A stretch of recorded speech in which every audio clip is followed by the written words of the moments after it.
The following is a presentation of the St. Louis Chess Club.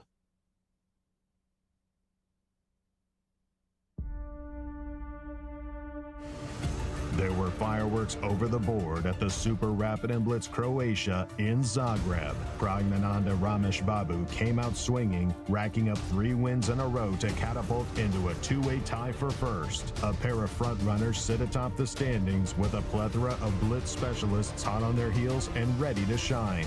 Day 4 of explosive chess coming up next.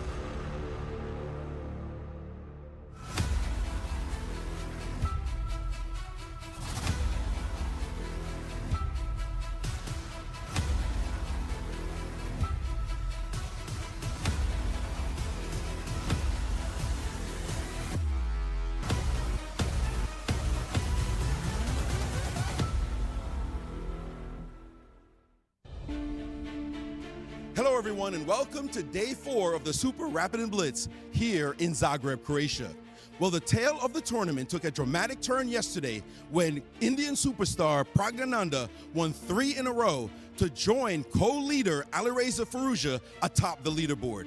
With Abdusattorov and Maxime Vachier-Lagrave chasing right behind, anything could happen, especially with 18 rounds of blitz left to go. To call all the action, we're going to jump to the studio with Nazi, Yasser, and Cristian. Spectacular shots of Zagreb, Croatia, host of the 2026 Super Rapid Blitz, the third leg of the 2026 Grand Chess Tour.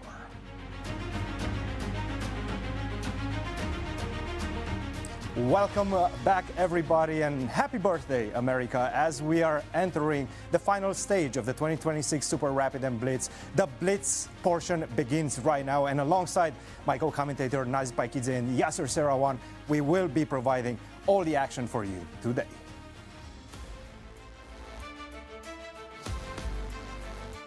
Hello, everyone, and welcome to our show. I'm your host, Nazi Paikidze, and I'm here with the best commentator, Yasser Seirawan. I feel the same way, Nazi. Wonderful to be with you as well. Happy birthday. Love the outfit. Hello, everyone, and welcome to the Grand Chess Tour. Our live coverage of the Blitz is about to begin. The Rapids was full of tension and thrilling games, but now it's all about quick reflexes and instant calculation. It's Blitz, and we are about to begin, Nazi, our standings after 9 rounds of Rapids. Absolutely. Let's have a look. We don't have a sole leader after the Rapid portion. It's a tie for first between Praggnanandhaa and Alireza Firouzja. They're leading with 12 points, but there's 2 hungry players behind them. That's Nodirbek, Abdusattorov, and Maxime Vachier-Lagrave. Vincent and Gukesh. It is crowded at the top indeed. And tell us about the format. Right, we have 18 rounds of Blitz coming up. Today will be the first 9 rounds, and the time control will be 5 minutes with 2-second increment, a really fast time control. Exactly. Not much left, but tell us about the schedule.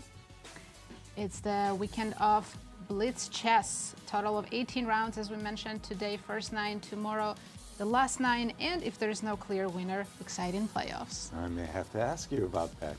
Thank you, Nazi. And Cristian, Blitz is a completely different chess game. Absolutely, and that's the great thing about the Grand Chess Tour. We have the best chess players on the planet, but also they need to be the best in all 3 formats, Classical, Rapid, and Blitz. You cannot specialize in one and win the Grand Chess Tour.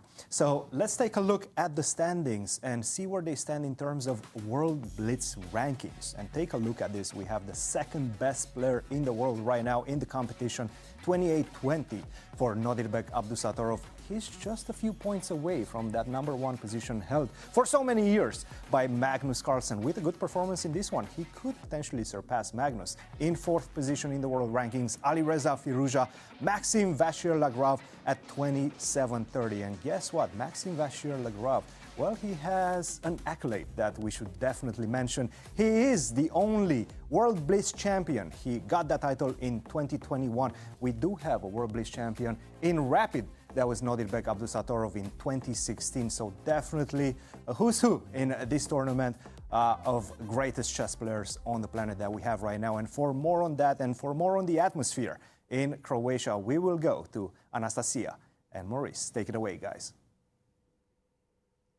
Thanks, Cristian, and happy 4th of July, happy 250th anniversary to all our friends in the U.S. and around the world. Anastasiya, this has been an exciting event and a lot of side events going on, including your daughter playing in one of them. Tell us about it. Thank you, Maurice, for bringing this up. Yes, indeed, my daughter played today in the Rapid tournament, the side event of GCT. She was playing, I was having my heart attacks all the time during these rounds. But, 92 players showed up today from 10 countries, including 7 grandmasters played today in the tournament, 5 rounds. And you could see Alexander Motolyov on your screen as the top seed of this event. And guess what, Maurice? He didn't even manage to win the tournament. He came only 6th because the tournament was very, very intense. And you lose one game, you lose all your chances. And the winner of the event was a Croatian Grandmaster, Stevic. Congratulations, of course, to the winners of this tournament. And actually, we're expecting more events to come. Women event is coming today in the evening, and tomorrow we have another Blitz tournament. Now, with everybody getting used to play 2 events per day, I was actually expecting our GCT players to show up. But I think today they decided to get ready for Blitz. Well, they do have their hands full, and with your daughter, the apple doesn't fall far from the tree.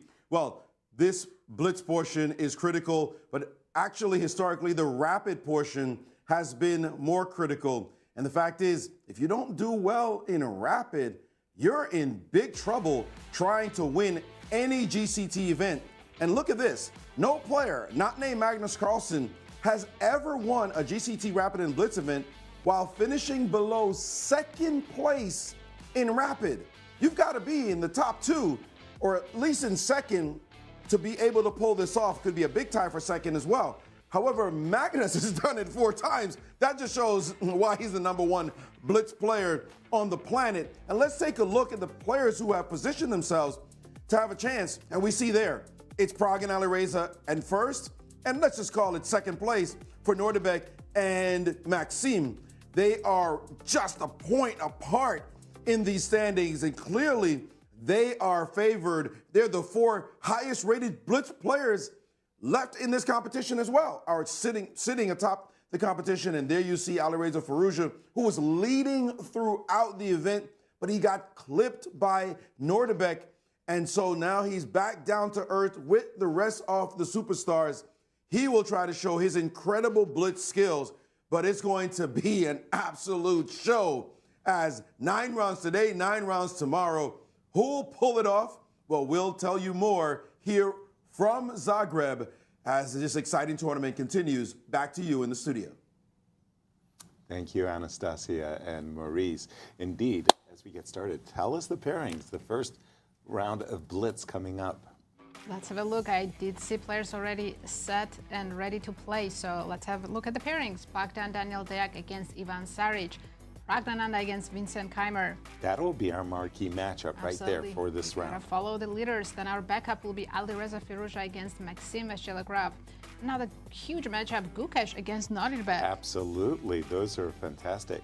And 2 Dutchmen, Anish, Giri, and Jorden facing each other. Well, let's jump into the games. Absolutely, as we said, we'll start with Pragg. He's been a player on fire yesterday.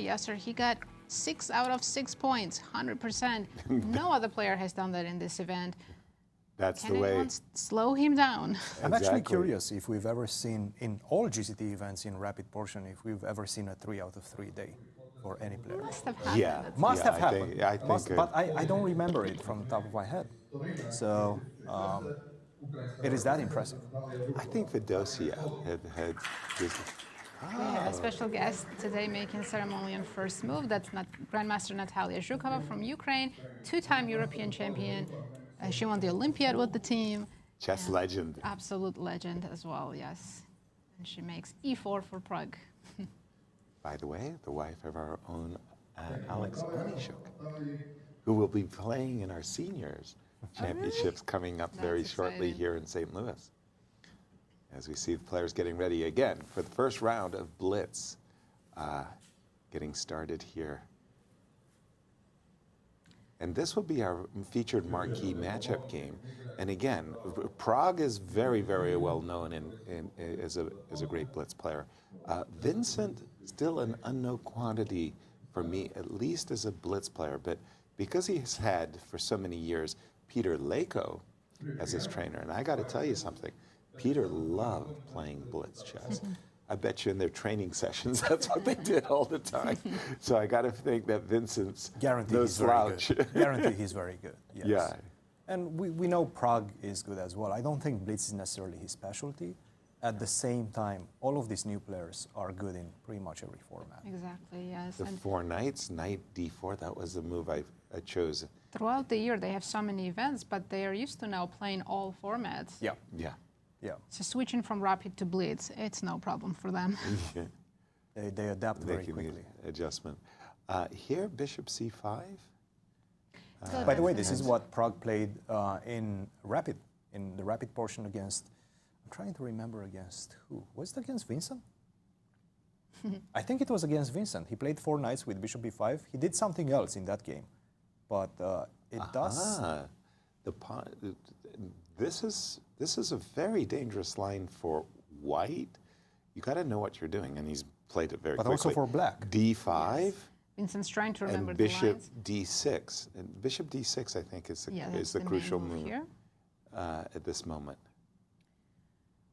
And the idea is you're sacrificing pawns for fast development as black. You want to play bishop d6, castles, and bishop to g4, and launch a kingside attack.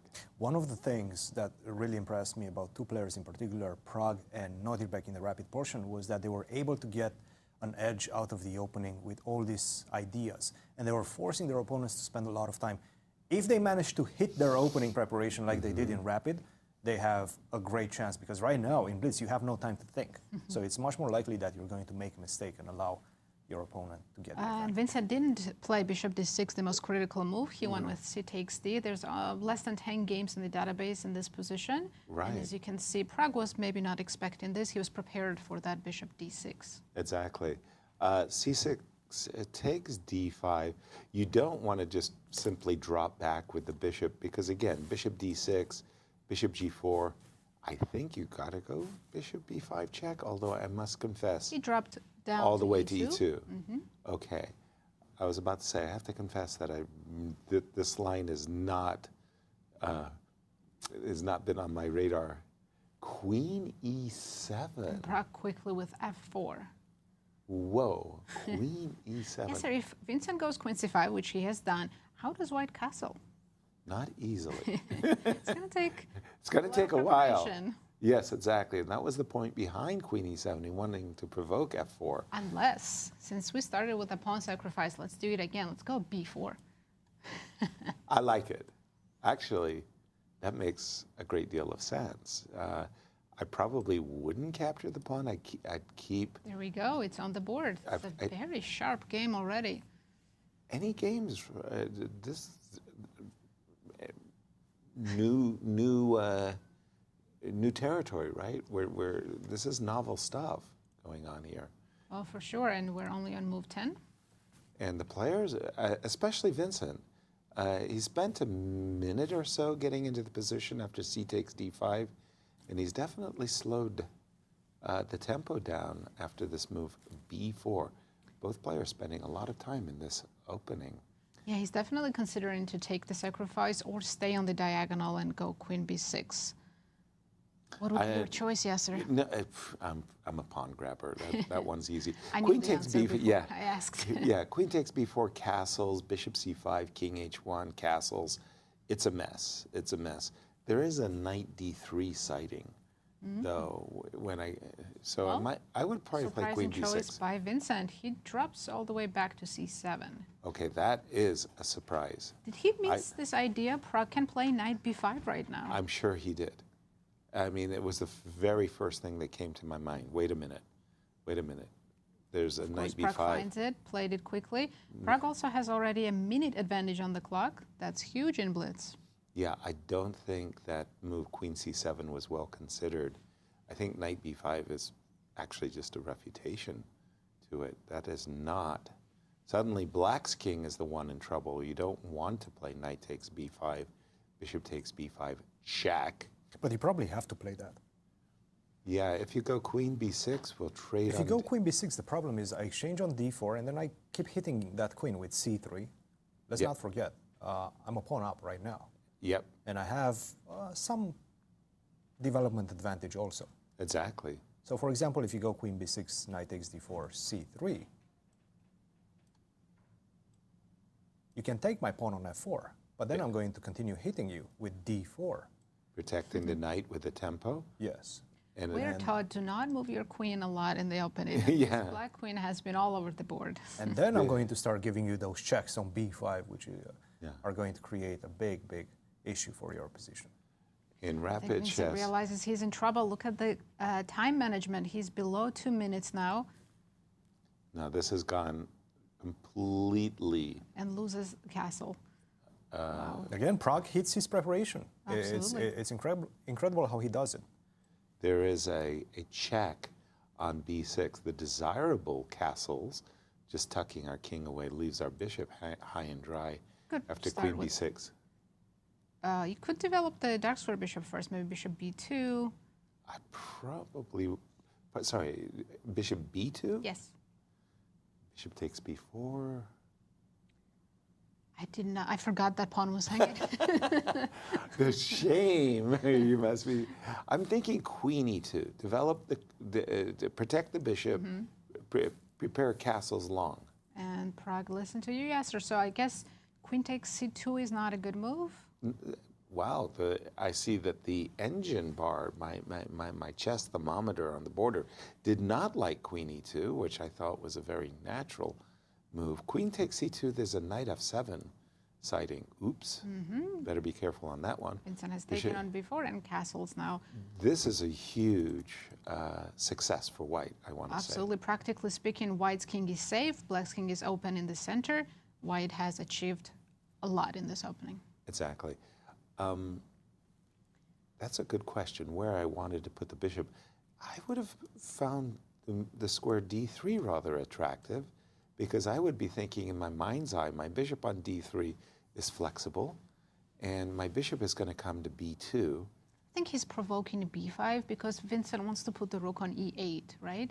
Yep. And maybe after b5, if black king even makes it to the queen side and castles by hand, it will still be exposed and weak. True. And absolutely, b5, bishop b3, and as Cristian would tell us, that's a hook on b5. a2, a4 will pry open the queen side in white's favor. So, yeah, I would want to shy away, but then again, how to develop? Maybe just develop bishop f5, king c8. Okay, h5 suggests to me that bishop g4 is on Vincent's agenda. Again, our chess thermometer did not like that move at all. And Pragg found the best move, bishop b2. It's very easy to play here with white, all natural moves. He's still developing pieces. Exactly. And that is still a king on d8. Looks awful. On one hand, it's tempting to take on g4, but you don't want to open up h-file, so I like Pragg's choice, just moving the queen away. And it's all about the clock. Vincent down to 17 seconds, while Pragg enjoying 2.5 minutes. Advantage, yeah. King c8, finally an indication we're looking to do our best. But there's dark squared bishop who can go to d4. I don't think king will feel safe on a7 either. No, not at all. Not at all. Looking at the players, Pragg looks pretty confident that he rook has a c1. winning position, and he's correct. 8 seconds for Vincent. And No, terrible clock management by Vincent. It just a reminder that there's only 2-second increment. You can make moves quickly and hope that you gain some time like they did in Rapid. exactly. Blitz is about quick reflexes and really instant calculation. This check, a prelude to d5, d4, just hoping against hope And I'm to hearing shut it that down. one game has already finished. Anish, Giri, and Foreest have drawn their game. And there we go, H1. d4. And I think I was about to say, Knight there's c6, a winning tactic, sorry. knight Knight c6. c6 check. He knight finds it. c6 check. And that's it. That's game over. Bishop takes c5. The king is just dead. Completely dead. exposed, yes. He's trying to run to c8, but there has to be right now. Well, think Or even maybe if we, just rook b1 followed by rook e1. No Take matter absolutely what, every right? square in the position. Just take the What? Rook on to b6. Queen d4 off. Look at this position. Completely dominating. Bishop d6 and c5 on the agenda. Or doubling the rooks Look on at d-file. how Well, there's a Pragg rookie is- rookie 4 sighting, maybe d3. Pragg is focused on keeping his time advantage. He's playing very, very quickly. This Whoa, might whoa, whoa, whoa, whoa. backfire. That was a tricky. There was a shot there. I don't think move Queen b2 is still good. Okay, White sorry. still has everything under control. 100%. But I was going to say just d3 and black couldn't move. I don't think that this was. He Okay, found, it's still he winning. finds it. Still I think completely bishop winning. to c6, it's still completely winning. Or take on d7, give a check. Yes, he's going to do that. We're seeing the final moves in this game. Rook Rook c6, c6, right? check. Yeah. Take on g7, free pawn, or rook c7, if you want to win material. Did you say free pawn? What about rook c7? Rook Rook's winning c7 as well. looks I terrible. think that wins The queen is queen. trapped. Yes. Queen is trapped. Maybe he's looking for a checkmate. Still has 50 seconds. No. Yeah, Vincent Queen has to b6 runs give up into the rook queen. takes d7. He's giving up his queen, but And this he's is picking up hopeless. more pawns. Okay, this is completely winning. How is Alireza doing with We can Maxime? stay Let's here. stay with this one. The Alireza game is Pretty nothing is balanced for happening now. right now. I mean, he is pressuring with white pieces, but it's a rook end game. Let's stay with this one. You guys are like bloodthirsty. You wanna Of see- course, yes. Poor Vincent is completely busted. We have to see the conversion. Okay, d4, let's go. There's still some technical conversion needed, right? Because black does have more pieces, the rook and the knight for the queen. But this queen is just going to pick up half of these pawns and then create one of the passers and push. d4, I like how Pragg is opening up his rook on d-file. Yeah. Vincent had no choice but to trade rooks and handshake. Beautiful win by Pragg. There was a queen a5 check at the end with the double attack. Let's jump to the Alireza versus MVL because, again, Alireza is one of our tournament co-leaders coming in today, and MVL trails by a point. 16 seconds for Alireza, 10 seconds for And if MVL. Alireza doesn't win, By Pragg the becomes way, a sole leader. Nodirbek just won his game against Gukesh with the black pieces. Whoa, that's a big That's result. a big result. By the way, e4, is this? We can all see that engine says it's equal, but practically speaking, this is not over at all. Look at white's pawn, the e-pawn, right? Right. Well, you go check on d6. White is definitely playing for a win. And 4 seconds against 7. But there's a Anything can rook. happen. There's a rook h3 sighting. You don't take the h pawn. You take the a3 pawn, which he's done, and now that's an easy draw. Easy draw for MVL. Easy, however, there's 10 seconds on the clock. I think they're going to make a repetition Yeah, because seems that way. a3, a2. Yeah, and they a did. draw. And what remains? We had 2 decisive games. All round games is are over. finished. Nodirbek defeating world champion with the black pieces, and Praggnanandhaa now becoming sole leader of this event, half a point ahead. For the first time in the tournament, because Alireza Alireza was started with 2 out of 2 in the rapid, so this is the first time we have a new leader. Cristian, catch us up on something else. Absolutely. So first of all, let's see how we ended up in that endgame in this Alireza versus MVL game. And as you can see, we have the Queen's Gambit declined. The symmetrical variation, apparently it's called. Queen takes d4, Queen takes d5, and knight to c3. This was popularized by Hikaru. Hikaru loves to play this d5, c5, and try to make a draw like this. And it seems like MVL has the same ideas. He does not want to play the Grunfeld because he knows if he gets caught in the opening phase by some theoretical idea, then he's going to be in big trouble. In Blitz, bishop to g2, castle, rook to c1, knight to d4, and in fact, after knight to b5, it's already black who is slightly better. Quite surprising, but that's the case. King to b8, take on d4, and I would say this was the critical moment that dictated the rest of the game, because what he had to do was to take with the e-pawn. He took with the rook, and we will see what happened after that. He had to take with the e-pawn, but this is not easy to understand.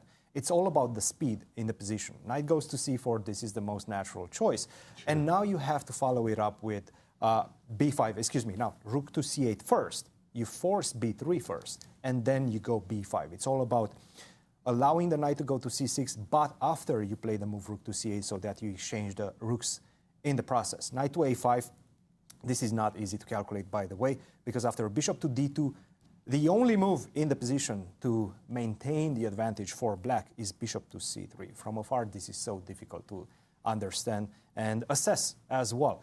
It's all about not allowing white to short castle, not allowing white to finish his development. And if you do take on c3, then this thorn in your position, that pawn on c3 is going to be almost decisive. So this was the variation that he missed. He took with a rook, of course. You know, in blitz, you just play by instinct. You don't have time to calculate in this type of positions. This is not a critical position. At least you don't think it's a critical position. It was. Rook takes d4. And after this, it was white who pressed for the remainder of the game. But in fact, MVL defended very well in this one. Rook to d1, king to e6, rook to d2, and he understood that he needs to start his expansion on the queen side. Try to exchange as many pawns on that side as possible. Try to leave the position as 4 versus 3 on the king side. And white, of course, was trying to avoid that. And he defended very well. Simple as that. He never allowed Alireza to win this one or to get the advantage.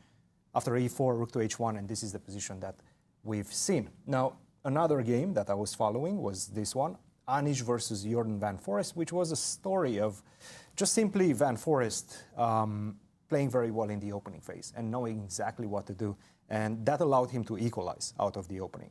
Knight takes d4 in a very aggressive fashion, by the way. He sacrificed 2 pawns in the Berlin. d4, take on c6, queen to d5. It's all about the 2 bishops right now, especially the light square bishop for black, so that's exactly what he does with the move a5, trying to open up that queen side for the bishop to come to a6 and pressure white's position. Take on b6, rook to e1, we exchange, but after I take the pawn on c6, and that's, you know, the big story of the game, you're going to be left with an extra pawn, but with the opposite color bishops and a very nice square on d5. Anish was unable to do anything in this one, and after we exchanged the knights as well, and this is easy to understand why it's such an easy draw in this endgame. And for more on the games that happened in this round, we will go to Maurice. Maurice, what do you have for us? Thanks, Cristian. Well, it's 2 games that I want to look at, but actually, basically just one. I want to look at the opening, first of all, between Deac and Saric. The players are avoiding theory in a lot of these blitz games, and they come up with some strange stuff. Look how strange this one is. With the white pieces, Deac played e4, and after c5, we got a Sicilian. All right, there's a lot of moves you could play, but knight f3 would be standard. But he decided to play the move h3. You have to do a double take looking at that one. What's the point of this move? You will not find out anytime soon. After knight to c6, he could have played e6. There are tons of moves black could play. He now played bishop to b5, attacking the knight. And after knight to d4, attacking the bishop, he dropped his bishop back to e2. Don't try this at home, kids, because this is just weird stuff, and a grandmaster trying to make his opponent get confused by playing opening moves. d6 followed c3, and he took the bishop, and black could have just simply played d5 and had a perfectly fine position. The game, the way it went, was also quite normal, knight f6. And all I can say is et cetera, because this led to nothing at all. There was no drama, and it ended in a draw. Just the opening moves, a bit bizarre to see. But the other game, though, was an absolute barn burner, and it's the one between world champion Gukesh Dommaraju and top player, number 4 in the world right now, and number 2 blitz player in the world, Nodirbek Abdusattorov. And let's take a look at this opening, because after e4, e5, knight c3, a Vienna game, this one proceeded with g3, bishop g2. And in this moment, knight e7 is slightly inaccurate. a5, keeping the bishop, was a bit better, but it's not by much. But take a look, because this game was the tale of 2 pawn moves. First of all, not this one. This one's aggressive enough. The game continued to this point. Castles. White has the 2 bishops. And after a6, bishop to e3. And here, knight d4 is supposed to be the best move immediately in this position, according to the engine anyway. But instead, he played king to b8, and now a3. And this, after queen f2, b6, this was the moment. Gukesh, you saw in the game with Prague where b4 was played, and that was fantastic. Absolutely fantastic for Prague. Here, Gukesh spent 48 seconds on this next move, which was also b4. It was funny because while you guys were talking about the move b4 on air, I was watching this game, and b4 was the move that Gukesh played. So you saw the two Indian superstars playing the same pawn sack at the exact same time, although on different moves it happened to be. But this move b4 is a great intuitive sack, but he didn't play it intuitively. He spent 48 seconds. And you're going to see this is going to cost him momentarily, because here the game continued with a trade. And in this position, again, he has the two bishops for the moment. And it was after this trade and in this position right here that he now spent a minute and 14 seconds of his time to finally play d4. He dipped all the way to 1 minute and 19 seconds. He's got a good game. This is blitz. You've got to play quickly. You've got to play intuitively. You've got to just find the natural moves and make them. That's what Nodirbek does so well. And the time disparity you see here, 343 to 119, not against the number 2 blitz player on the planet. That's not going to hold up. But there was still a lot of drama in this game after a couple of moves. Bishop back to e2, and here it comes, this moment right here, where Nodirbek played after bishop f3. He thought for a while, and this was a bit of a think for him, and he played what he thought was a saucy move, knight to f5. That looks fantastic. If you take my knight, then I trade queens, and after takes, I take. I've got a great bishop. This pawn looks like it might drop. The rook on the d file, everything looks great. Until Gukesh shocked him with this move, queen to c3. That's just fantabulous. Why? It's a piece sack, but guess what? You can't take with the knight because, hey, your rook's just toast on the back rank. And if you take with the rook, then queen takes, and now the gorgeous queen takes b7 with check. Kaboom! That was a fantastic sequence, netting a pawn with this nice disco after the queen has to give itself away. Then you bring your rook to the file, and you're up a pawn, and you're the one in complete control, dominant, winning position even in this endgame. That move shocked Abdusattorov in this moment, but he kept his wits and found the right way to play. After queen to c3, he dropped back his queen, and bishop takes f6 to gain a pawn. And then after this trade, he got his pawn back, but queen c6, and it's black under pressure here. He played rook to c8, and now a4. Here come the pawns. And then the big moment, but with only 16 seconds on his clock, Gukesh cost himself. Here, he should have just opened up the king a little bit, create a little air. If queen takes, take this one. And if he grabs this, you've got a passer. Start playing it. Start running down the board. He's not going to push the pawns in front of his king anytime soon. It's not winning, but it's the best way to play. Instead, he shut down the position with the move b5. And this just caused pure relief for Abdusattorov with 44 seconds against 10 seconds. He now started showing his stuff, and now this move was just not working out. And Gukesh very quickly, with his time running down, started making heavy mistakes. And look at his king getting flushed out into the open. Now with only 4 seconds on his clock, queen takes h2. There were other wins as well. And now with only 3 seconds, and in this moment right here, he sacked the rook. He sacked the rook. Only 1 second left. This rook sacrifice. Queen d3 check, very cool. And now he could just play rook takes. No problem. You take. I just move my rook in the way. You got no more checks. You're down a rook. It's time to resign. Instead, Nodirbek blundered here and played king takes, allowing a perpet. He can't avoid the perpet. He can't go to b8, obviously, because of queen takes. He goes to d8, and now, if he had some time on his clock, not 4 seconds as you see here, queen check was the right move, and this perpet cannot be avoided after queen g7 check, and now the king just cannot get out of the action. Queen e5, stay in the hole. I got me a draw out of nowhere. But with no time on his clock, Gukesh here after king d8 played, queen takes b6 check, the king moved up, and then he lost on time. He was lost anyway. An absolutely crazy game, all because of two moves, that 48 seconds and that 1 minute plus. That's 2 minutes on two moves. You can't do that in Blitz. You won't have time to solve all the problems, and that's why Nodirbek has now surged into a tie for first. Incredible result for him, and watch out, because this young man is the #2 Blitz player in the world. He could win a bunch in a row. Guys, back to you in the studio. Thank you, Maurice. And let's take a look at our standings after eventful first round of Blitz. Absolutely. For the first time in this event, we can say Pragg is the sole leader of the event, half point ahead of Alireza Firouzja, who drew his countrymen. There's no ties for the first four places. Alireza in clear second, Nodirbek in clear third, and MVL in clear fourth. Vincent and Gukesh still trying to catch up. Yeah, but that Pragg victory over Vincent really pushed Vincent down and catapulted Pragg up as we are looking at our round 2 coming up. But before that, we have a special graphic. I think our graphics department got a lot of fun out of this one. It's the Mount Rushmore of the chess, American chess world. And there you go, 4 giants of American chess. Right, Bobby Fischer, Frank Marshall, Paul Morphy, and William Steinitz. First ever world chess champion, Austrian-born Steinitz came and became a naturalized American. But it was Paul Morphy who really put chess on the map, as Paul Morphy was celebrated as the greatest chess player in the world at an incredibly young age. And for those of you who live in Manhattan, Frank Marshall Chess Club, that is the place to go.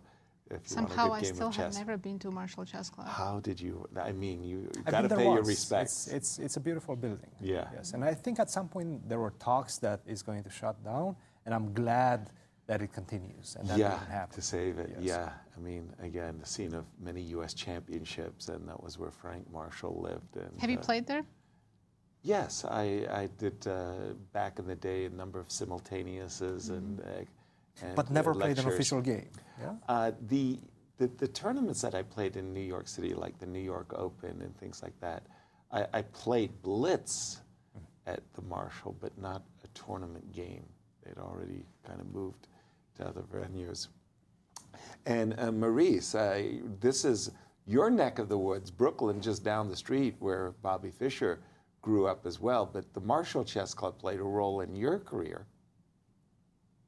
Played an incredible role in my career. It was the Manhattan Chess Club. Then it became defunct. The Marshall Chess Club was there the whole time. If you were a New Yorker, you had to play there. Of course, you knew the ghost of Bobby Fischer was walking through that building. Of course, he hadn't passed away when I was a young man as yet. But Bobby was such a fixture in New York, and of course at the Manhattan and the Marshall Chess Clubs. I happened to be Marshall Chess Club champ way back in the 90s, 1993. I won the title of Marshall Chess Club champion. And yes, it's incredible. Frank Marshall, the bust of Frank Marshall is right there. We knew him, of course, the history of such a great champion for the United States as well. So when you talk Marshall in New York City, there's words that are very near and dear to my heart. Absolutely. I remember first time I went up these banisters, this old creaking steps, and seeing that there was like this honorable chess members of the Marshall Chess Club.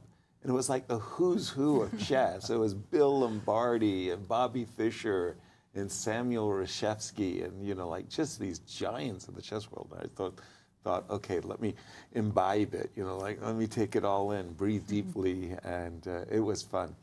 Pairings, round 2 of the Blitz. Come on, Nasi, tell us our marquee matchup. Yeah, today will go by fast because games are so fast-paced. In round 2, we have Jorden van Foreest against Nodirbek Abdusattorov, who's on fire right now.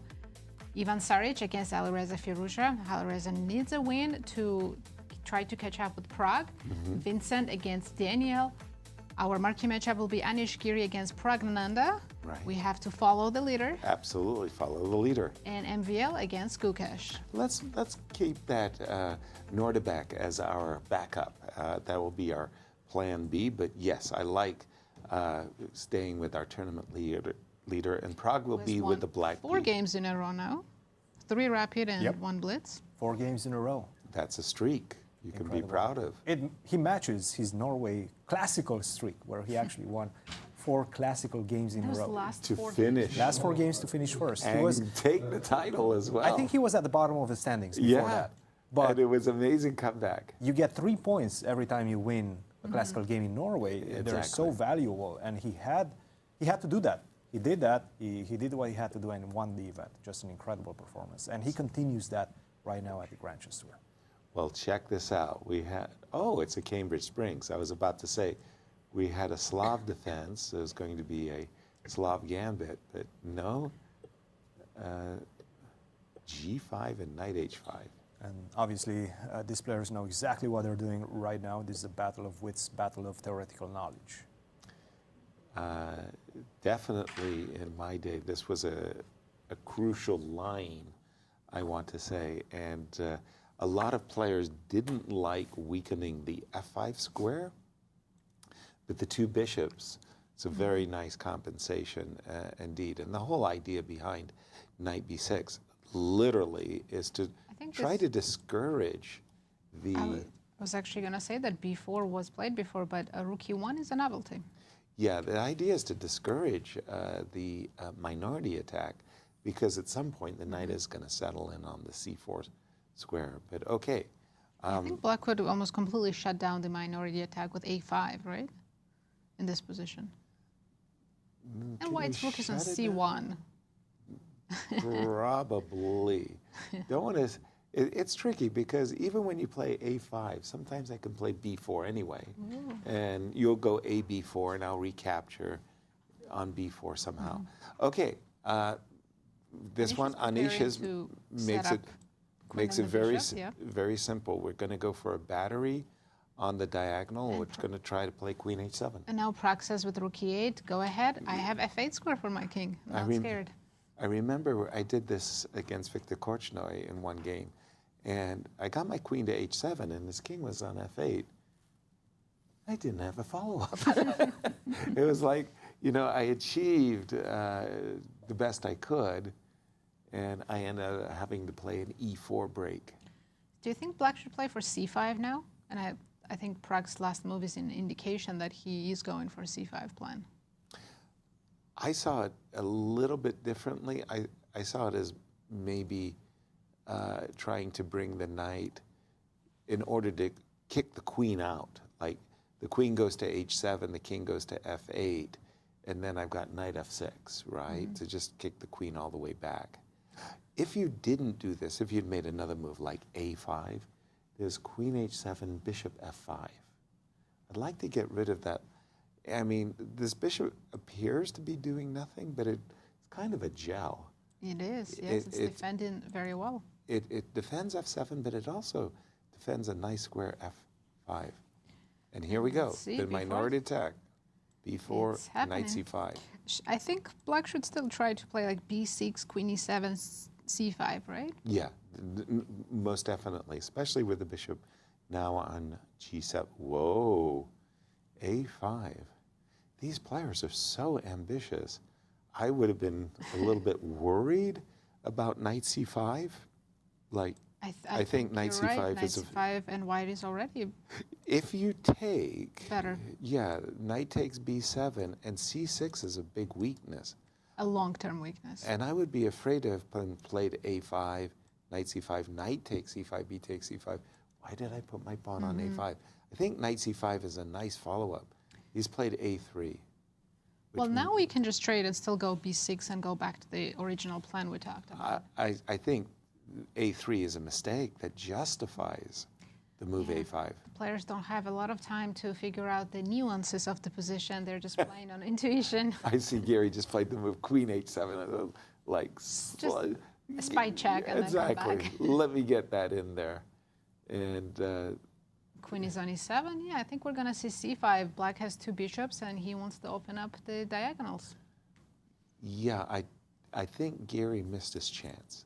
It was fleeting, but that moment to play knight C5 has been lost. And now, well, I think this position is just very balanced after C5, frankly. Or Black could first improve the pieces, maybe. What do you think about putting Black's king on G7? Like bishop F6, king G7. Yeah, I think that's a decent idea. I'm always worried that the pawn on c6, something like rook c2, rook c1 bugs me. If I'm just afraid that if I don't get in c5 Agreed, yeah. at the right moment, I may not ever be able to do it. Whereas I think after c5, we're just going to trade everything off and make a pretty balanced game. Yes, and that's what Prague is calculating right now. Playing Times, c5 right 3 away. minutes to 3 minutes. Yeah, about 25-second difference at the moment. Right. This is the longest thing Prague has taken in the Blitz I today. don't think he's worried about c5, knight takes b6. No. Yeah, he just double-checked everything, that there was no blunder, no tactics. Yeah. With the king on f8, you have to be a little bit worried that, you know, like something could go wrong on the diagonal suddenly. But okay. We're trading everything off. Takes. And by the way, there might be a d5, d4 as well. Some in-between move, maybe. Rook takes c5 is everybody's move, but there's a d5, d4 there a moment ago. Black has an isolated pawn, but this is not a weak one, right? No, especially, I mean, in many cases, even should you win it, and that's no guarantee, a 4 versus 3. And 2 bishops. by the way, there's a g5, g4, and that isolated queen pawn might not be so isolated. That's a very good move by Anish. First of all, he's sidestepping a tempo, and he's reinforcing his control over the d4 square. In case of a g4 move, knight d4 would have been a good answer. Rook b8, taking the open file, but I would probably play bishop not much to h7 attack, here. right? Just to Be annoying, right? Annoying, right? Okay, probably that would have only induced bishop f6, king g7, yeah. But okay, this looks very, very, very balanced. Tell me what's going on between Jorden and Cristian. Are there any action Yes, games? there is in MVL versus Gukesh, if you want to go to that one. Let's If switch you to don't Gukesh. mind, This is very balanced. We expect it to stay balanced for a while. Yeah, I'm going to switch to the game between MVL and Gukesh, the world champ. What a mess you've invited me to cover. What was this? What is that bishop doing on a7? There's a Might be bishop white. on g2. but black is down 2 pieces. What is going? We need to catch up with this position. I see I will do this after. I will do this after. No, I was just, I can't even count the pieces. I mean, this is looks up. like a study. White is up a rook? What? White is up, By the way, we 2 have rooks a for draw. 2 pieces. So 2 exchanges, I guess. Okay. That's the way you But there's count it. mates. There's mates. So much stuff happening. 44 seconds for Gukesh. 3 minutes for MBL. Wow, he's playing really fast. Well, but there's a big, massive threat. Queen g5 check. It's a Rook to massive e3, a threat. very good move. Okay, you can't play queen takes h4. There's queen takes f8 mate. So many The problem is pieces if are you take my rook on d1, I just simply go knight to f5. And you no longer have the check on h1, the checkmate on h1. That's right. That means that queen is tied to the defense of the knight on f8, and you don't have any squares to continue. So rook e3, a very powerful move by Knight MVL. e6. I like That this last defends move. the knight. It does, but now I can ready just simply bishop sacrifice the takes. queen. Because And White also, has so many pieces, Yes, right? yes. Rook takes f3 is a very powerful move right now. And he's found it. Maxime played rook f3, He's giving up played the it. queen. But He's simplifying the position right now, and that's exactly what he needs to do. He has a material advantage. The only pitfall in the position is if he gets checkmate. By sacrificing, by simplifying the position, he assures himself that he's not going to get checkmate. yeah, Black only has 1 queen left on the king side. It's not going to be a mate with That's just a it, queen. yeah. by the way, that Bishop on on a7, so bad. and the bishop on a8 is so good. It defends e4. You know, there's no. Ooh, I'm Wait, not why is sure. it going in opposite? It doesn't matter. I have so many pawns, right? I have that You a2 only pawn have as 2 well. extra pawns. Yes, but the h pawn doesn't matter. I have the connected pawns on f and e files and the a pawn. I Gukesh didn't. playing with 6 seconds. I didn't like the move rook takes f6. Maybe it's winning, but I thought there was a simpler treatment in the position, like rook c8. Didn't like allowing the bishop on a7 wasn't bothering anybody. Bishop on b8 is annoying a little bit. It is, but no real threats on white's king. We should be able to hide on e2 after checks, right? Yeah, so what do you like? Bishop to d5 and just say, go ahead and do your worst? I would give a few checks first, see where the black king ends up. Okay, Gukesh putting his king on g6 and... By the way, Jorden Van Foreest versus Nodirbek Abdusattorov finished in a draw. Okay, that's a big result.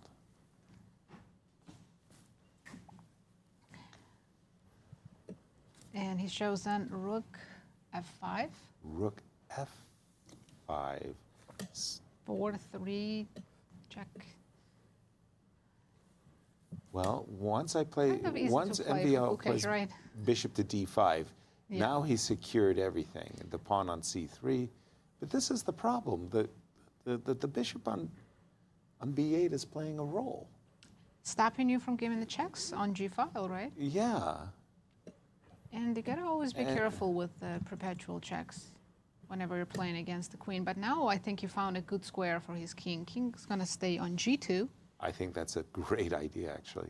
No King more checks. g2 and a4, and he's done it. And no, 2, 1. there was no time there for Gukesh. Oh, now there's a check on f6. No, yes, a check on f6. I think he's Uh-oh, gonna there might be reroute a the checkmate. bishop. Okay, rook g5. Rook g5, there might be, oops, It's bishop gotta to be made d5. There somewhere, must be right? something, right? Look at 3 pieces attacking the king. Okay, Rook And f7. there's I resignation. like that. Yeah. Great win for MBL and Gukesh, 2 losses in a row. Let's jump to Alireza Firouzja's game. against Game's still going Ivan on? Saric, It's about and, to be over. ooh, that knight on f4 is Very strong knight, omnipresent. and Alireza wins his game. Only one game still remaining.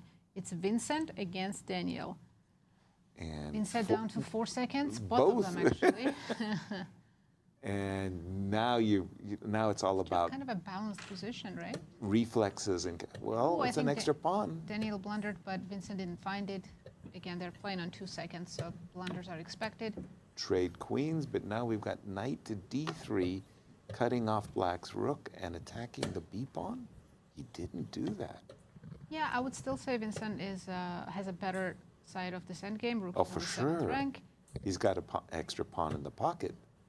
And maybe some checkmating threats. h5. Rook c8, h5.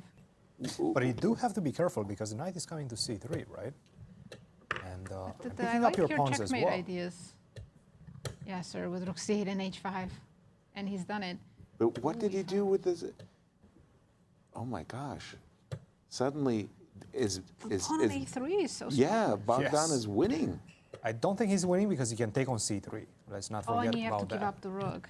Oh, and I've got knight to f5, knight h4 to f5. If anybody, I think Bogdan is playing for a win in this one. It's going to be very No, tough. It's a draw. It should E4, be a draw. E2, yes. E4. You put the knight on f5, and that's a very, very secure Yes. fortress. Takes f3. Put And your I king on. don't remember if we said, but Giri and Prague game did end in a draw, as expected. As expected. Right. Yeah, this looks like an easy fortress with the 3 pawns. But I think Vincent, when we started this, he had a very good position. I mean, he was think- up a pawn and had better pieces in the I end think game. he should have been, should have won, actually. Just, 4 seconds on the clock. You're Yeah, bound to make mistakes. for sure. Does Daniel have any plans with the black king coming all the way to e2 or e3 and trying to... I don't think so. No. I think that if Vincent had Can't just ride. kept his knights glued to the d5 square, then f6 was so perpetually weak. Look, he's going for it. He's going to try something. Yeah, but white's knight is pretty great. Knight to what? Knight to f5. I was huh? expecting f5 as well. Now knight cannot move Well, temporarily. He does need to be a bit careful right Yeah. now. Now suddenly Daniel is doing something here. Definitely made progress. He's winning now. Oh my goodness. Look at that developer completely drop. I guess black king makes it, and f3 pawn falls. Once that falls, all the rest of the pawns are gone as well. What Incredible. has Vincent done? I think he relaxed. He just simply relaxed. But it's not easy. It's not easy. Only winning move here is rook a1, which he finds. King Daniel playing g2. all the best moves. Ooh, rook g1 check. Nice, takes on f3, and he has a g pawn left. Yeah, and that That's must it. be winning. Just win. Wow. What a shocker this. Couldn't imagine Vincent losing this ending. But he's losing it for sure now. Playing with only 2-second increment, he can lose any type of position. For sure. King f6. G2, it seems very straightforward. Well, knight h4, Rook knight e1. Rook e1. Oh, that's so smart. Rook f1 takes with a check. That is Black king is very close. That is very clever. That move, rook f1, was a star move. Closer and wow, beautiful Bravo. game technique by Daniel. Bravo, Daniel. Didn't We're see not that. expecting this. Yeah, 2 losses for Vincent to start the blitz. That's not good. And by the way, once again, Prague Yeah, we had drew. 3 decisive results again. Alireza and Deac win with black pieces, and MVL won with white. The rest of the games were drawn. So for MVL, Prague, and Nodirbek, it's still our top 4. As we entered today's competition, our top 4 are now making a mark, and they're pulling away from the pack that was behind them, Gukesh and Vincent. Cristian. Well, one thing us. that people might not know about Bogdan-Daniel Deac is that he's an extremely good blitz player. We just found out. We just found out right now. He's one of the highest rated players on chess.com. He wins title Tuesdays occasionally, which is extremely difficult to do, especially when all the top players are playing in those. So he's a very, very good player, very experienced blitz player. And you could see that in those final few moments.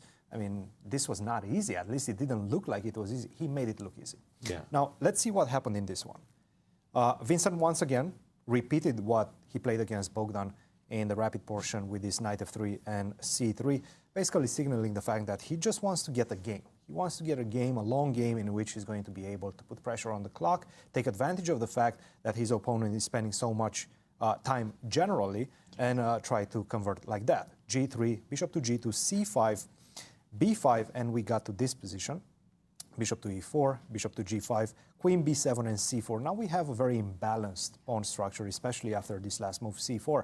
But it does seem like the 2 pawns, the b4 and the c4 pawns, are controlling white's position quite well, and it's very difficult to target them. This is the key about this position. If I would find a way to target those pawns, which right now don't have a lot of support, I would be able to create something with the white pieces. The thing is that this queen on b7 and the bishop on e4, the battery that they're producing, is going to make it very difficult for the knight to jump back to d2 to put pressure on that pawn on c4. Let's see how he tried to do so. Knight to e1, as you can see, he's trying to get rid of that battery on the long diagonal. Bishop to e7, we exchange. Knight to g2, queen to c2, knight to f6, perhaps not the best move, but not an easy move to make, would have been g6. The idea being that every time you move this knight away, there's no more queen takes h7, and that's quite important, as we will see in the game.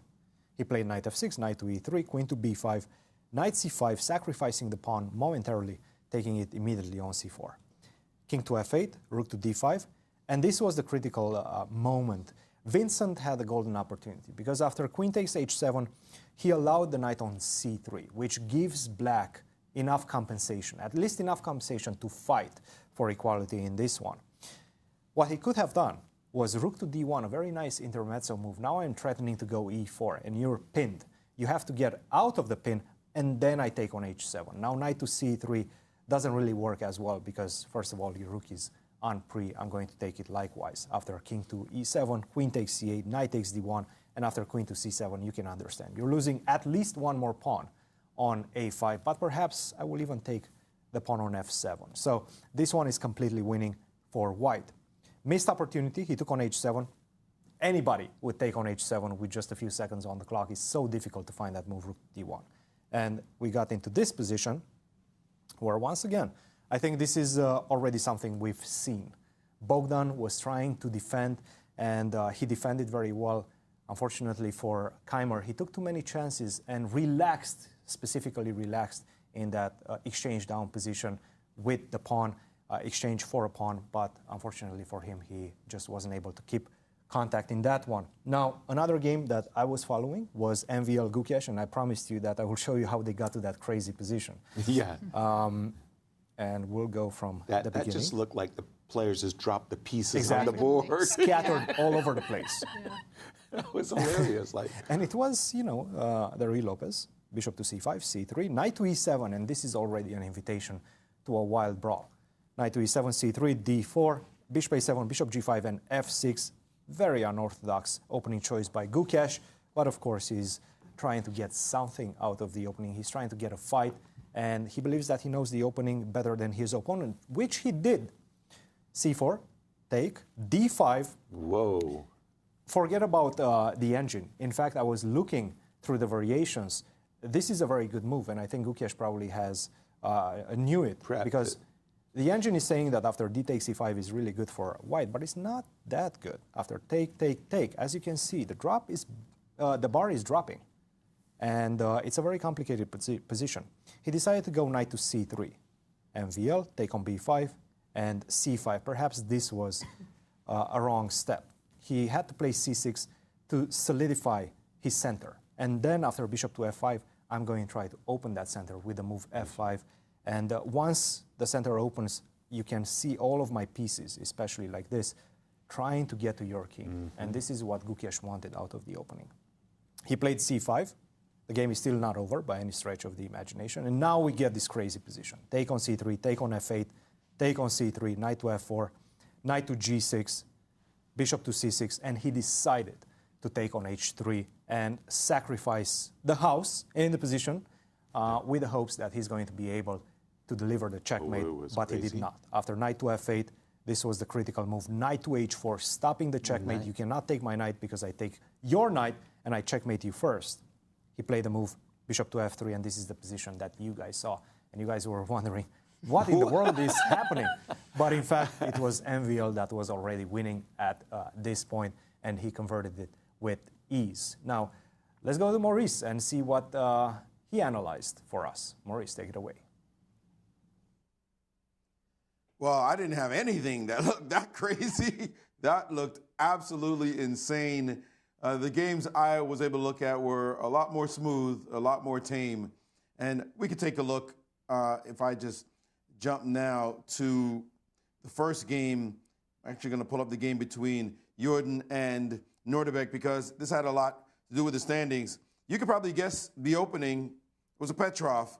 It was nothing that happened in this game from start to finish. If you just start here, you just take a look. It just was so equal so quickly that it was just about trading off some pieces, eventually trading off the light squared bishops. Didn't happen immediately, but soon there goes the light square bishop, there go the dark square bishops, and there was just nothing here for Nodirbek, who is trying to chase down the leaders to do. He just had to keep playing the best move on the board, and he got equality, and we could just go here and see queen trade, etc., etc. Nothing for Jorden to really play for, except he's thinking about the overall Grand Chess Tour standings, that he would like to at least have a good blitz result in order to move up in the standings, but he just could get nothing here, and this game ended up in a very tepid draw. Now, the other game, though, Alireza Firouzja, who's been in the lead for so long and dropped back behind Prague, he had to prove something in his game. We could jump to that game, and this game had much more action. Unfortunately for Saric, it wasn't interesting right from the beginning. And this is a game, Yasser, this is your neck of the woods, as we got into an English, and he might need some lessons from you, Yas, because he did not handle the situation very well, as right here at this moment, White is playing standard plan of trying to advance on the queen side. But after bishop to e6, White has to be careful. Black has a very simple plan. It's super simple, in fact, that you cannot allow it to happen that easily. He played b4, step in the wrong direction, and then he played b5 and double stepped in the wrong direction. He's got to stop the move d5. e4 should have been played previously instead of b4 at all. He could have started with h3 and then play this move E4, saying, no can do. I am tripling up on this square, and I'm prepared to go after your pawn as well. A rook going to E1 if you dare try to put anything on D5. The point here is after this and this, excuse me, that was a misstep. After this and this, and he can actually continue with the move D4 and blast open the middle and take over all the action in the center of the board. You see black's position is collapsing because this pawn doesn't have much protection. For example, bishop takes, we just play knight back to D2, and this pawn is under heavy-duty fire. Now, he did not understand the power of this move, and instead, in the game, as we drop back, he did play the move B4 instead, and now B5, and Alireza said, you can have all that because I get wonderful pawns in the middle, and you get nothing. Takes, takes, takes, takes. I just have a solid game. Pawns are going to chase your pieces away. He did not have to fall the way he did that easily, by the way. He played bishop to D2. That made things worse. I got to say, though, to find the move bishop to B2 in a blitz game, the engine suggests the move D4 and suddenly the move knight takes E5. Who's playing like this? Knight takes, bishop takes. That's 2 pawns, though, for the piece so far, and there's a rook hanging in the corner as well as a knight on this square. Still better for black in the long run, but very tricky to go into this line, especially if you think you're going to be worse. Instead, he played bishop to D2, and then D4 happened, and suddenly this knight has no way to go back home. So he had to start scrambling. He played E3, takes, takes, and now bishop to B3. Knight G4 was the best move. Chasing this bishop off the square. Instead, he gave a chance here with the move bishop to B4, bishop to B3. And here, the engine gives queen to E2 as the top move. But I was thinking, take that bishop. Hey, we're going to go down in exchange. But we get a pawn for it and some fighting chances. This bishop here being the key piece. And I point out that piece because you want it. It's yours. Keep it. Use it for counterplay purposes. But he just saw himself as down in exchange. And after this move, queen to B6, he said, instead of just chilling like something like H3, and then maybe just play this move A4, not worrying about knight C5, by the way, because he can just drop his queen back. He's got a hit on this pawn, and his bishop will suddenly open on the long diagonal. No, instead of doing that, he decided, I need my piece back now, my material. And what the old Petrosian statement, when you sack something, play like you sacked it, not like you lost it. He played like he lost an exchange and played this horrific move, to which, of course, Alireza said, you can have the rook back, the exchange back. Loving it. Go right ahead. And after takes, his position was just terrible, and you saw the rest. His king got murdered in its bed as pieces just started swarming, and it just took a few moves for Alireza to finish off this attack with queen H3. Give me the knight. It's going to be mate. It's going to be your rook. It's all bad. And he resigned. Just a dominant performance by Alireza, and now he's back in business. Guys, back to you. Thank you, Maurice. Again, very eventful round. Tell us the standings. I'm kind of losing track. I know who the top 4 are. I know who the top 1 is. Wow, actually, I didn't know. Surprise, surprise. I knew the top 4. Yeah, I didn't know there's a tie for first between Praggnanandhaa and Alireza Firouzja, now tied with 13.5. But look at that. They're full point ahead of 2 players sharing third, Nodirbek and MVL, who are facing each other in the next round. And speaking of which, let's check the pairings. Indeed. Round 8, and I think we're going to follow that Nodirbek MVL game because such an important matchup. We have Gukesh against Saric, our marquee matchup, Abdusattorov against MVL. Then Prague, one of the leaders, playing Jorden van Foreest. Alireza, the other leader, playing Vincent Keymer, who's had a really bad start today, 0 out of 2. And Gukesh, too, lost. Right, both of these players down 2 points. And Daniel is playing Anish Giri. Daniel just showed a brilliance in the endgame. Wonderful.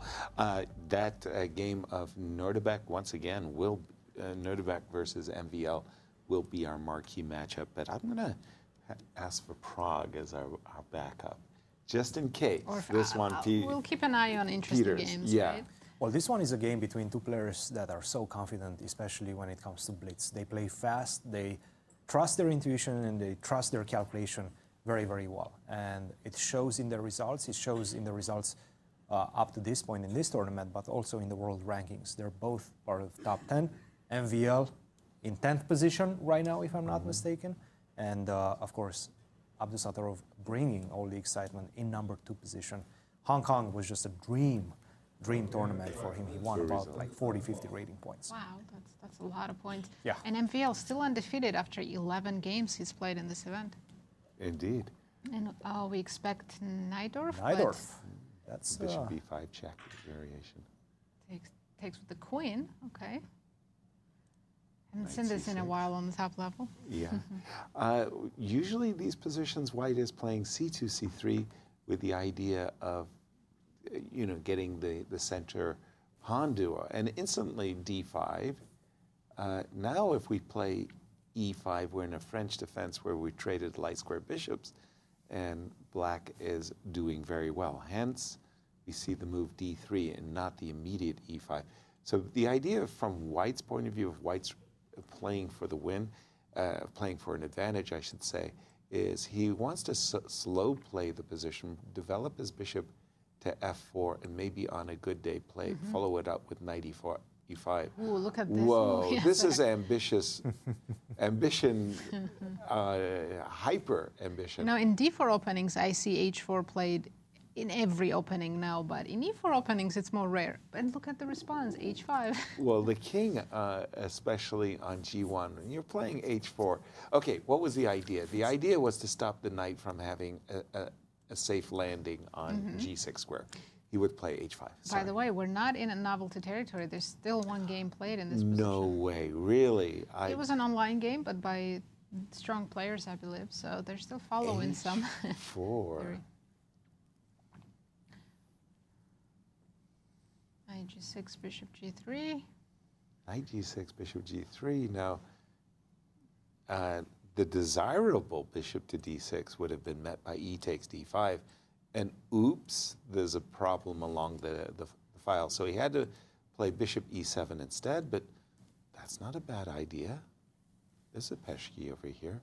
Knight a3. I don't like that white bishop on g3 defending the h4 pawn, right? It seems like, what if MVL castles and then goes f5, f4? I like knight a3. Knight a3 is looking towards the b5 square, but also potentially staying flexible via c2, e3, and trying to go to the other side. Well, I liked what Nazi just suggested. Castle short, followed up by f5, f4. He went immediately. Nope, F6. not f5, f6. I thought he played I thought he was played f5 as well, that he was reaching for his f-pawn. He's trying to meet knight b5 with e5 and locking that bishop on g3. Well, there's a knight c7. That's the problem. I could take on d5. So knight b5. Rook d1. Rook d1. A bit of a soft move. I don't like this one. King. Okay, we can't predict the What moves. is going on?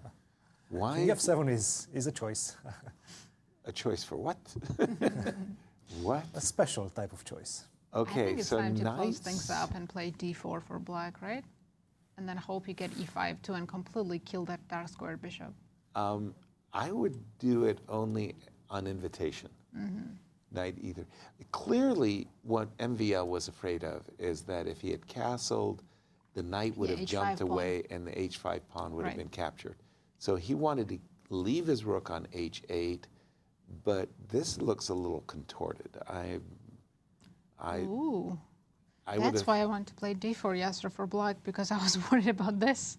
well, maybe with good reason. Position opening up, and then we do have king on f7. Exactly. The center tends to open up, and that's is why we like to keep our king on the flank, not in the center. This move d4 is the most challenging move. Indeed, and they're equal on the clock, managing time very well. I don't think it's desperate times. There's captures, queen to d5 is an invitation to trade queens. Of course, Maxime would love to trade queens. Exactly. I mean, again, the king on f7 after all. But I think takes, and queen d5 makes the most sense. a2 is hanging. Can white avoid the queen But trade? I don't know, after e-file opens, I can maybe give up the a2 pawn and play down upon your king. In the center, e6 is a weakness. this compensation, but the king's in the center anyway. Might as well have something in my pocket for it. Agreed. Big Okay. think here for MBL. He's been thinking for more than 40 seconds now on this move.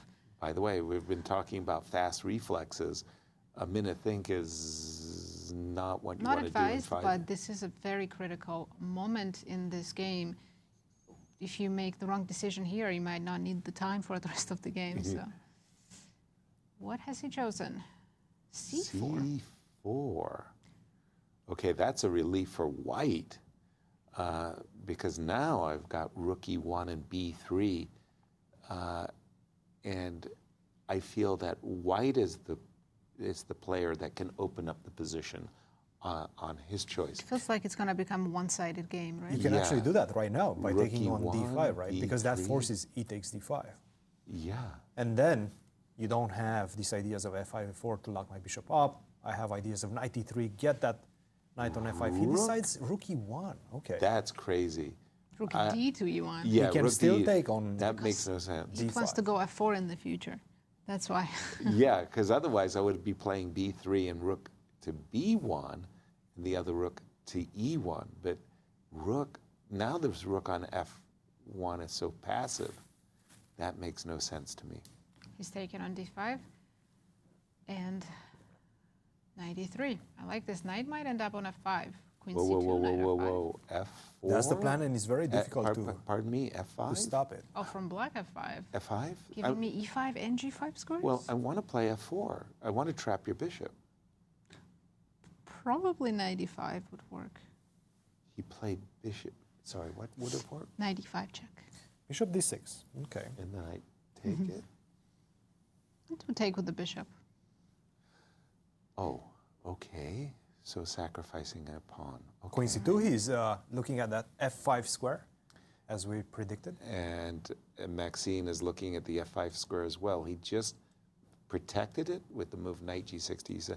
Maybe he will protect his h-pawn further with g6. Maybe Nodirbek now should play b3 as you recommended earlier, Yasser. Yeah. Well, then it's going to be kind of a playing- student body switch. Exactly. Switch from the center to the queen side No. and make it difficult for MBL to defend everything. Rook e2, in the words of Victor Korchnoi, playing through the center, a clear prelude G6. to the move rook e1. G6, Okay, just necessary fortifying. prophylaxis move. Yeah, he wants to see the rook go. He doesn't want to capture on g3 immediately and see that rook on On f1 F1, right? on the open f file, or pardon me, half open f file. But what is Nodirbek's idea if it's white to move again? How do you break through? That I'm not sure. I think at a certain moment you just take on d6 and go g3 and knight g2 and So still a lot knight of f4. preparations. It's all about maneuvering. Bishops have come off. F-file is open. Knight Whoa, whoa, C8. whoa, whoa, whoa. That's, MBL's knight's going to E4. I don't know. Rook to f1. This, King G7. I think king's fine on G7. are you sure? No. I don't know. There's some. They're just now going down below 2 minutes. Okay, there's no knight takes c4 sacrifices. Just black's king is a little loose. Let's just say there's not many bodyguards. Okay, b3. b3 and at least I loosen. think it has to be played now. B3 and on B5, A4 and try to open up the queen side. Yeah, loosen things up over there. Because Maxime defending the center and the king side very well. He is. Yes. Now I start to look desperate or yearningly towards the move g4, and the way to do that is maybe knight h2 and g4. Not exactly prime. Knight Oh well, there you H2. go. He's going for the G4 idea, He is. which is also taking a risk, right? You're opening up H file, pawn on H4 might get lost. True. But there'll be an e file that's open as well. To get squares, you got to give them. Rook E4. Okay, I was Nicely worried placed about rook. knight takes c4, rook e2, queen e2, takes on c4, check, no follow-up, king g7, it's okay. No follow-up. Okay. Knight F1. f1. Okay, that's a curious That was move. strange for me. for Maybe me he too. still wants to play G4, knight G3, something like that. It does actually work. G4. But no, he has different plans. Let's just watch Nodirbek and see what he's cooking. he's cooking H4, H5. Oh, and opening up the queen on C2. Very nice. Well, that's what it's all about. That's F5 probably the only move. And Bill plays it But quickly. now maybe I can even take on Takes. G4 at the right moment. That's why. Is there a knight F5? And Bill up a pawn, but look at the Knight- king Knight side. F5, just queen takes F5. Queen takes F. Apologies. Knight F1 going back. By the way, we have a result as Anish made a draw Against in his game Bogdan-Daniel, Deac, yes. against Daniel, yes. Knight F1. Do you believe this pawn sacrifice? I'm not sure I do. I do. I like it. In time like trouble, especially, absolutely. It's all That's about the true, I safety of the forget. kings, and I feel that king on G6 might be having some difficulties later on, especially if those knights manage to find a King way towards G5. Look at the King is bold, marching up. bold approach by Now like Maxime. Rook H2, Queen F2, how is there... It's going to be a mate, right? Yeah, that king on G5. I mean, a good general leads his army into battle. Lots of ideas in this position, and you're going to have to understand all of them with 20 seconds on your clock. Before this move, Rook E4, the most advanced piece in Black's camp was the king on G5. Down to 18 seconds on Bill. Uh-oh. And a difficult position for sure. So many tactics to watch out for. Oh, you bet. Okay, so Queen F2 with the idea Knight G2. Just to I want to resolve the issues along the E file. Rook Is E2, a Rook bit H4. slow. Wait a minute. Oh, I thought Wait it was a Knight minute. F7, Knight G5. Very good idea for MVL. it still exists. But all right, let's just follow the players. 10 seconds for MVL now. Oh my Rook gosh, H4. it's Rook G4 check. That's what And we said. MVL blundered. Easy to blunder. First defeat for MVL. This is a Nodirbek on huge fire. result, guys. This is a huge result. Wow, where Let's are go we? to Alireza's game against Vincent. They're still Okay. playing, and this is a key matchup as well. Firouzja currently sharing first with Prague. By Looks the like way, he has a great position, but 2 seconds for both players. 2 seconds. I think Vincent flagged. Oh And my it's over. goodness, he flagged. And let's go to Let's go to Prague versus Jorden Van Foreest. Ooh, there's a passed A pawn. That's got to be. The computer That says one completely even? turned around. Prague was computer winning says- in this one, and right now he's barely hanging on. I saw this A pawn and the computer says even. I would be petrified, mortified. Yeah, that A pawn with the bishop on G7. How do Oh, we now stop he's it? losing. Now it's over. Well, that's what I'm. And Van Foreest Just keep Making a running with that big- king. upset Yeah. in this tournament. Oof. Our leader is going down. And that means we Prague. will have co-leaders once again. Well, No, hold sole on. leader. Alireza, Firouzja- sole leader. Never mind. Yes. Alireza was tied with Prague coming into He this won game. this round. Alireza Vincent, won. by the way, lost 3 games in a row. That is, Why isn't there a queen on A1? by the way, I think my we're board not seems to following. be. Yeah, our boards are frozen because Okay, hold on. you Maybe do see the queen is on E1 now. we have. Let's press live. Yes, sir. Let me just. That's okay. Let me It's just updated refresh. now. There we go. Oh, I just saw Queen G1 and Rook F2. Prague still trying, fighting with his knight and pawns against the queen. Knights are tricky, but not that tricky. Fighting with this knights and pawns against. There was a moment where he wasn't that lost anymore. Did you see the developer? No, I didn't. Yeah. I just saw Rook F3 and Rook G3. Gukesh came back. He won his game against Ivan Saric. After 2 losses, he bounced back. And there is a checkmate on the board coming up. No.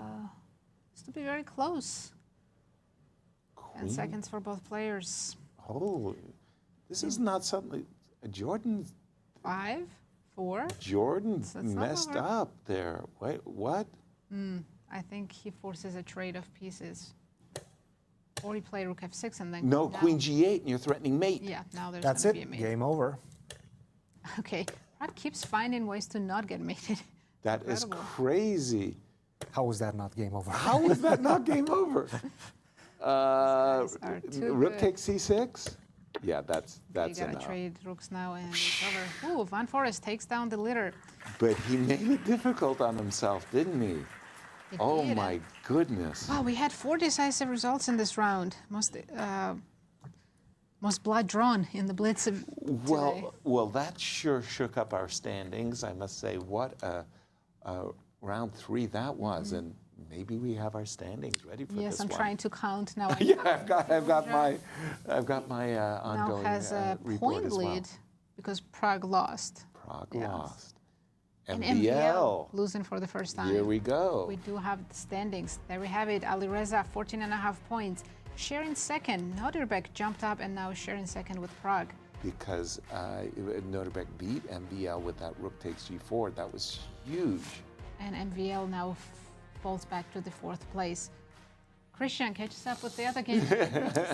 Well, actually, I will catch you up with this game, Prague versus Jorden, to show you how dominant Prague's position actually was. Take a look at this. After this move f5, you can see this pawn on e6. You can see the rook on d5 that you can never touch. All he had to do right now is try to break the structure on the king side for black with the move h4. A very powerful I love move. that move. Because right now, if you allow me to go h5 and then lose the pawn on f5, that's just simply game over. So if you go h5, now I have this extra square for my knight, and that's going to protect my pawn on e6. This one is just completely dominant. He played the move queen to d3 and allowed rook to d6, forcing the pawn to go all the way to e7, which allowed black to corral it and actually capture it. And then we got into this endgame, which we saw. And at this point, after rook to a5, the only way to keep equality in this game was rook to b7 first. And after king to g8, take on f5. If you continue with the move a3, then I can take on g7 and do exactly what Vincent did against Bogdan as well. Catch that pawn with my rook. So this was his last moment of hope. He did not find that. He played the move knight to f3, and there is no way to stop the a pawn. After that, another game that did not have a lot of history was the game between Bogdan-Daniel Deac and Anish Giri. And Bogdan just simplified the position. Anish was happy with that as well. Exchanged everything without creating any imbalances in this one. And the two players agreed to a draw. Maurice, what do you have for us? Let me tell you, Alireza Firouzja must have an angel somewhere, a guardian angel, because he was dead busted. And it was only one move that would have done the job. Easy move at that. He had the white pieces here against Keymer. And take a look at what happened here. Keymer said, let me go with f4 and just open up your king like a can of sardines. And in this position, Alireza played the right first move, f3, but after takes, which was not good for Vincent, he needed to play f4. What did he do here? He played g4, and the knight just parked itself on this gorgeous square. And now a nice sacrifice. There were better moves in this position. In fact, knight h3 and knight f2 were better. But instead, this sacrifice, which also works out well, this capture, not a good idea. And look at this, knight f2 takes queen g5. And now all he has to do is play the simple queen h6. Check. That's it. What are you going to do? You can't go back because it's mate. You can't go up because it's mate. An even prettier mate, that's mate. Knight h1. That's all Vincent had to do. Just play queen h6. Instead, on time pressure, he took on g4. He took a piece. The queen got pushed back. Queen went to e4, and he flagged, and that was that. One move, and Alireza was cooked. But now, hey, thank his lucky stars, because he is atop the leaderboard in clear first by a full point once again. Sometimes you just got to get lucky in chess. And with much more exciting action to come, we're going to cut to a quick commercial break and be right back.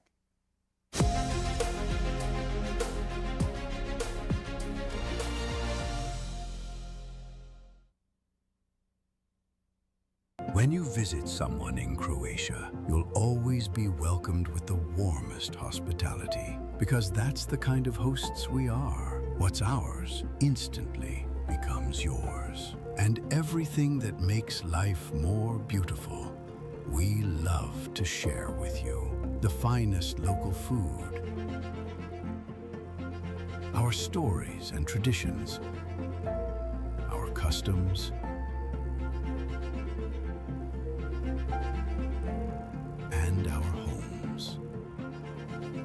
the hidden beauties of the country, known only to locals. Experiences, memories, and images. Sounds, colors, and flavors. An authentic, welcoming, and unique holiday experience in Croatia. Choose accommodation with the local host label and discover the true Croatian experience. Visit croatia.hr for even more unforgettable experiences.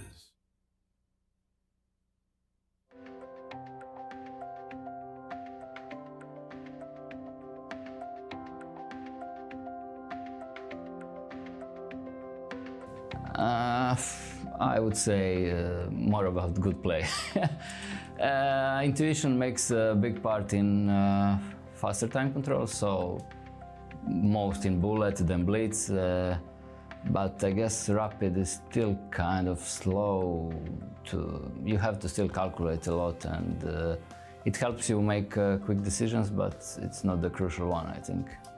You need to think faster in short time control. I think it's more about intuition. You need to play more intuitive, not to calculate that much, just to play, more moves by intuition, because you can't think that much in rapid and blitz. Yeah, both of these factors are like different.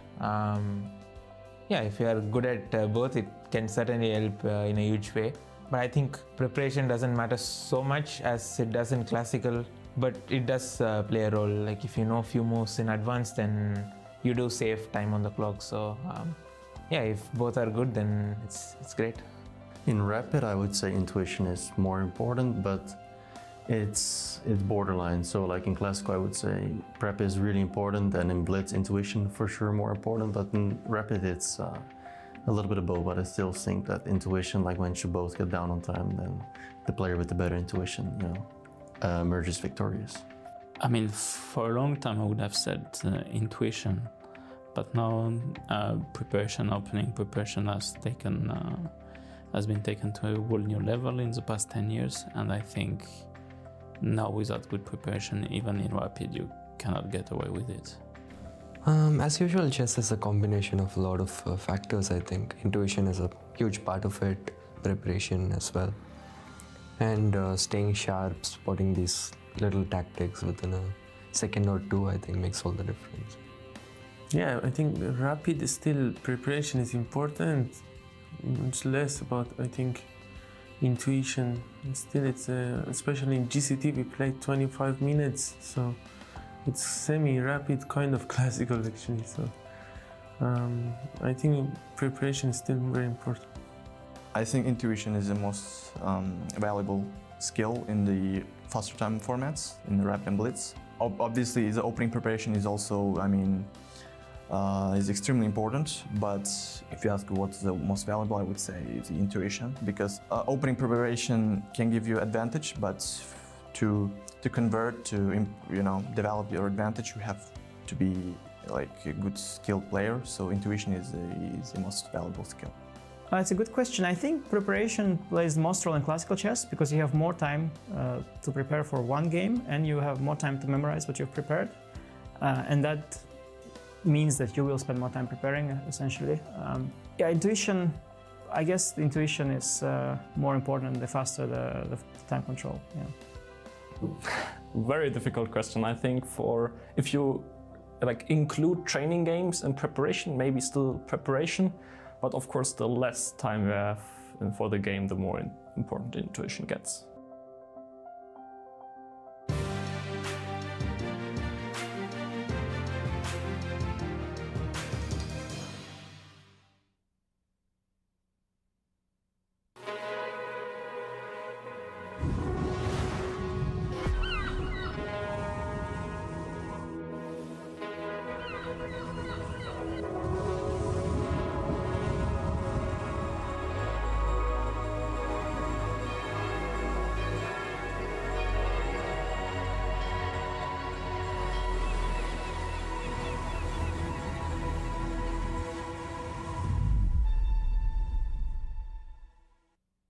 Let's generate a country with more than 1,000 islands at the best locations to enjoy with all 5 senses. I want to feel real excitements and adventures. Make it authentic and rich in history. With UNESCO World Heritage Sites. How many? A lot. With unforgettable food and wines awaiting to be discovered. Make it a country that cares for its local way of life. Smiles on every face. And beauty at every place.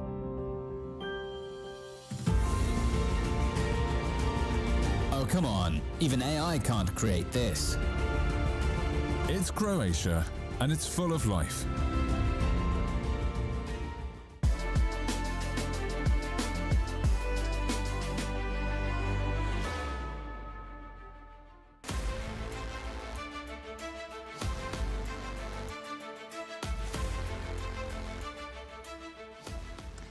And we're back. We had exciting start of the day. 3 great games rounds where there's so many decisive games. Yeah.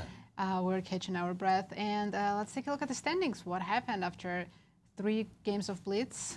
We do have a sole leader again. But our leading group is Changing making after each round. But they're separating from everybody else. The top 4, I meant. Yeah, top 4 are separating. It's Alireza Firouzja currently leading with 14.5 points. Full point behind him are 2 players, Nodirbek, Abdusattorov, and Praggnanandhaa. But look at that, Prag lost his last game. Absolutely. And let's jump right into it. Tell us the pairings for this round 4 coming up. I don't think any of the leaders are facing each other in this round. It's an interesting round in that, just as you described it, right? Praggnanandhaa is playing Daniel, Anish, Giri against Alireza. We're going to follow that game. Yeah. Vincent, Keymer against Gukesh. Both of these players not having a great day. Ivan Saric against Nodirbek, Abdusattorov, and Jorden against MVL. Yeah, it's one of those rounds, Christian, where it's like the top half versus the bottom half, if you will, as the leaders going to go down and try to grab more points from and that's the people the thing, that the don't leaders have it. feel a lot of pressure because of that, right? They've know that they need to win this one, specifically Prague versus Deac. Obviously, Prague will try to win. That one is not going to be easy. But also, Prague has the perfect style against Deac because he gets those opening small advantages and he gets those opening ideas which force his opponent to spend time. Deac will definitely be down on time, and we'll see if he manages to survive. In Rapid, he did not. In Rapid, he got completely clobbered. If you remember that one, that pawn sacrifice in the Petrov by Prague. Now, another game, of course, Giri versus Firouzja. That's the one that we will be following. Keymer, he needs to do something. Lost 3 in a row. He lost 3 in a row. We didn't know what to expect from Keymer. We haven't seen him play a lot of Blitz, but he needs to play better. And we know he can play better. We know he's such a tremendous player. And definitely Van Foreest versus MVL. Van Foreest seems to be having a much better time right now than in the first couple of days in Zagreb. For MVL. Day 3 in Rapid, he did quite well. And right now he's starting with some bangs also. So definitely Van Foreest is going to give MVL a difficult time also. But for MVL, this is his first hiccup. Yes. He was undefeated going into the round 3 of Blitz. He just lost. He overlooked that rook takes g4 by Nodirbek. How do you recover from he gets that black kind of a pieces shock? Again, 2 blacks in a row. He's annoyed with him. I'm Yeah. sorry, I'm not but that's sure. that was an He seems annoyed content. expression. No. No, he was. That stuck. King g5, rook e4. That was doing fine, yes. That was a But it 3 was a result fight. game. Even that was a fight, right? And he knows he had some chances, sure, but it felt like Nodirbek was the one pressuring from the get-go. You know, he was the one trying to find the weaknesses Knight in his opponent's h2, knight position. f1. Yes. You were not terrifying anybody with those moves. And he took a big risk by sacrificing the pawn. g4, h5. And saying, you know what, I'm going to play against the weakness of your king. Yeah. Paid That's off. exactly what paid off. Again, our marquee matchup is going to be Anish Giri versus Alireza Firouzja, as Alireza started the event tied for first, started the Blitz, I wanted to say, tied for first. and now finds himself back in the first place. Remember, he started in the Rapid with 2 consecutive wins. So this event had his name Yeah, there was a point all where he over had it. a 3-point lead. Exactly. And the games have started. We have And Linso where we Indian. go. A Bogo Indian with, oops, Bogo let me Indian, let yes. me put this on my board. I apologize, I don't have it up. Ooh, A 27. favorite This is a rare line. of Larry Christensen, Joel Benjamin, and they played it so well, and I couldn't find a chink in the armor. I started playing it as black myself. Really, if you can't beat him, join him. Very good. Only Jan Elvest got the better of me in the opening. I actually did very well with the Bogo Indian. It's a very solid, and it's somewhat surprising that this bishop on c8 and so many queens pawns opening has a hard time. And the most natural developing is to play for d6 and e5.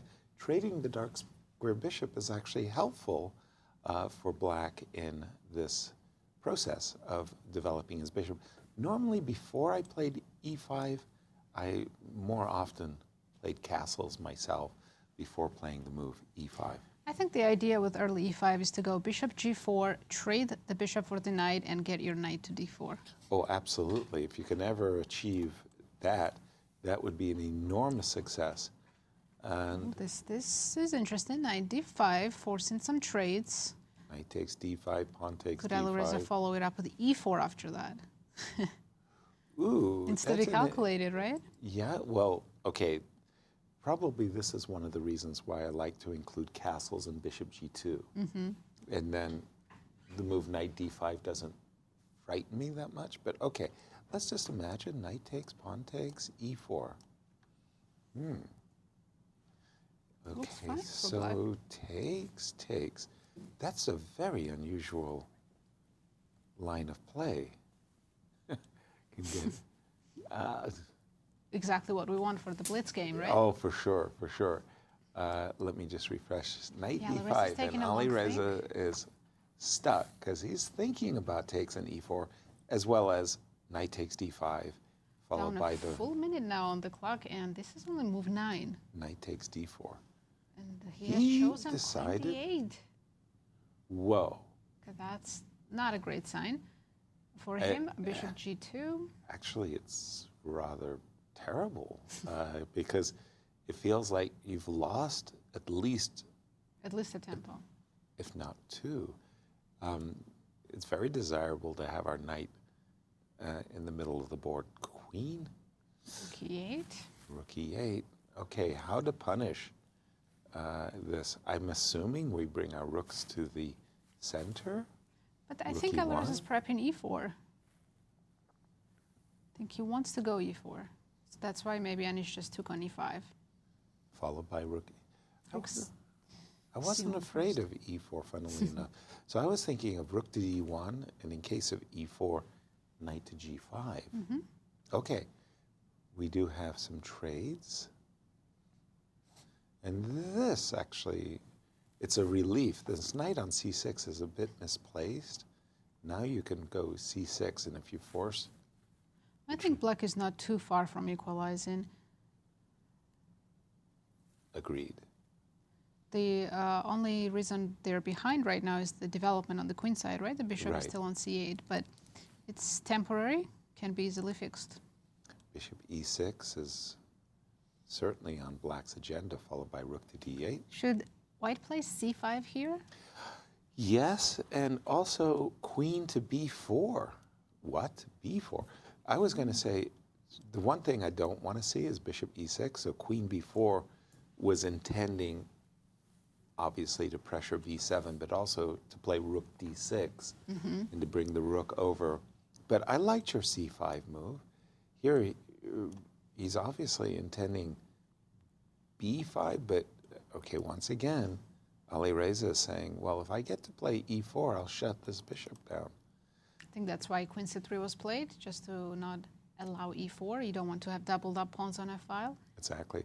D8. Rook d8. Now I'd say it's full equality.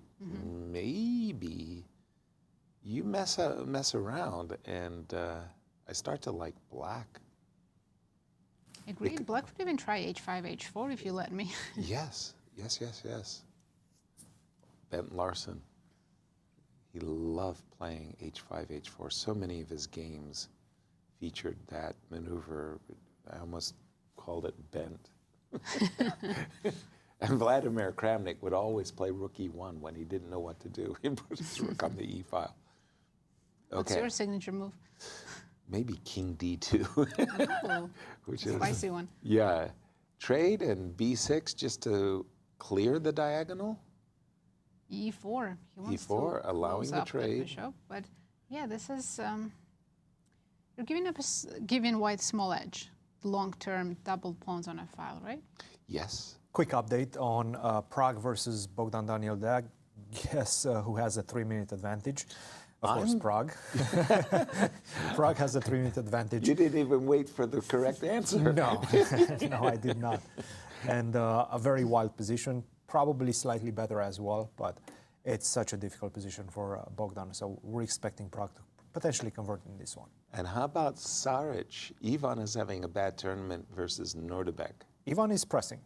Really? So Nodirbek is having some issues in that one. Definitely Okay. one to follow later on, but maybe this one even seems quite balanced. Maybe at some point we can make the executive decision to move to a different one.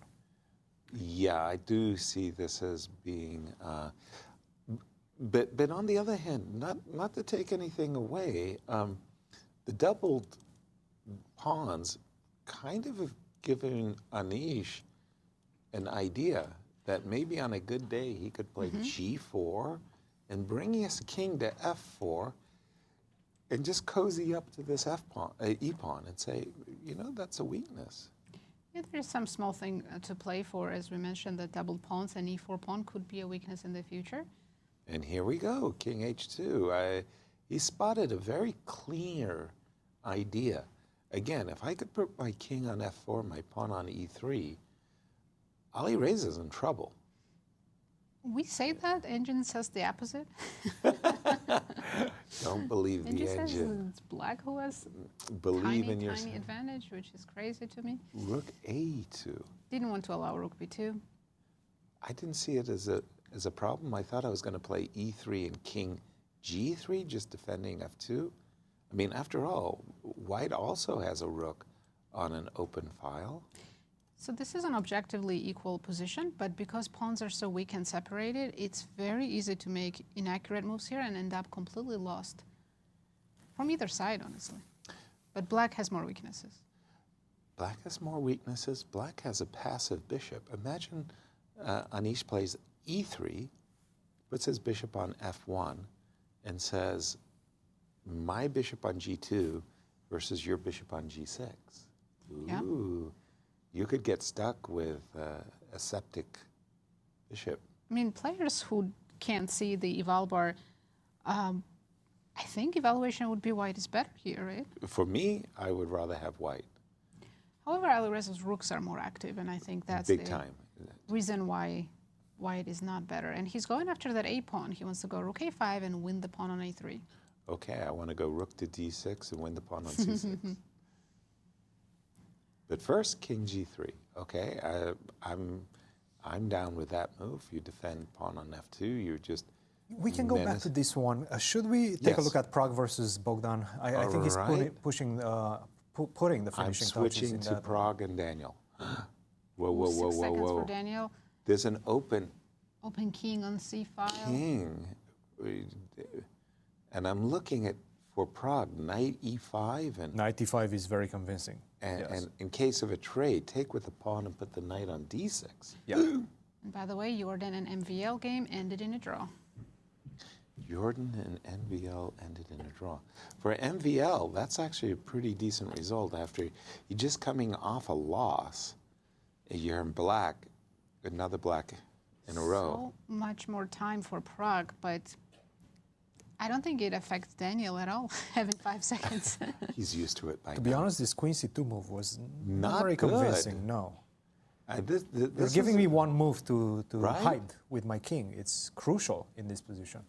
Exactly, exactly. I've always felt when those positions where the kings are on opposite sides of the board, every tempo becomes critical. And because guess what? Right now, black is better. no more knight e5. I love that move by Daniel, f6. Look, the material is even. Let's not forget about that. The material is even right now. It doesn't look like it because black's pawns are so ugly. But that pawn on b4, in fact, can become a problem later on in the game. A potential knight c3 exists. Yes. If you could ever get a queen to We d5. have another draw. Nodirbek game against Ivan Saric also ended in a draw. Okay. For Ivan Saric, who's having just a miserable tournament, that was a decent Good result, yes. result for sure. f7, f6, and now I'm thinking from Prague's perspective, how do you do anything here? You're doubling rook. Those knights on c6 and d5 are defending extremely well, and you can't break through. If He's you- shaking his head, you can see it. He doesn't like that he's gone down to 40 seconds and cannot find a good idea. If you go queen a2 with the idea of menacing queen a8, 93. you're not menacing anything. Exactly, it's just one check. I'm looking at knight c3 to block. He played rook e8 I would to say Daniel. if Daniel had more time, he could outplay Prague in this position. He has already, in fact. He's starting to outplay him, but yeah. at some point, don't you think that time should play the role? Every time I expect that I to don't know. happen. Prague has 20 seconds also, so this is a mutual time trouble. No, it's a 3-result it's- game. There's no question about it. You don't have the 3-minute advantage anymore. You know, I think now a it's draw is mano a mano. Isn't. No, Prague said no draw. Queen d1. Daniel said that suits me just fine. What about rook c5 now? Rook c5, queen c5. Rook c5, Yeah, queen now c5, it's yes. 8 seconds versus 6. Anything can happen. Queen a4, I like that move. Very aggressive. Yeah, I wasn't. Ooh, wait. Why is the bar all the way up? How is white winning? Not with this move, knight h4. Okay. It wasn't that obvious to us. No. Knight is on f5. Now black is winning. What's going on? Queen e4. Let's just watch and Yeah, I was forget about the to say. evaluation. Let's not pay too The much rook hit attention. in. Prague again refuses to make a draw, trades queens. The maximalists. King But white's b6. not better in this endgame. Wait a minute, I thought He's gonna black lose was the pawn better. on d4. Yeah, that's what I'm saying as well.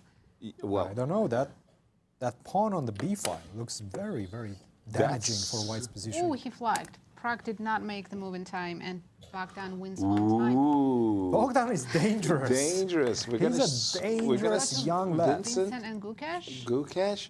Wait a minute. I'm seeing 2 bishops. 2 extra bishops for Vincent. I don't say extra that often. Okay, this one is winning for Vincent. I'm going to go to the game between Anish, Giri, and Ali. Oh, it's just a rook ending. Let's see Vincent's first victory. Let's see him convert. Fair. That's fair. Convert But it's for 2 the first time. bishops. What's there to convert? Two Two extra 2 seconds, pieces. he can blunder. By the way, why did he blunder his A pawn? Pardon me, his B pawn. He's not paying attention. He looked at the clock. He had 1 second, so King made a move. King H1. 4. Bishop F3. Bishop F3. It's nerve-wracking, even with. So you have 2 bishops for 3 pawns. So you're technically up 1 bishop. No, but this is so easy. Bishop H. Come on, it's 2x. Why is Gukesh is calling the arbiter for some reason? Missed it. Did our video catch what the issue was? Not sure. I think maybe he dropped a piece and still made a move.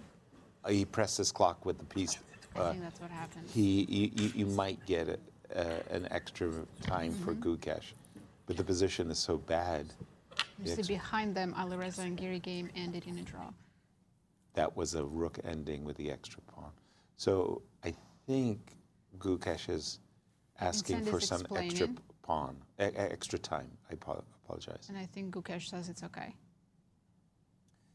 I don't know if we have video replay of that moment that Gukesh is Do we have pointing. bar room like in World Cup. Can we review? Yeah. I wish we could hear them right now. Okay. I think Gukesh is getting extra. I think minute. Vincent said he's right. I pressed the clock at the time that my piece was not on the square properly. And so I think here it is. Yes. Okay. There you see that That he was had, clearly an accident. But yeah, obviously. Technically, yeah, Gukesh should get an extra minute. Exactly. So the whole point that Gukesh is correctly stated, the piece was not properly on the square when my opponent pressed his clock. Vincent agreed and said, I'm at fault. Yeah, he dropped By the way, piece for a as second, he was- relaxed there. He made a move with 1 second on his clock. Once again, he's been Yes. doing that. King G2. King G2. Just Get make out a of the few easy pin. moves to gain some time, you know. quickly. Exactly. Pre-move King G2. He did it finally. Thank He goodness. was on G2. Wow. Okay, Queen F6 is on the I think Queen it's over. F8. I think it finally is over. The Exchange the only hope queens. is some yes. kind of stalemate, but now queens are coming up, so forget about stalemate. Right. Bishop G5. Whoa, whoa, whoa. What's G4? No. Rook G5. I'm almost trapped as We do big. have a resignation. First win in the Blitz section.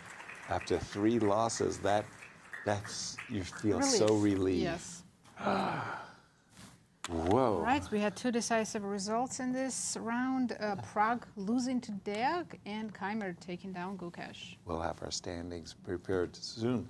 But I want to say it really is so common in Blitz that a piece isn't directly on the square. Sometimes it's just off the square and you make a shadoob after pressing the clock, of course. And the guy says, wait a minute, I should get some time back. I think it's a good thing that what we just saw. Yeah, and it was that definitely Gukesh- not intentional. Of course not. This one was not intentional. Clearly. He didn't make it with 1 second. I was following. I think he had 4 seconds at the time he made that bishop h3 move, so definitely not intentional. These are our standings after 4 rounds of Blitz. Alireza Firouzja still in the lead, a full point ahead of Nodirbek Abdusattorov, who's now in clear second. Prague suffers a second loss and is now in 3rd place with 13.5. Well, in this round, we saw the top half versus the bottom half. And guess what? The bottom half outscored the top half. Like, I was expecting the top half to pick up 2.5, Points, yeah. 3 to 1. Yeah. No, They Ivan are opposite. Saric held. To be honest, Prague should have won that game against Bogdan. He Or at had a least not 3-minute advantage and he was winning. Yeah, had he played the move. He just played knight such E5. soft moves at one point and then allowed this f6 and everything turned at that point, and Maurice will have more on that. Let me just take a look at this game between Vincent Keymer and Gukesh, the one that we just caught the end of, and see how Gukesh got two pieces down. Because minus. You don't get 2 pieces down as easily. So once again, another Reti, e4, and now it turns into a King's Indian attack. Bishop to g6, knight to c3, a3, knight to c5. What black is trying to do is get an offense started on the queen side. White, on the other hand, is trying to take advantage of the fact that this bishop on g6 could potentially become a target, as well as white having more space on the king side. After the move e5, followed by knight to e2, and I think this is a very, very good move. Finally, I have a moment to redirect my knight on the king's side. Otherwise, because you cannot take the pawn on e5, that would mean you lose the piece after the move d4. It's a piece sacrifice, by the way. Black is not completely lost in this position, but it's a piece sacrifice that favors white. He didn't do that. He played the move b4, and after knight to f4, castle, already a step in the wrong direction, I feel, because after h4, you're starting to feel really, really unpleasant on that side, and the bishop on g6 definitely feels the heat right now, because h5 is going to trap it. What he had to do is sacrifice the piece. By the way, you cannot save the piece in a good manner in this position unless you play the move h6, but after knight takes g6, this is such a bad pawn structure. In this position, this would give white a decisive advantage. What he had to do was play b3, h5, and in fact, either take on c2, and after take, it does seem like you're still having some difficulties because g5 is coming as white. G5 is coming, and once this knight moves away, I get that pawn on d3 as well. There's not that many ways to defend against that, and also knight to b3 might be problematic in the position as well. Looking at the rook on a1. So this would give black some compensation. What he did would give him no compensation. Bishop to f5, g4, bishop takes d3, knight takes d3, and this is a full piece. Sure, you get a couple of pawns, but those pawns are not very important. Take on b4, take on a5, and after that it was just a matter of technique. And it did seem like Vincent played a very good game, converted with ease.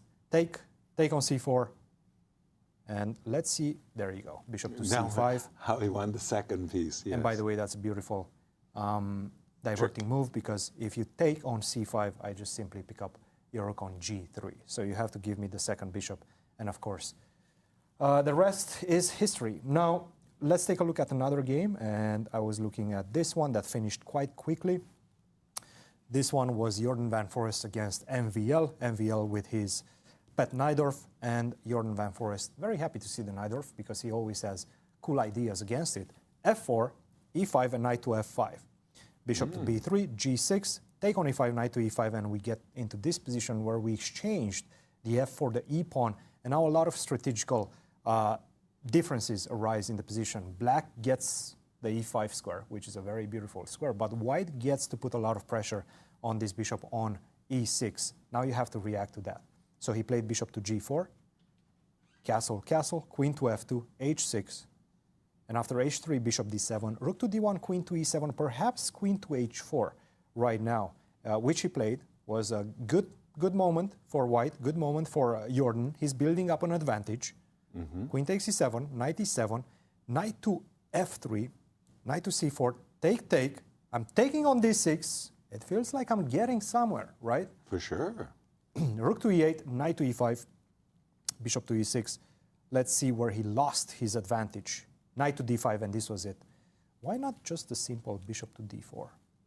Bishop to d4, you go back, and now I go perhaps knight to d5. You take, c4, and I get this type of bishop versus knight position with pawns on both sides of the board. But in fact, your knight is really struggling to find an outpost in this one. You can go knight to b4, but after bishop to b6, you resign on the spot. You're losing the pawn on f7. You cannot go to d7. You have to go to e7. But then bishop to c5 comes and wins the game. So a big opportunity. He played the move knight to d5, but after knight d5, this is just an easy draw. Easy, opposite color bishop endgame. And this was all she wrote in this one. But a lot of things happened in the other games as well. And Maurice, catch us up on what happened on the other boards. Thanks, Cristian. Well, Nodirbek and Saric played a fairly even game where Saric was pressing just a little bit, but wasn't able to get much out of it, and they ended up with a tepid draw in a knight ending. So we won't even bother going into that one. But the one that we did see was this insane, absolutely insane development in the game between Pragg and Deac. And I got to show you something in the opening that's just mind-blowing. You're like, what? How is this possible?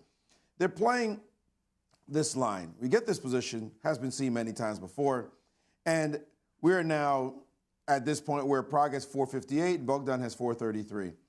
And after Pragg plays the move a3, which looks very calm, very straightforward, very simple, you can do a ton of things, a5, knight c6. You could even play g6. He spent the Deac a minute and 14 seconds to play e6. A minute and 14 seconds. This is a blitz game. So you might say, well, he felt a little uncomfortable, so he decided, let me just analyze a little bit. But then after this capture, he spent almost another minute capturing on b4. How is it possible that he spent 2 minutes on 2 moves this early in the game and ended up winning the game? Just absolutely shocking. But he is so quick, and this position here, he was doing quite well. In fact, the brilliant knight f4 and bishop h3 would have been fantastic. But here in this moment, he spent, after takes and bishop back, he spent exactly 50 seconds, almost 3 minutes for 3 moves, and somehow this guy comes back. It's mind-blowing, and I'm going to tell you, it was not easy at all for Pragg to win this queen c2 move, which we were like, well, you could just play knight e5, was not that easy because of the move knight to c3.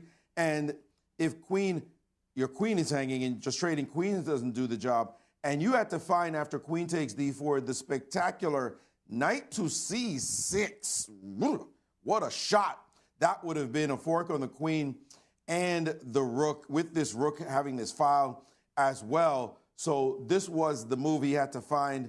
He did not find it, and we saw the rest. He played queen c2 instead. In this position was a soft move. You guys saw the rest of this game. But seriously, 3 minutes spent on 3 moves in a blitz game, and somehow he takes down Prague. This guy, Deac, it's incredible. I don't care what time control it is, classical, rapid, blitz. He just wants to be in time pressure and stick it to his opponents. Make me lose. I'll show you what I can do. And he's been performing magic. Sometimes he crashes and burns, but sometimes the guy's just an absolute wizard. Guys, back to you in the studio.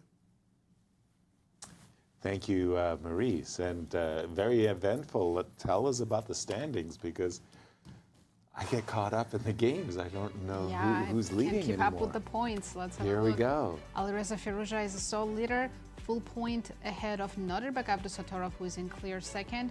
Praggnanandhaa now in clear third, and MVL in fourth. Tell us about the pairings for round 5, which coming up.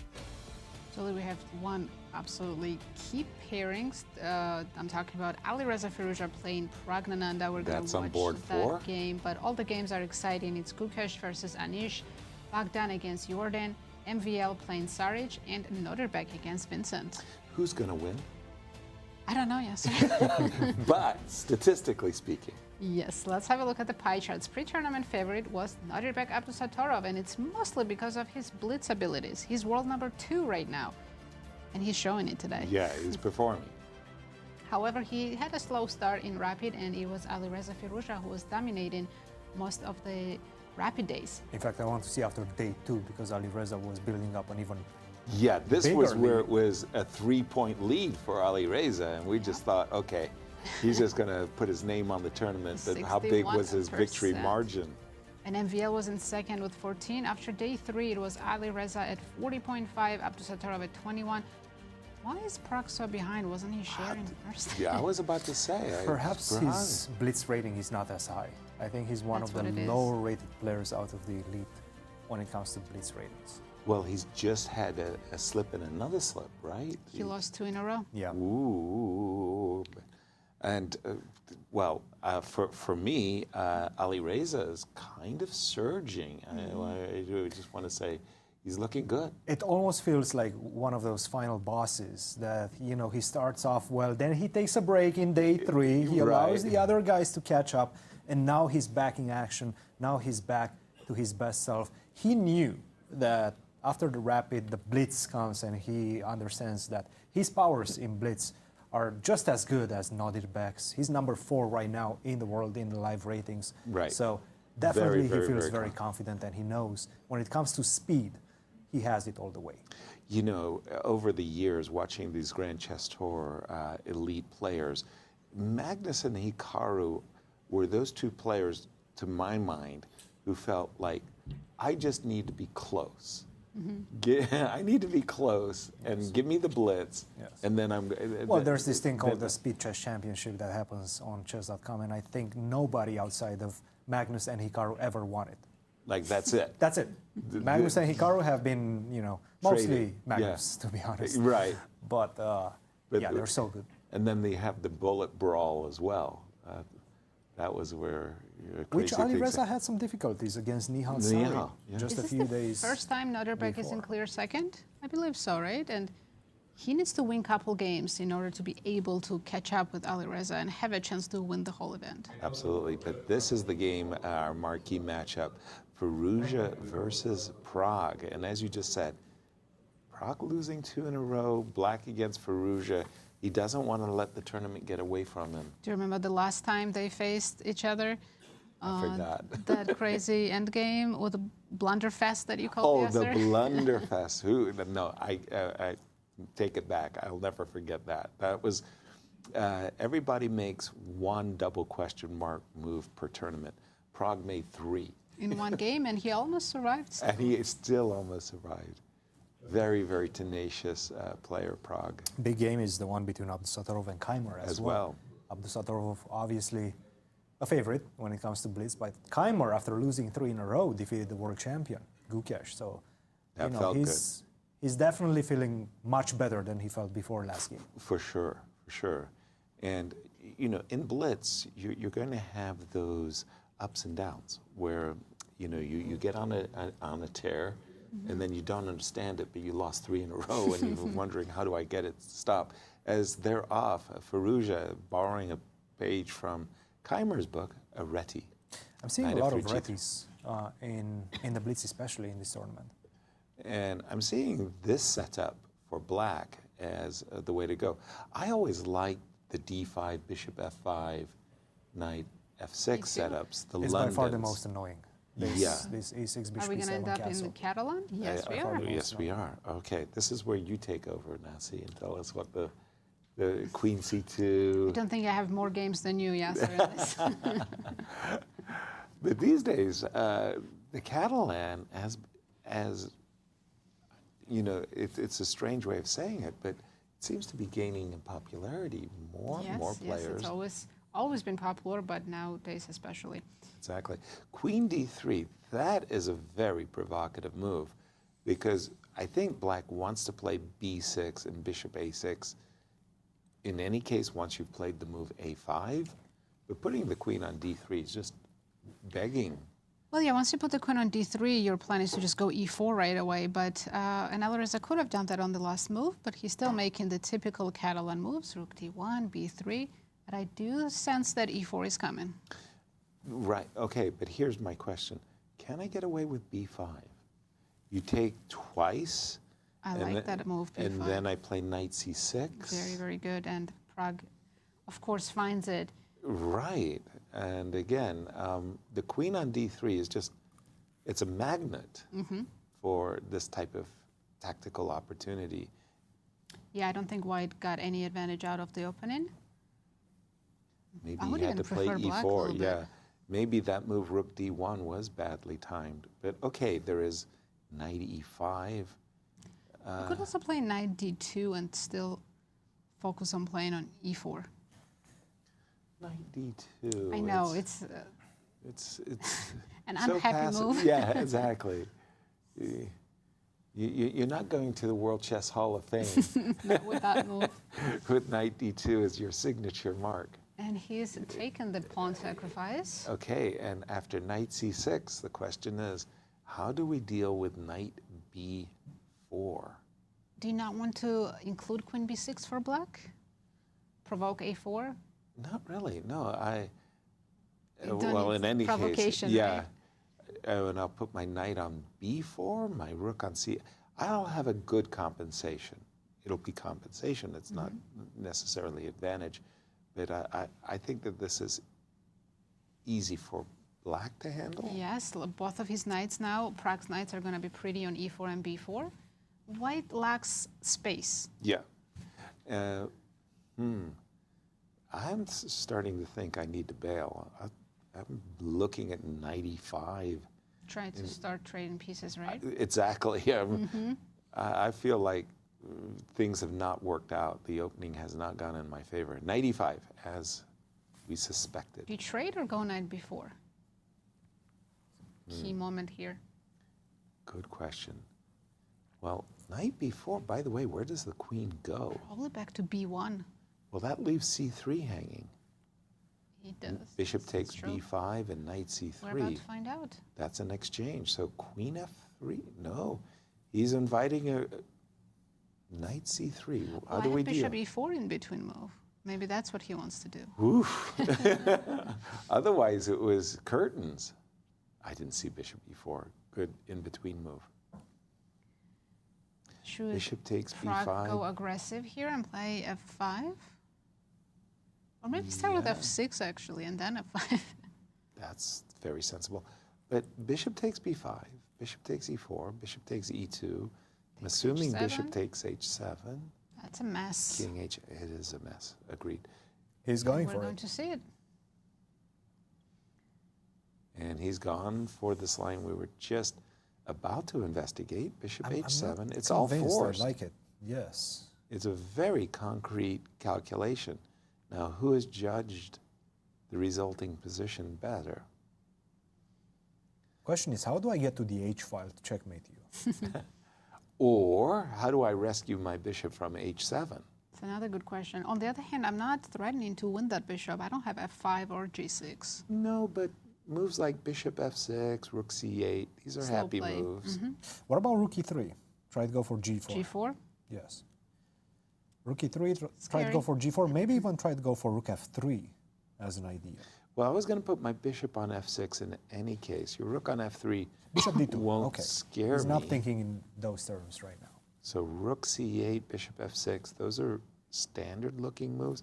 Again, I'm just thinking that the bishop, you're going to have to take on b4 before you play bishop to d3, yes. right? So I don't think Alireza is looking for checkmates on h-file. He's trying to find a way to get the bishop out of h7. Whoa, whoa, whoa. Queen Knight d6. d7, Allowing queen fork. d4. Taking on d4. I actually like the sacrifice for black. But then again, these are not my pieces. But I think Alireza has to go for it. Because he just played bishop d2. You don't want to move the bishop again to defend the pawn on d4. Yeah, that's not a happy thing to do.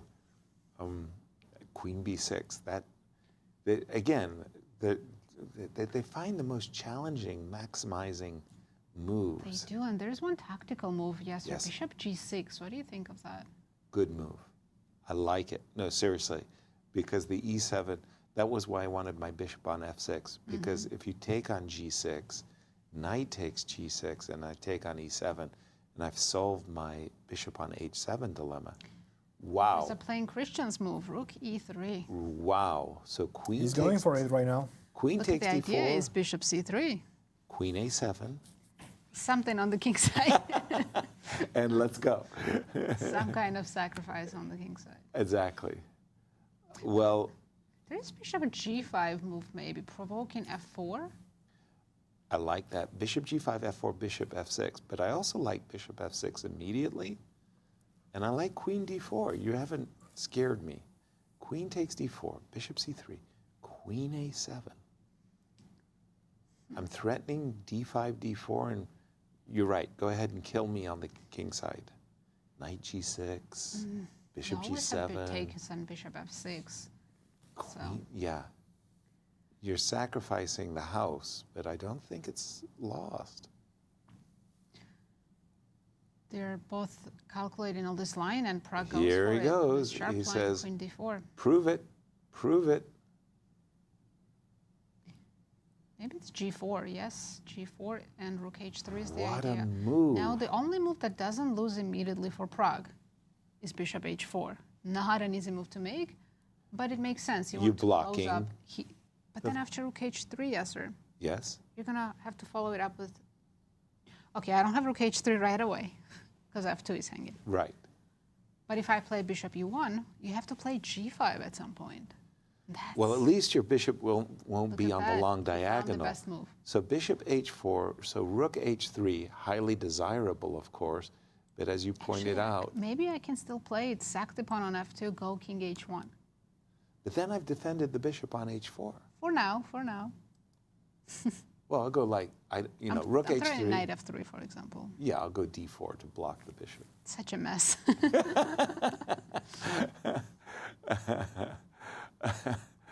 Very cool position and players Very now cool. And 1 minute. Reaching 1 minute soon. The minute and a half mark, I want to say. Oh my good. This has been a great game. I mean, for a blitz game. Knight f3. Okay, knight f3. So that sidesteps d5, d4, and it opens up the diagonal while hitting the bishop on h4. Could Pragg play bishop f6 and offer the trade? I would love that. And he's done it. I mean, that really helps black solve the attack that was coming. And look at the accuracy levels. They're both playing on the same level. 94 for both of them. does that mean the position's balanced? Yes, Evolver also tells us it's triple zeros, even though it's such a mess on the board. Bishop, by the way, I mean, you know, after bishop f6, gf6, black's... King feels better, right? But the pawn's on g4. I know. Alireza opened up his own king side. 1 minute now, 48 seconds. Very difficult position to play with Truly. no time on the clock. And once again, by the way, bishop f6 threatened the move d5, d4, and now they've got a blitz. They've Pragg just has got to be careful here. If he goes king g7, the most natural looking move, white has a g5. And it gets pretty scary. And king takes h7, queen 8, f6, And right? This queen e7 move wasn't liked by the engine. He was supposed Bishop- to play e5. Bishop. Oh, knight e4 with knight f5 threat come in. And there's a rook h3 sighting. Hold on. This is now looking very Knight good for Alireza. f5 and rook h3. Careful, careful. Yeah, Pragg in huge trouble. And 39 seconds for Alireza, 40 seconds and counting for Pragg. Could Pragg lose 3 games in a row? After winning 6 in a row, by the way. 6 points. 6 points in a row, yeah. 7 points actually in a row. Yeah, 7 points. 7 out of 7. Going down to 20 seconds. And I don't see a solution. Do we have to go queen d8? That looks crazy, but... D8, he's giving up an exchange. But he's not just giving up an exchange. The bishop on h7 was trapped. So he's letting the bishop not only escape, but there's knight f5. Knight f5 still exists, absolutely. Knight f5 looks winning. Alireza's played it, allowing rook g4 check, but it's one King check. h1 and rook h3 and knight h6 check is picking up the rook. I think that's it. No way to stop that. Alireza just calculated better in this game. He did. He did. And it is about reflexes and instant calculation. Didn't we see it? Pragg played with 1 second and then resigned. Huge win for Alireza, who's coming in so leader, now extending his lead even more. And he needed it because Nodirbek is looking Nodirbek's quite game. good We against are Vincent. switching. Perhaps let's go to that one. Nodirbek is winning against Vincent at the moment, but as I said that he didn't make a good move. No, he's still winning. His upper pawn has 2 bishops, but it's a technical endgame. Vincent's pieces are still quite good, minor pieces especially. The knight on e5 is not bad. I think I would take that knight on e5. It's too good of a knight. And He does it. Nodirbek did that. 6 seconds for Vincent. Well, Nodirbek is playing an amazing game right now. but he's doing it in a way that's so comfortable. Yes. It's like, with these moves, I never lose. You know, put my bishop on f5 and just, yeah, this is... Well, that's why he's the #2 player in the world right now in Blitz. He just feels it. Look at both of these players twirling chess pieces in their hands while there's few seconds on the clock. When did that become a thing, to twirl It's the so pieces? distracting, right? I know. Well, I guess check it and rook comforts them. h6. Yeah, this is winning now. It's an easy... G-pawn seems unstoppable. It's an Vincent easy will win. have to give up the bishop for it. Whoa, okay, so 20 seconds. b4, rook b3, b4. C4 is a very strong move because you cannot take that pawn on C4. Rook F6 would win the game in that case. Let's see if Gotcha. he finds it. He did? He did. Didn't need to, and he's fallen resigns. for the trick. Huge win for Abdusattorov to keep up with Firouzja. Let's jump to Jorden van Foreest against Bogdan. That's the only game remaining. Bogdan is in his habitual time trouble. He's down to 5 seconds. But he also looks Whoa, like whoa, whoa! But he's the better. queen on b3 suddenly got no. He's winning. And It's Daniel it's wins. over. Yeah, No. He just scooped up a 3 rook. It's a free rook. It's free rook, not even an exchange. It should be very close to over. I thought he blundered for a second, rook d5 and knight on c5, but he has an in-between move, right? What's the in-between move? Knight d4, queen d3? Yeah. He did I blunder. think he just wanted to go for this. He wanted to simplify the No, you position. don't want to give your rook ahead. Why would you? No. He's no E4. longer winning? E4 right now. Oh, he didn't find it. E E4 would have given him great chances. by the Now way. we're winning. Now we're back. Oh, take on e4. The bishop, Oh, right, F takes E4. E4. Yes. That would have been. Bogdan making moves on 1 second, so. And he's threatening H5. He's threatening H5, so that's why Jorden had to play H5 himself. This would be his 3rd win if Bogdan converts this winning position. He should convert. There's no question he should convert. Just can't gain time. 5 seconds is max he can get. You know, the 2-second increment How many is times did just. he repeat the king G2? It felt like 3 times. The 2 seconds is just good enough to allow you to put the pieces on the squares. Exactly. It doesn't give you a chance to gain. Needs to make some progress. You need to go on the aggressive, right? Attack G6. Exactly. And now put your queen on E4. And the king on H3. winning. And that's the winning it's setup. going to be very difficult for black to find a defensive square. Exactly. I think this might be it. Because it if took you him a allow the queen while. trade, It took him a while, but once he found it, he's back on the winning track. Take the You can take the rook. bishop. Take the bishop and rook F2. You could have taken the bishop.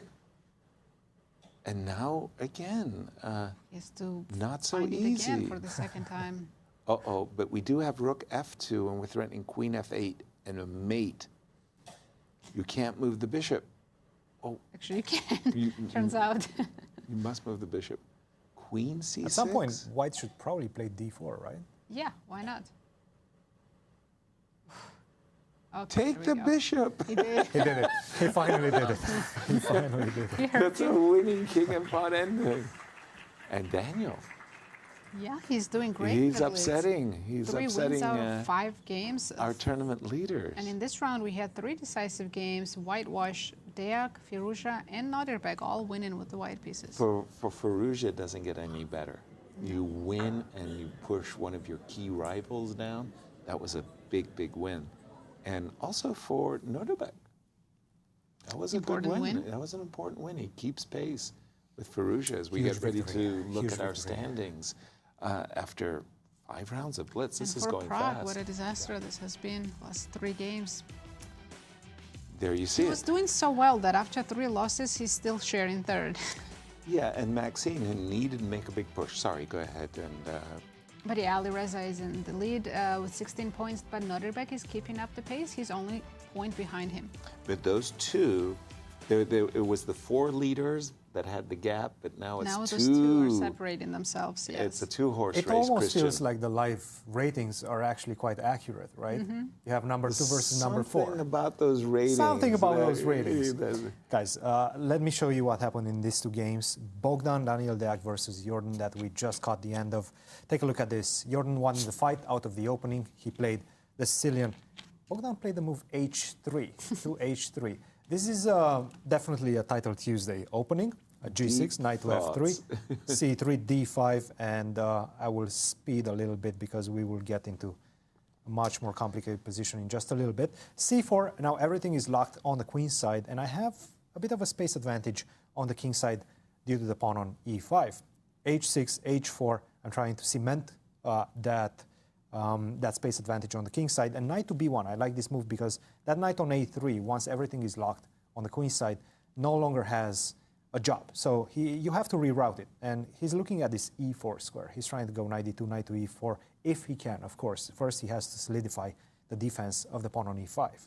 Queen C7, rook to E1. Rook to E8, F6, bishop takes F6, and G3. Perhaps a slower move, but it's not easy to understand why.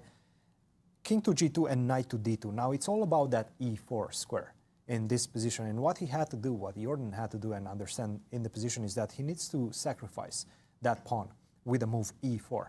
Now, if you take with the knight, I'm just simply going to go knight to D6. And once I take this pawn, this knight on E4, then this pawn is going to start looking very, very dangerous. Also, I have ideas of doubling up on the F file, so everything is very tight in white's position right now, and black can take advantage of it. He did not spot it. He played the move knight to D6, knight to E4, and rook to F5. And this was a crucial mistake, because right now, immediately, Bogdan spotted the idea of exchanging a pair of knights and then rerouting as soon as possible the other knight to E4. That releases the tension down the F file, so I don't have to worry about that as white anymore. And with a knight on E4, I have such a nice strategical advantage for the rest of the game. And he played perfectly after. Rook to C1, rook to a1, forcing b4, of course, and now I'm going to focus my ideas via a3 and opening up the a file.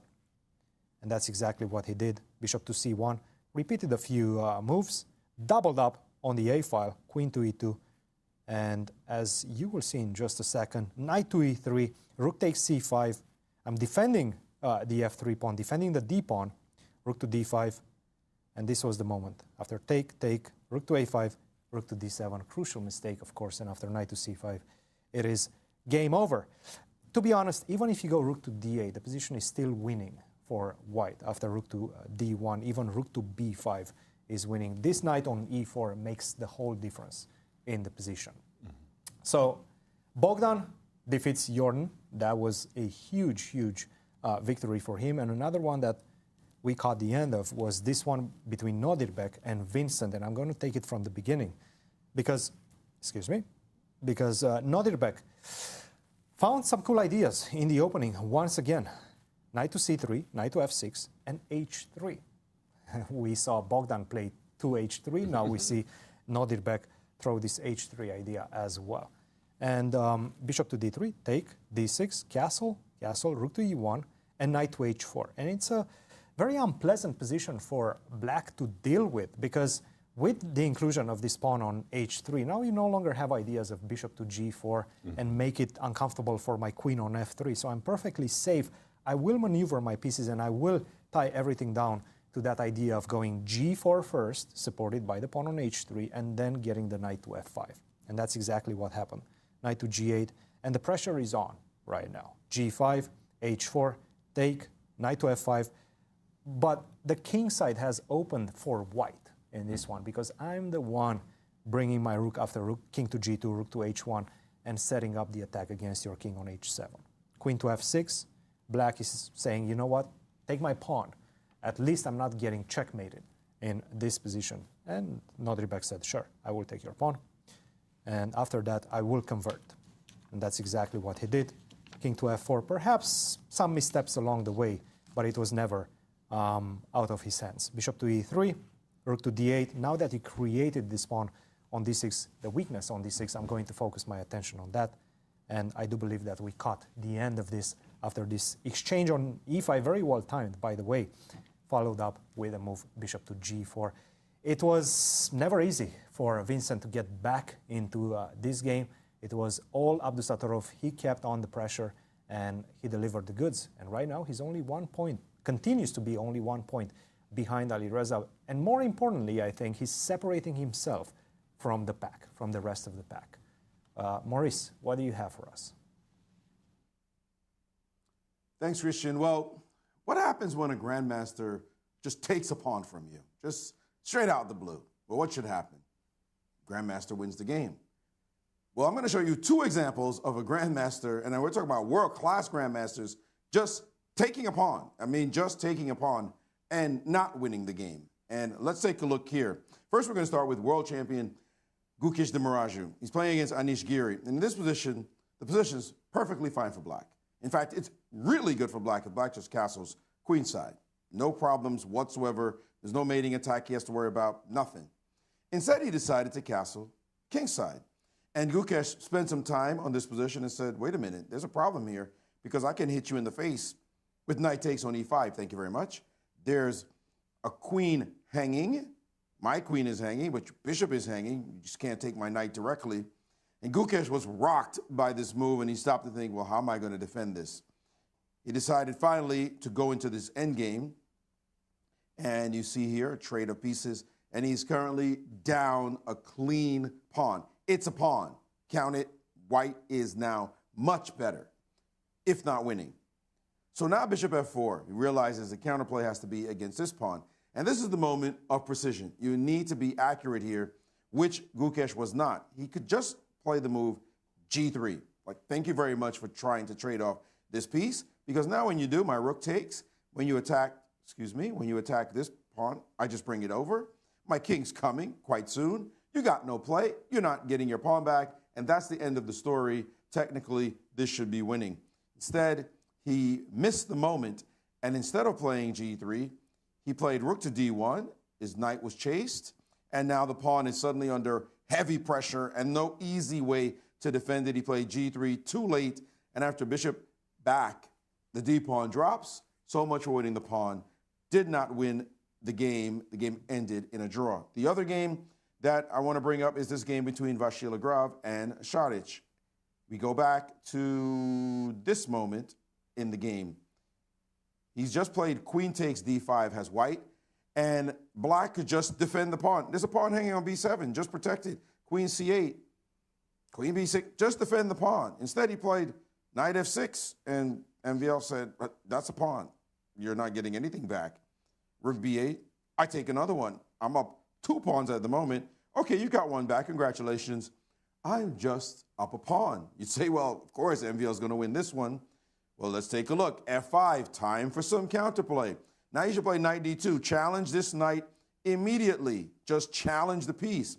Instead, he played rook to E1, bishop to F6 landed on the board, and now he played rook over. And after queen to C8, suddenly he started staring at the board. Not only is the pawn under attack, the queen is a little bit funny in there, almost getting trapped. You have to be super careful, and you can't push this pawn because you're just dropping your B pawn directly. Rook E2, for example, rook A8, and we're talking about this queen experiencing a little bit of claustrophobia as the other rook is coming over, and this is actually better for black already. Big time challenge for MVL when he saw this. So instead, in the game, bishop F6, back here, rook Fe1, bishop F6, rook D1, queen C8. He played rook E2, queen C6, and now he decided, let me get the heck out of here and trade down. But even here, with his bishop about to be trapped, he was perfectly fine, and he said, I'm going to win a pawn again. Look at this. I'm going to go up a pawn, but cooler heads prevailed, as now a pin on the D file said, it's not going to be so easy, buddy. My rook is fantastic. Your pawn is weak, and this one is tricky. And in fact, after he dropped his rook back, bishop G5, and suddenly he realized my rook's a problem, he played it back to D1, and E4 landed on the board, and now he realized his bishop is a problem as well. It's amazing he even actually got out of this one, because they got to this position, and look at Saric go, and now he's just winning, like just winning. These pawns are too strong. He's going to get to promote one of them or squeeze the white king. Instead, he played this move, let his opponent off the hook, and they went down to this endgame where black cannot do anything, white either, and the game ended soon in a draw.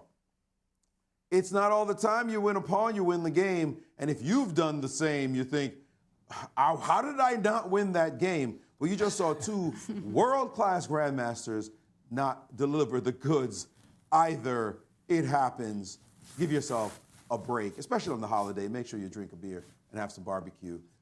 I'm not a drinker myself, but I know those of you who are here who are having fun with a brewski on this July 4th. We'll take it back to St. Louis, where I know they know how to have some fun. Guys? Ooh, E3 by Ivan Saric. He just threw away a win that was in his grasp. Tell us about the standings. Yes, once again, let's remind everyone who's leading, and it's Alireza Firouzja, but only 1 point ahead of Nodirbek Abdusattorov. It's a 2-horse race. It's clear. It seems like it because Prague and MVL have fallen far behind. On the wayside. How about the pairings coming up for round 6? Tell us about them. So I'm curious to see what we have in store. Vincent Keymer playing MVL. Nice. Prague against Gukesh, always an interesting game. Anish Giri against Nodirbek. Jorden playing Ivan, and I think we're going to follow Bogdan against Alireza. Daniel is gaining some fans, isn't he? He's been taking down some leaders. Can he do it against Alireza? We'll see. Wow. Great, and as you just said there, it's always interesting when Prague and Gukesh clash, world champion Gukesh, facing some wonderful rivals from India, Arjun and Prague. Friends and rivals. Yes. Yeah. Frenemies? Frenemies, yes. Frenemies. I think that's nice as we get seeing the players. Bogdan, I mean, he's the sensation of the day, I have to say. He's been beating who's who in this event for the last few rounds. But he's been doing it with 5 seconds on his clock. That's his How style. he does that That's is his amazing. style. Look, he's been trying to do that with 5 seconds on his clock when his opponents have like 20 minutes on his clock. Was it now with Prague? 4 minutes is much easier. Was it Prague who lost on time? Yes. It's so He beat rare to Vincent. see He the beat players Prague. lose on time. Yes. The players will get mated, But not lose on time. but not lose on time. It's look. You mentioned it yourself. Those 2 seconds, they only allow you to make your move. Right. There's no time to think. He tried to think for a second. Boom. You're Time's done. over. And Daniel with the white pieces up against the tournament leader. No, Well, if for a this- wild card, he's certainly He's doing fantastic. leaving us mark. And you know, if Alireza and Nodirbek keep extending their lead, it's going to be tough to watch tomorrow. Let's not forget, they have 9 more games tomorrow. Yes. Yeah. It's going to be a As 2-horse race. We're underway. Throughout the broadcast, Maurice has been harping on the Grand Chess Tour points and the necessity for a number of the players, GCT Tour players, I meant to emphasize, to score GCT points. If Nodirbek walks out of here with 12 or 13, He's a wild card taking these points away from the full tour players. precisely. That's what happened in Poland. Right. With Yeah. Hans taking all the points. Exactly. It deflates the Grand Chess Tour players, and basically the players are out of the finals.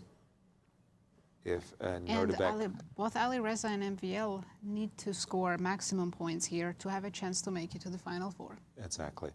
A7, A6, this is really, we should be calling this a Magnus Carlsen variation because He popularized, for he sure. certainly did. I mean, he really was a pioneer, and he has been teaching us that this bishop on E6, it looks misplaced.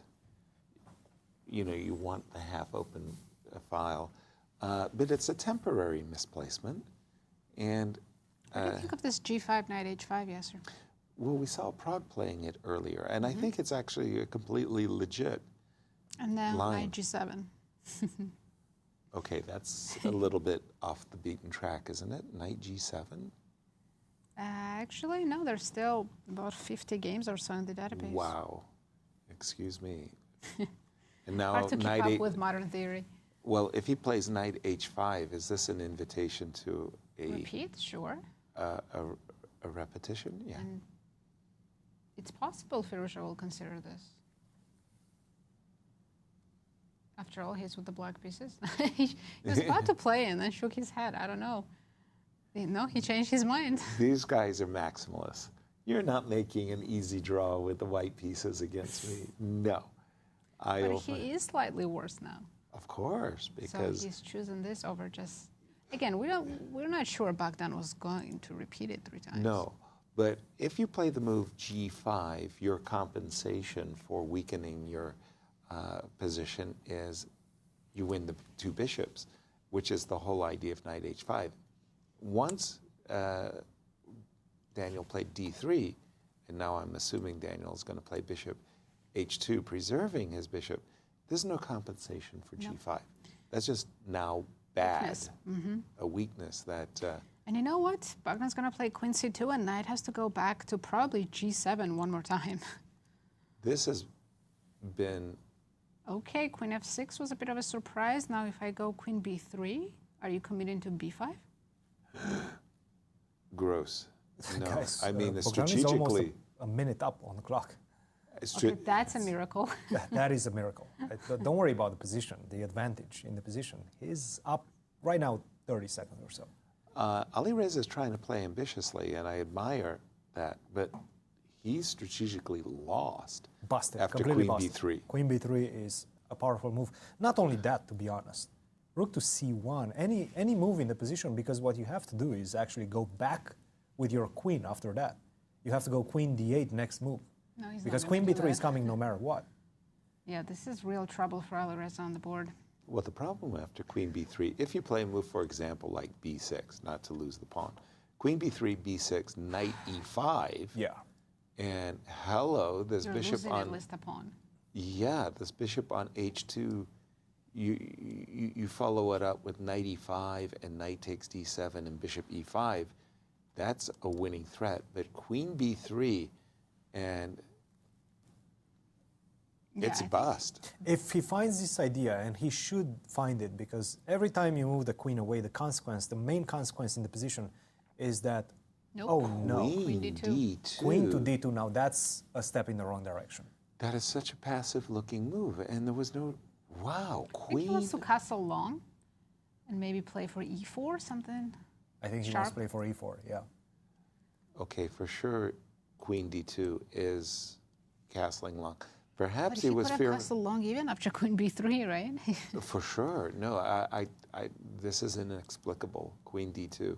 I don't even know what the queen is doing on D2, frankly. It's just a very passive square for our queen for white. But what do you do with black? Bishop B4?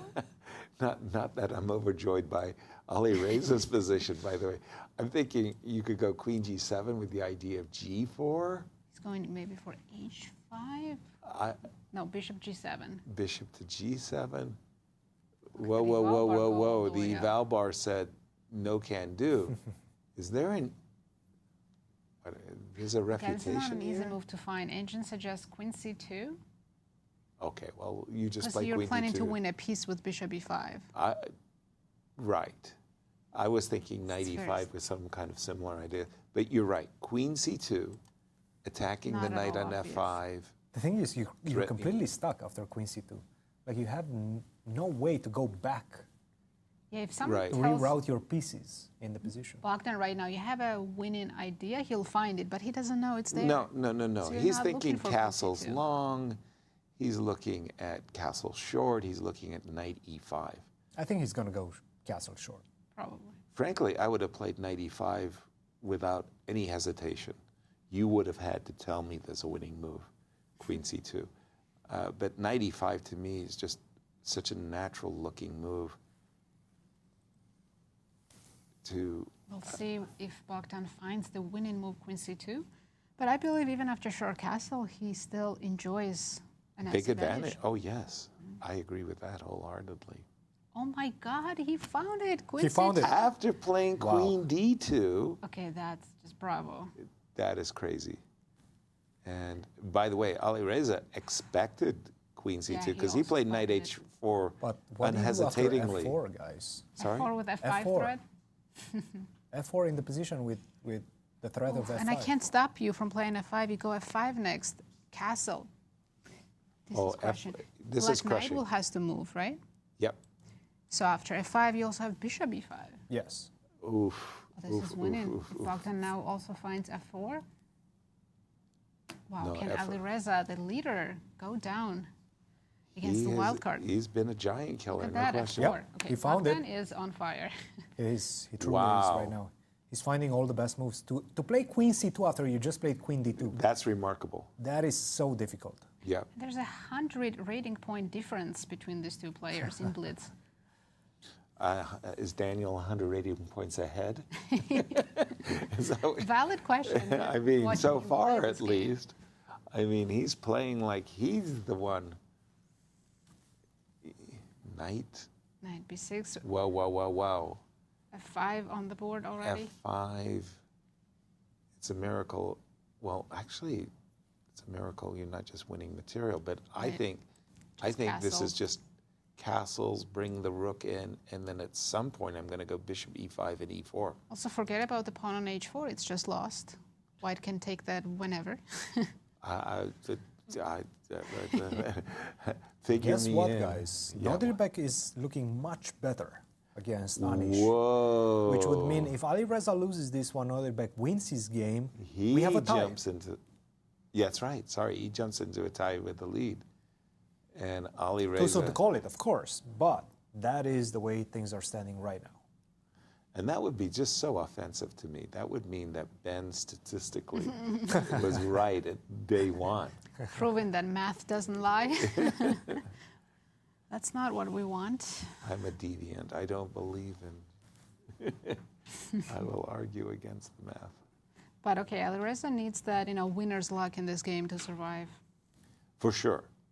And by the way, usually the winner's luck when you're playing Daniel is thanks to Daniel taking a lot of time on his clock. Now, unfortunately, or from Alireza's point of view, Daniel's been playing very swiftly. He's gone bishop e5. And well. Queen Forcing G5, queen G5 only on the move. Sometimes you don't want Probably to be bishop so f4. forcing. Very nice. No, queen was terrible on f6. Queen back to e7. But he improved his bishop. He can castle long now if he wants to. No, you just go castle short, rook e1, bishop e5, e4. You play easily. That is a very solid plan for white to win. Yeah, but I mean, don't get me wrong. White's position is, frankly speaking, overwhelming. I just thought the queen on f6 was so bad. I agree, but it's still much, much better for white. Right. So from white's point of view, the easiest way is to play rook to e1, queen to f2, and then go e4.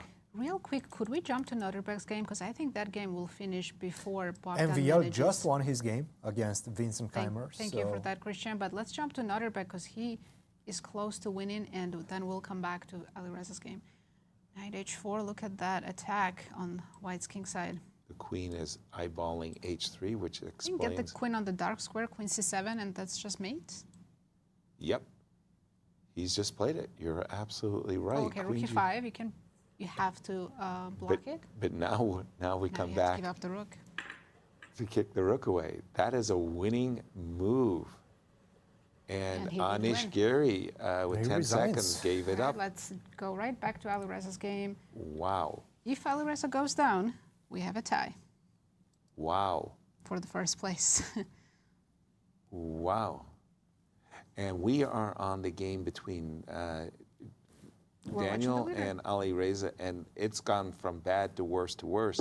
Now Daniel's material up. So he did finally play queen b3 and still started winning on the queen side as well. Oh, wow. He's material ahead, and positionally, he's dominating. He's down to 10 seconds, which is not a problem for him, but it's still a chance for Alireza. King to d8, not even castles short.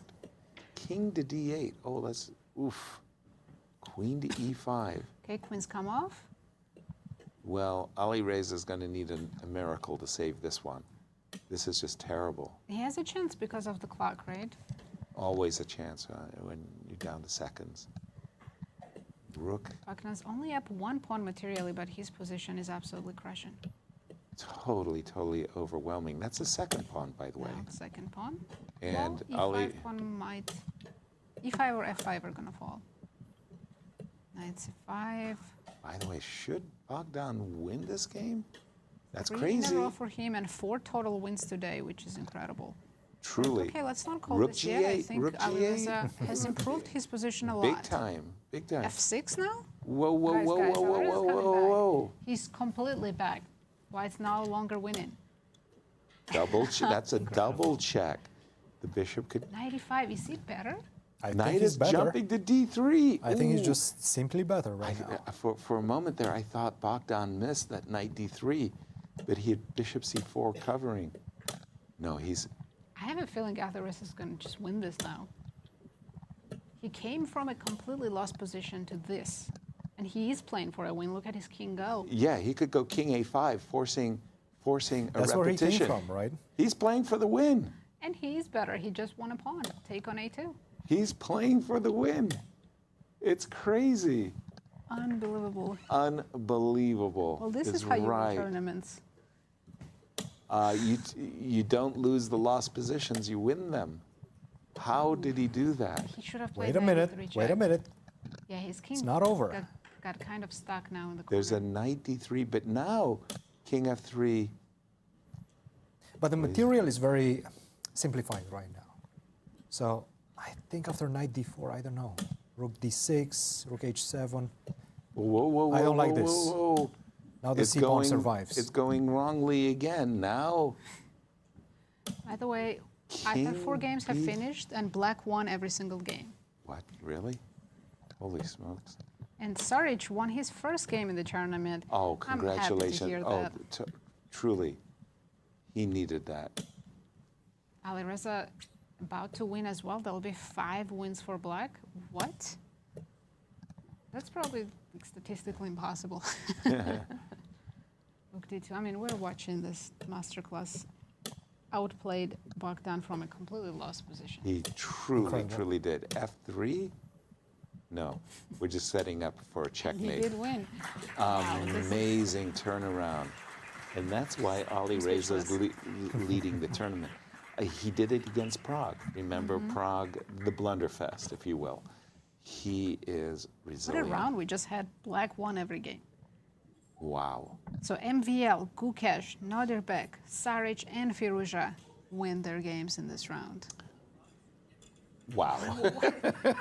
What just happened? What happened in this game? I think the players need a break. But Cristian, I'm just thinking, 5 wins in a row for black? Statistically, that's an anomaly. I mean, that's the just odds incredible. are just crazy. And I will show you 2 of them. But before that, perhaps we can wait for the standings to actually understand what just happened, because once again, Alireza was on the back foot. I mean, the guy was completely lost. And Bogdan was ahead on the clock in his first game probably ever. Take a look at that.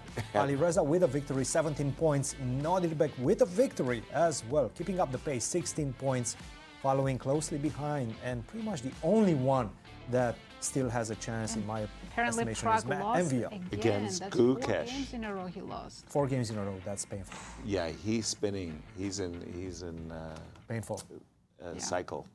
He's in a spiral. Yeah, spiral. Yeah, doom spiral. Let me just show you really quick the critical moments of these games. Vincent Keymer versus MVL. They entered this position, this end game, and it does feel like MVL has a slightly better position, but nothing decisive for the moment. Rook to c8, bishop to b4, it's all about the placement of the pieces, the strength of the bishop on g7 compared to the bishop on g2, which is completely locked by the pawn chain, black's pawn chain. And after rook to c4, I'm getting my pieces set up on their optimal squares with tempo, and this is the critical factor of this position. Rook to c8, e3, you have to stop at some point d4, because once I set up this pin, d4 is a big threat in the position. You have to stop it. Rook to c6, knight to c4. I'm emptying that square for the knight with the move rook to c6. And at this point, Vincent saw this opportunity, but did not calculate it properly, because knight to d5 just loses, as we will see in just a second. Better would have been to defend the pawn on b2 with the move rook to e2. It's still an uncomfortable position. He played knight takes d5, but after this will be an easy transition into a winning endgame for black with the rook and the 2 bishops. And unfortunately for him, Vincent lost this one. Another game that I was following was this one, Anish versus Nodirbek. And it was this moment right here. After bishop to g6, Anish got a decent position out of the opening, slightly better. But he played this move e6, which is an easy move to make, because you want to push your pawns, you want to take more space. But right now you're allowing black to corral that pawn with a move bishop to d6. And after f4, knight to e7, I'm not allowing you to go f5 and connect your pawns. And take f5, this pawn on e6 later on, well, was corralled and was picked up for the advantage. Not only that, but also the attack against the white king came as well in the position. And you guys caught the end of this game, Nodirbek with a crucial victory. Maurice, which games were you watching? Oh my goodness, you look at some craziness that went on in some of these games. I'm going to drill a little bit deeply into a few of them, and we're going to go back into the past, actually, into another game that's very interesting. But first, let's take a look at the game between Jorden and Ivan, both not playing extremely well, and the form just a little bit off. You're going to see something you just don't see unless somebody's brain is fried pretty much. And you'll see this game as an example of that. Even world-class GMs end up in this kind of trouble. So Jorden had the white pieces. And what I just saw happen in this game, it's a total shock. After bishop e3, bishop g6, bishop d3, a6, knight h4, attacking this bishop, maybe planning to go to the f5 square, but the bishop just drops back, and pretty meaningless idea. If you go into f5 right now, then black can just take it and play d5. That's standard fare. You get the great center, and you're feeling really good about life. So white really had to retreat here and admit, okay, that wasn't a big idea. I should bring my knight back to f3 and let the game continue. Instead, in this position, he played a stunner. Knight to d5, are you kidding? Like, huh? How is this possible that that's on the board? He simply allowed knight takes, and now the knight on h4 is hanging. Okay, you get a tempo, and black has a choice. He chose this route. Give me that. Give me that. And I take a pawn. And there were no tactics. It was just basic. Clearly, Jorden is off of form. Like, just clearly. No way you allow something like this where you just drop a pawn for no reason. And he was so frustrated, he just threw his pawn up, probably threw his hands up as well in this moment, thinking, I can lose all sorts of ways if I'm playing chess like this. I mean, just nothing to do. However, much, much later in the game, and I'm going to jump straight to this endgame right here, black is now up 2 pawns. This game is over. But from a technical perspective, what's the best way to win?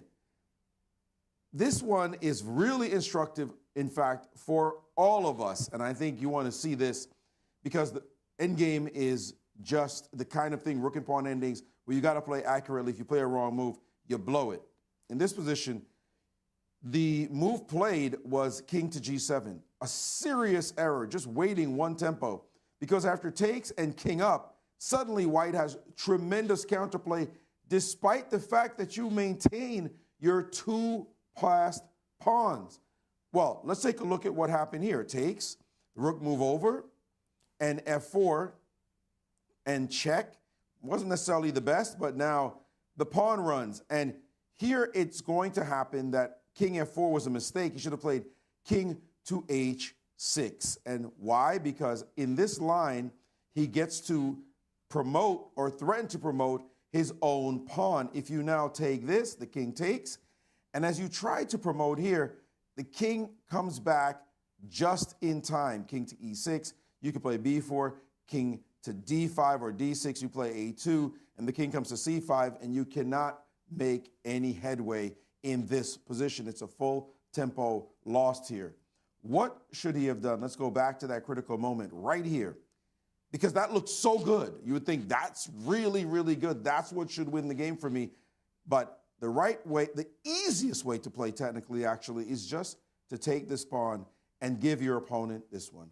No problem. Now you play this move.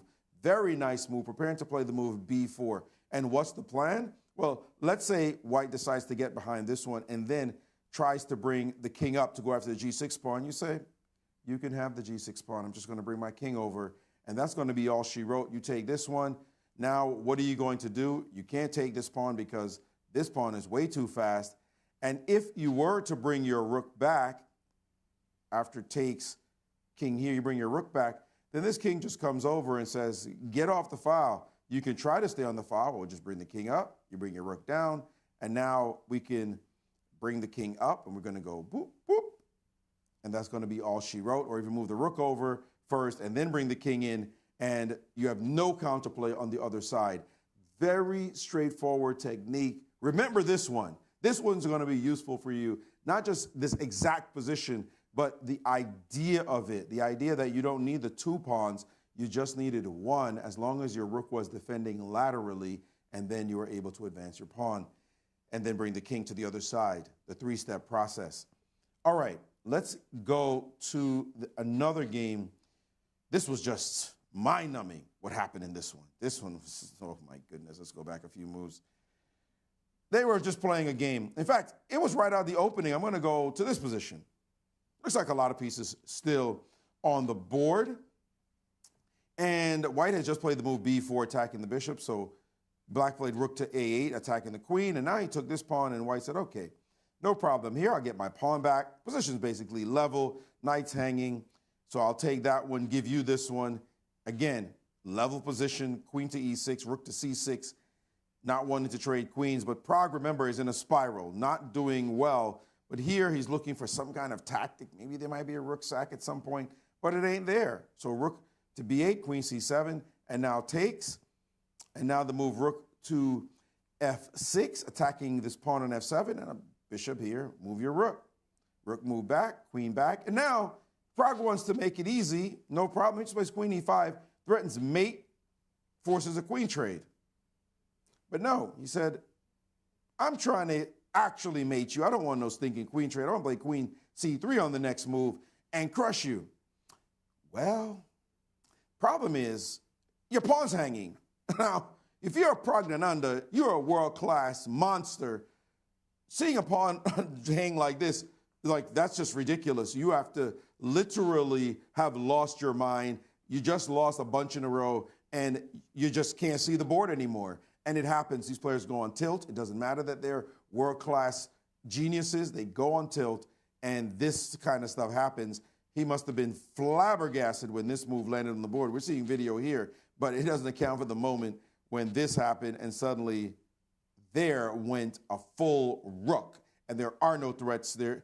Queen to c3 in this position, unfortunately for him, allows g1 queens with mate, and the game is over. So that was that. He had to resign. Poor Prague, just going down like crazy in these games. You just don't see this kind of thing happen with these kind of geniuses. All right, another position I want to get back to, and this is back in round 12. So let me pull that up. Round 12, this game, oh my goodness. How, again, you see it in Blitz happen all the time. So if it happens in your game, don't cry about it. It's just like, it happens. The best of the best. But I want to show this moment. I'm going back to, it was this moment right here. All right. Alireza Firouzja, who's, I don't know how many lives this guy has. Like, it's unreal what he's doing. You look at this position, and he has a nice edge. He's got the bishop, pair, he's got the pawns, he's got the center. He's doing some work. His opponent just played e4, thinking that he's doing something, and then suddenly knight h4 lands on the board, and Keymer has to think, all right, how am I going to handle this position? Well, you know what? My bishop's no longer as good as it once was. Let me drop it back and see what can be done here. And then g3. And after this move, g3, takes, f4 comes out of nowhere. Like this saucy move. Suddenly, Firouzja realizes it's not as easy as all that. And then e3. Went from one to the other, a shift in the position White was doing so well. And then this capture, not necessary at all. He should have played knight to h5. Instead, he captured. And take a look at this moment, the move f4. To find a move like this, allow knight takes g3, now followed by bishop to f3 with ideas like bishop d5 in addition to this, and suddenly the game has changed. The pawn on e3 is hanging. Said he missed this move, played g4, and this is this moment I wanted to talk about. Right here, knight check, king up, knight f2, queen e2. And how many people on the planet find the move knight to e5? I can't get too deep into this line. I don't have much time, but you've got to see this on your own. This knight e5, the point is, first of all, I'm hitting the f3 pawn. So when you take the quiet bishop to b7, what? A rook's landing here to go mate. Whoa, beautiful stuff. If you take, you can't defend the pawn, and if you take here, suddenly you're dead anyway. Queen d2, rook over, and that's going to be mate. Knight e5, a scintillating move that we didn't get a chance to talk about in the broadcast, but I wanted to show that to you. Take a look at it on your own because it's just so beautiful. And we're going to come back with more action here in Blitz from Croatia right after this. When you visit someone in Croatia, you'll always be welcomed with the warmest hospitality, because that's the kind of hosts we are. What's ours instantly becomes yours. And everything that makes life more beautiful, we love to share with you. The finest local food, our stories and traditions, our customs, and our homes. The hidden beauties of the country, known only to locals. Experiences, memories, and images.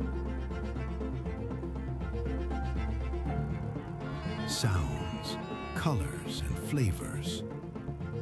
An authentic, welcoming, and unique holiday experience in Croatia.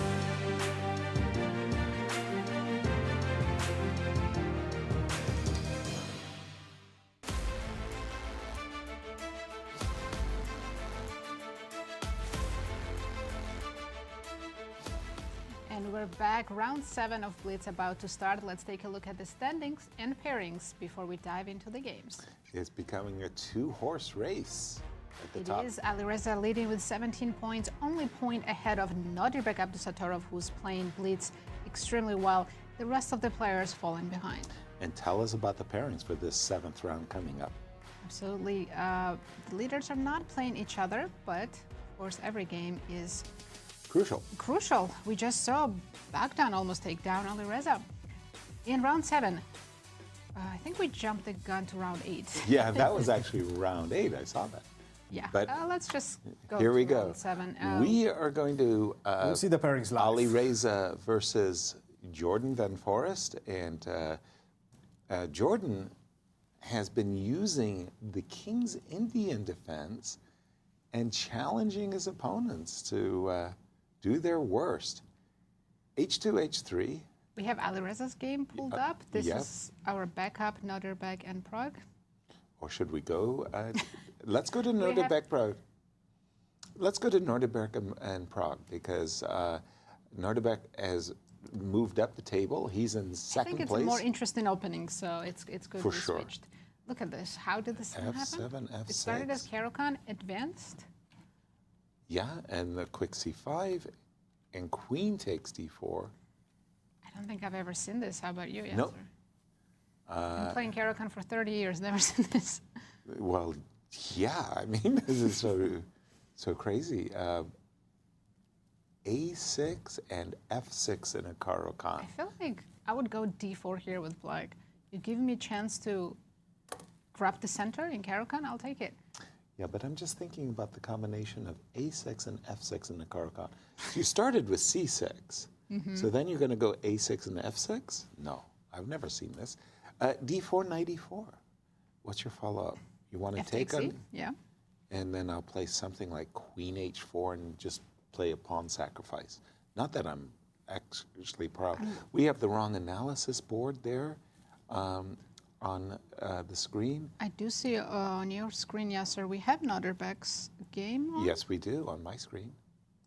And I've been following it. We've been talking about it. And there was no D4.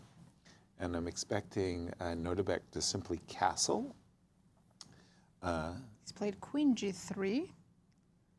Ooh, he's slowing down Prague's development. Because if you want to play E6, Bishop D6 or something, that's not going to happen anymore. No, because G7 is... Bishop F5. Finally, I'm seeing one normal Caro-Kann move. It took a while for that to actually occur. Why did he have to play Queen G3 again? I mean, castles was just... It would have stopped Bishop F5, by the way. Bishop F5, I'm not that worried about the pawn. I'm more worried about fast development, castles, and let's go. G6 and fianchetto, right? No, he's going E6 still. E6, well, now we just follow it up with Bishop F4. Again, we're keeping an eye on the G7 pawn. Here we go, now G6. That's not a happy move. Black still needs 2 moves to finish development. Can Nodirbek take advantage of that? Yes, I'm looking at captures and Bishop C7. The idea is maybe to play knight over here, and he's captured. Will he follow it up with Bishop E5 or the immediate Bishop C7? I like this chain that Prague has from C6 to H7. It's a beautiful, beautiful chain. And it's being led by Bishop on F5, right? Okay, I think Prague is very close to equalizing after the castle. Yeah, I was thinking Bishop C7 was actually a very useful move. Where was the queen going?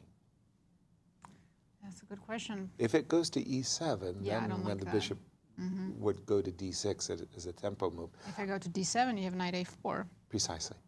But nevertheless, we're here. I still think knight A4 and knight C5 makes the most positional sense, but now there's a knight E4 sighting. So in view of a potential for knight E4, queen E3 was chosen. Castles, again, I'm looking at knight A4 to C5. I really want to establish my knight on this great outpost. but I'm feeling like I'm I think losing we can touch. challenge this c5 square, right? I can put the queen on e7, knight on d7, and I won't let you take control of c5. Well, he's done it. He's done. He He's has going played for it. knight a4. There's also a big time difference on the clock already. Pragg was playing much faster. He was at 4 minutes against 2.5. Exactly. The bishop went menacingly to f5 in order to take the pawn. If you don't take the pawn, I'll probably play c2, c3 in the near future, maybe c4, and plant the knight on c5, and I'll congratulate myself and say, yay, I'm positionally better off. Yes. What does black have for... By the way, the pawn on c2 has been hanging for 10 moves and nobody's paying attention. Neither player seems to be paying attention to it. Exactly. Maybe it's time to... If you're going to suffer, you might as well suffer with something in your pocket. Bishop takes c2, knight c5, bishop f5, and just say, okay. Do you think Nodirbek eventually will play g4? Prepare it h3, g4? Oh, there we go. There we go.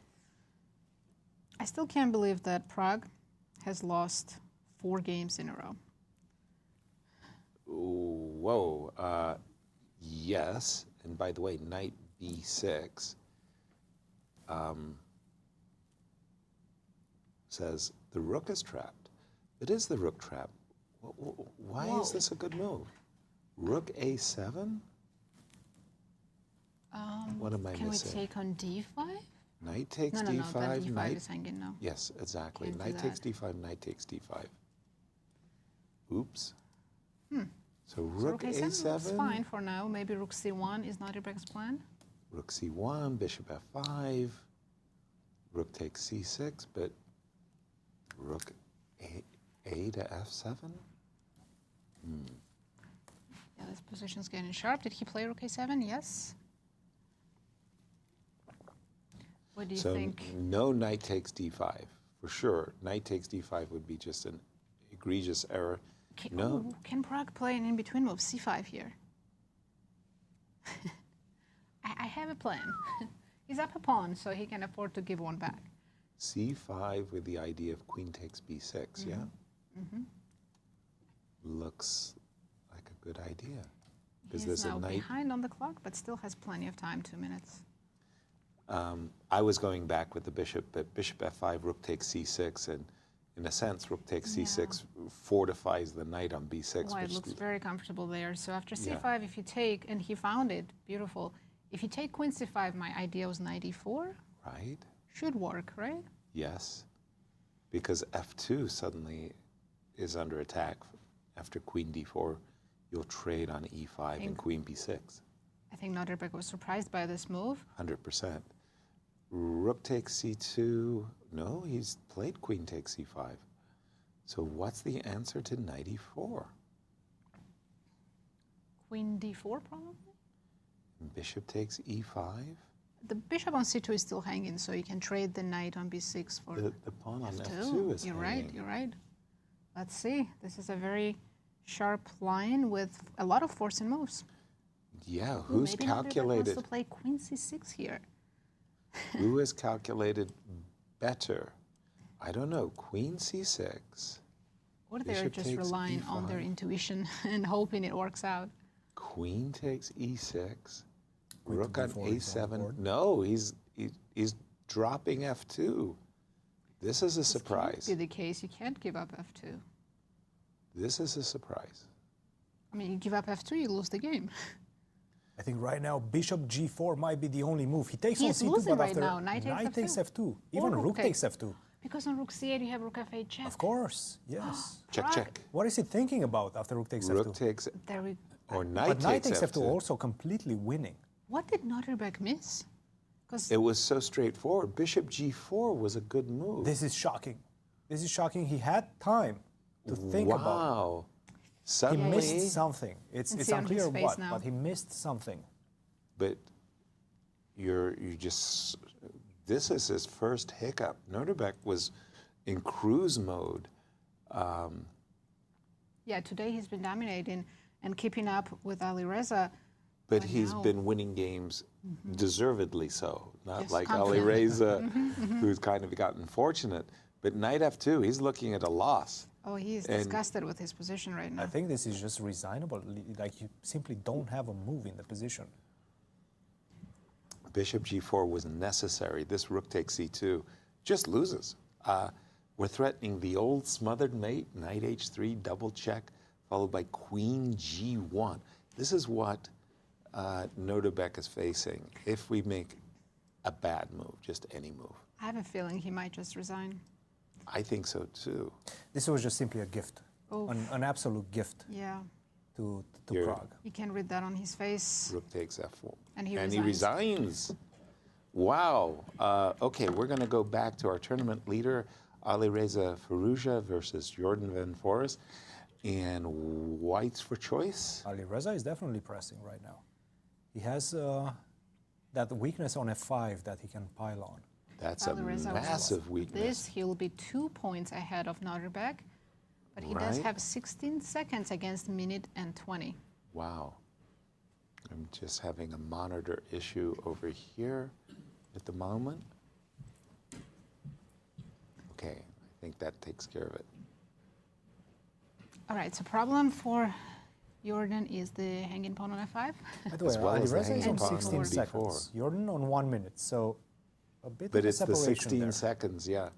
So if we take on e1, which he's done, and go king f6, we're walking into rook f4, followed by rook takes f5 check. That might be a problem. So there's no convenient, the problem is I would Jorden like to has play no... the move h6 right now. Yeah, just to because get that pawn off the light square so that that bishop pawn c2 will never touch it. And f5 isn't hanging because of b3 right Well, now. can I play king f6, rook f4, king e5, and play for the act? Oh, he's got rook e5 check. He wants to go rook e5, yes. But he's dropping It's also b4. g4 for white, an idea. Yes, I can still win the f5 pawn. as well as rook takes b4. I'm so happy to get rid he's of going that for it. guy. But 5 seconds for Alireza. And I'm so happy to get rid of this guy. And by the way, bishop takes h7 checks on the agenda too. And having 2 connected pawns on the king side. Well, the thing is, I'm picking up the Easy. b4 pawn. Three. Is crucial in this position. No, this has got to be completely winning now for Alireza. It's Jorden has just played this all wrong. This has gone badly, badly wrong. Ooh, he didn't take on h7. That's a shock. Yeah, I would have taken the plus with a check, right? With a check too. Oof. It's okay. H6 But okay, it's pawn is not going to survive for too long. no. Wait a minute. It's splitting hair. Wait a minute, Whoa, guys. whoa. G6. G6. No, G6 wins, right? I understand he's probably winning, but the knight is always tricky in this Yes, position. yes. Definitely never forget how Wait a tricky. minute, 96 now. The bishop is stuck on h7. I'm not feeling it for Alireza right now. But he's threatening g7. Rook b1 might be the only move that stops g7. Go behind the pawn. Is Try to F4 attack check? it, to attack it Didn't like he so. Oh, touched he the touched the knight. He touched the knight, and he has to move the That's knight. losing after g7. And he G7, resigns. and he has to resign. He had a But rook equal- B1, Engine was saying it's a draw. and it's double-edged. What do we have We remaining? have games left. Let's go to Gukesh against Bogdan. And He has an how is extra our- pawn in this bishop versus knight endgame. Technical endgame. Oh, He this should must win be this, winning. yes. Must It's be winning. It's the right color bishop on the king side and everything. But it's also those pawns are on dark squares, G7 and H6. Oh. Not 100% sure anymore. What? I don't think it's winning anymore, guys. Because he separated the pawns? I Or mean, I lost took the your A pawn. Yeah, yeah. My goodness, if Daniel saves this, I that think he would be survives remarkable. this with ease, in fact. With ease? I think so. I don't Really? think he's going to have too many difficulties. I wasn't sure that this is survivable with ease. But maybe it is. If White's king gets to F7, Then it should be winning, right? Our F pawn. But maybe you're not getting to F7 without losing a pawn. well, Wait a minute. What's the ideal setup for white? 96 now, check. Well, I want to put my king. You're just going to go knight f7 now. Okay, I go bishop c1. Knight f7, knight And takes then h6. knight take, what? King g6? No. Oh, no, king g6 would lose. No, knight takes h6. That was enough? You're promoting with a check. Bishop takes h6, b2. I do not take the bishop. That's I do nice. not take the bishop, yes. But Okay, Bogdan played with 2 seconds. b2, b2? No. He's holding, he's still holding. No. Wait a minute. What am I missing? The thing is, if you push f7, okay, there's a similar thing happening, I think, that we saw in the previous game with Vincent and Gukesh. He made What the happened? move with the piece knocked over. Gukesh did, Collecting those extra or did Daniel? Daniel did. Oh my goodness! I mean, the same player. I had missed it. So he pressed the clock while the piece was not properly on the square. Yes, which is an illegal move, so Yes. he gets punished by Gukesh getting an extra minute. Right. That's a very fair penalty. I mean, And Bogdan has 3 seconds. wow. Okay. Knight g6, knight h8. He does have this setup. He's Because got a anytime- fortress. Yeah, anytime white goes f7, you take with the knight and go b2. Correct. But can he play also b2 and take on h6? Oh, now he's saying 3-time repetition. Oh, no, that did not happen. We don't have 3-time repetition. Okay, but if he makes a false claim, then he gets a minute. But Daniel gets to know how close he is to making a claim of 3-time repetition. I mean, do you know the rules? True. See, But Gukesh doesn't have to repeat the exact same way. well, no, but from Daniel's point of view, he's gaining information at the cost of a minute. How close is he to That make? information is not helpful to him. For sure, it could be. He's saying, I have played the It's move definitely knight. not a 3-4 repetition right now. It's not. It's not, no. I checked. But it's twice at least, Why is right? Gukesh's time down to 4 seconds? He had 1 minute just a second ago. Okay, that's wrong. That's wrong. That's just our. Yeah, he still has 40 seconds. Okay. Yeah, it's impossible to break through this setup. Couldn't Daniel on his very last turn play b2? Bishop takes b2, king takes h6? He can, but he doesn't have to. Well, that's just such a dead draw, though, with the king on g6 and the knight going back to f7. There's no zugzwangs. Yeah, you're right. You are right. He just got comfortable with the setup and keeps repeating the moves. Fair, fair. It's not going away, that is for sure. Okay, now they're getting in the territory of remove repetition. Yeah, Gukesh trying to find something, but there is really nothing left. He moved the bishop just to avoid the repetition, but now he has to go back. Ooh. He's trying something, but h6 is hanging. Yep, it certainly is. Take it. Just Now he can take it. Finally. Now he can take it. I mean, Okay, that is and the, it's a draw. yeah. Oof. All right. Oof. Ooh. of all the players, Gukesh twice in a row says, my opponents are I cheating mean, it's in me. his right to claim it. He is. And He that is. extra minute really helps when you're down to 4 seconds. You bet it does. We have 3 decisive games. Keymer, Prague, won with the black pieces. Firouzja with the white pieces. Yes, we saw We watched Nodirbek, Prague. knight takes f2. That was a big, and Alireza, pardon me? Alireza won. Won against on Foreest, yes. So now Alireza 2-point lead. separated. We didn't see the fumble. Yeah, let's see check. what Daniel did. Oh, he And he knocked over the king. The king fell over because his sleeve And the thing caught. is, if he fixed the king first, he would have flagged because he was playing on 1 second. Really? So he did the right thing and knocked he over had the to do pieces. this. Wow, it was that close. But look at the standings. Alireza now 18 points.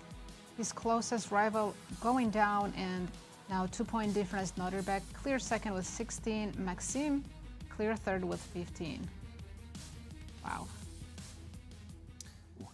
But you saw how important that loss was for Nodirbek. He was so disappointed by the fact that he missed such an easy tactic for his level, of course. And he went into it so quickly, right? He went into it quickly. He played queen d4. He took back on e5. He did not play bishop to g4, and then he realized, wait a minute. I need to resign. Yeah. There's no moves. There's no legal moves that I can make to stop either the loss of the queen or the checkmate via the knight h3 pattern. Just an incredible realization for him. And finally, Pragg, after so many games, after so many losses in a row, he gets his first victory. Let's take a look at what happened in Gukesh versus Bogdan, because Gukesh was completely winning throughout the game.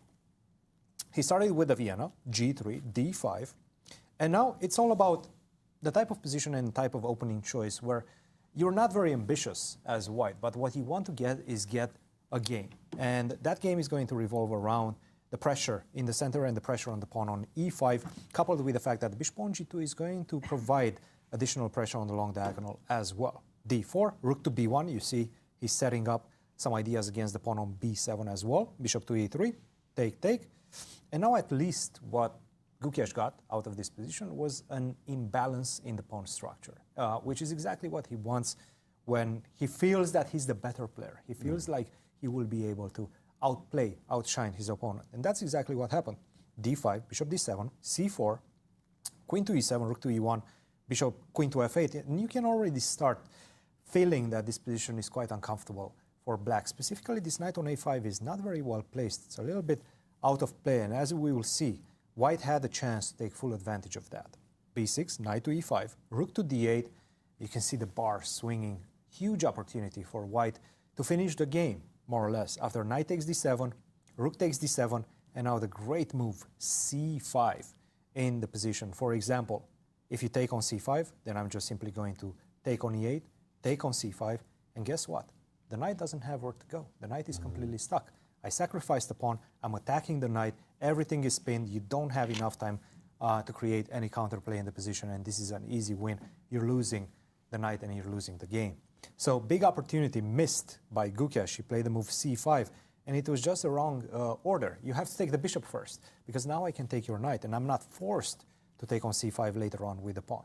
Queen takes c5, still looking good for white, but it's much more manageable for black. The knight is finally back into play. h4, b5, and we got to this endgame, rook to d8, knight takes d6, after which Gukesh was able to create some separation, but never fully enough. Rook to c3, king to e6, rook to b3, knight to b6 perhaps at this point. After rook to e4, nicely played, rook to e5, and we got to this position, a3. Knight to b6, knight is rerouting to c4, try to put pressure on the pawn on a3. The right play for Bogdan. And king to f2, a bit passive. What he had to do is just simply go king to f4 in this position. Now, if you do the same thing, knight to c4, and then you go g6, which happened in the game, now I can just simply go king to e4. And in fact, I'm switching my attention to the other side of the board. I'm going to pick up the pawn on b5. For example, you take, I take, you go king to e6, try to stop me, but you're not stopping me. And I'm forcing your king as far away as possible. And guess what? Once you're ready to stop me from going to c5, from invading, you're setting yourself up on this diagonal, and you cannot touch the pawn on a3 because of bishop to f8. So this would have given Gukesh the winning advantage. He played the move king to f2, and after g6, white, unfortunately for him, well, in fact, black simplifies the position enough to find equality in this one, and you guys caught the end of that. Let's take a look at the fumble at the end, which maybe could have changed the outcome of the game, but the position was too simple, and despite the fact that Gukesh got that extra minute, it did not matter. Knight to h8, the king drops. Of course, Gukesh stops the clock, but it was not intentional. Gukesh gets his minute, but the position just simply remains too easy to hold for Bogdan. Another game that I was having my eyes on, and you guys caught the end of this one as well, is the game, of course, between Alireza and Jorden. The one that we were thinking about covering, but then we saw Nodirbek versus Pragg for good reason. That was such a great game, right? Right. And once again, Jorden plays the King's Indian. He repeats what he did against Alireza in the rapid portion as well. H3, bishop to E3, and this knight FD7 idea, very cagey idea. And it was by the way, a good play by him because he did equalize out of the opening. Bishop takes G7, queen to D4. Alireza was prepared in this one. But after castle, bishop D7, and we exchange the queens, I don't see the advantage for white. It's just a simple looking endgame in which black should not have any issues equalizing. In fact, with the beautiful knight on C5, at some point I'm even thinking about gaining the strategical edge in this one. Rook to E7, and it was this moment, F5. What is F5? Why would you go F5 and create your weakness? And we caught the end of that game with Alireza putting enough pressure and focusing on that square F5 enough to create the separation in this game and take the full point. Just an incredible game by Alireza. Maurice, what did you spot in today's round? Well, there were a couple of other games. The game between MVL and Anish Giri ended up in an uneventful draw, essentially. The game between Saric and Keymer, there was a lot of content there. In fact, crazy mistakes that were made. But what I'd really like to talk about is and by the way, Keymer ended up winning the game, but the controversy with Gukesh. He was definitely within his rights to talk about the problem of the move. The guy makes an illegal move. What's the situation? Shouldn't you resolve it quickly and just give me my minute? And so that was a little bit of an issue. But then the next issue was the 3-4 repetition claim. Actually, it wasn't only that it wasn't a 3-4 repetition, it was also that Deac made a move and then made a claim, which is patently wrong. It shouldn't have required any discussion whatsoever. They shouldn't have had to go over to any monitors to check anything. He made the move and made a claim. You can't do that. You have to make the claim before you make the move. And so that frustrated Gukesh as well. Like, what are we doing? Like, there's just basic rules here. Come on. And he eventually just said, let's get going and keep the game going forward without the penalty of the extra minute because he just didn't want to be bothered with it. So knowing the rules is not just the issue of the players, but also of the arbiters as well. Not trying to knock anyone, but Gukesh was well within his rights and knows these rules, being a proper gentleman in this moment. And it seems like he's caught two players so far. Blitz is blitz. A lot of strange things happen, and they definitely happen more than once in this game. Let's see whether or not the players can settle down a little bit so we don't have any more controversy as we move forward. Guys, back to you. Good one. I didn't realize that he was making the claim after he already made his move. I thought he was just making a claim. But thanks for clarifying that, Maurice. My goodness, we've got 2 more rounds remaining, and this is our situation. Right, Alireza has extended his lead. Now 2 points behind is Nodirbek. 3 points behind Alireza is Maxime Vachier-Lagrave. Can anyone catch him?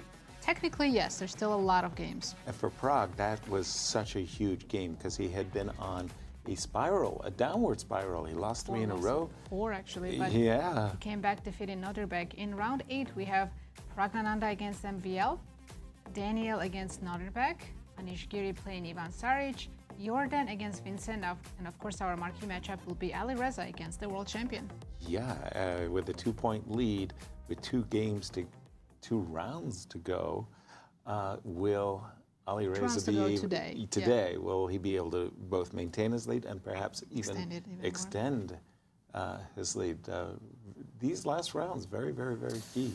And I'm seeing Bogdan versus Abdusattorov as well. Deac versus Abdusattorov. That's a big one because Abdusattorov, he's angry right now after what he did. Yes. He's going to try come hunting for Bogdan's king, and we'll see if he manages to catch it. Because Deac also, look, he's great. He's been playing great chess. He's been getting great results. At the same time, he's giving his opponents chances, right? Right. He's getting in time trouble situations. We know how fast Abdusattorov is. So it could be one of those instances, like in the rapid portion, where Prague got the advantage out of the opening and he never let it go. We'll see if Abdusattorov is able to do the same to Bogdan. He's looking at us. Yeah. No, he's remembering He's what happened in the last Definitely, he's got some anger there. Firouzja, our tournament leader, he has been having, for him, quite a remarkable up and down, the rapid chess. We thought he was running away with it by 3 points. Now he's coming back to that form that got him that big lead. Yes, can he maintain it? We haven't even talked about it. Are any of these players tired yet? I know I am. I'm not playing, but you bet. This is their 8th game today. Right. And they didn't have An a ultimate break or round. a rest. They played 3 days of rapid chess, 3 games per day. Exactly. The ready has become, I don't know why, popular, because I always thought that bishop to f5 was a very, very good answer to the ready. But okay, Gukesh is going for a completely different setup. It's like a setup, yeah. Yeah. Does it have a name? Well, it's almost in English. After cd5, knight d5, knight c3, it's almost an English position. Queen a4 check. That's a page out of the Roman Gingi-Hashvili playbook. Roman loved to play these types of lines as white because either he was going to get the 2 bishops or double up his opponent's pawns, and he was very, very effective. I think What we're do we already have? Queen d6. No, not yet in new position. 5 games still in my database. It just feels like it's an easier position for white to play after knight takes c6. Oh, he's going to play bishop to But d7. take on d5 first. Take on d5 first. Yes, knight d5 and then double up Lex pawns. Okay, so after knight takes c6. No, we're wrong. Knight c4. I had a beautiful cheapo for you. Yes. Just Who doesn't love cheapo? Check this out. Knight takes d5, knight takes c6. You're going to play bishop d7, correct? Yes, you are. I'm going to take on d5. And you're going to take on d5. If I take on d5? I'm going to take on e7. But the ancients saying black is better here. I know. King takes e7, queen h4 check, and knight c3 was my idea.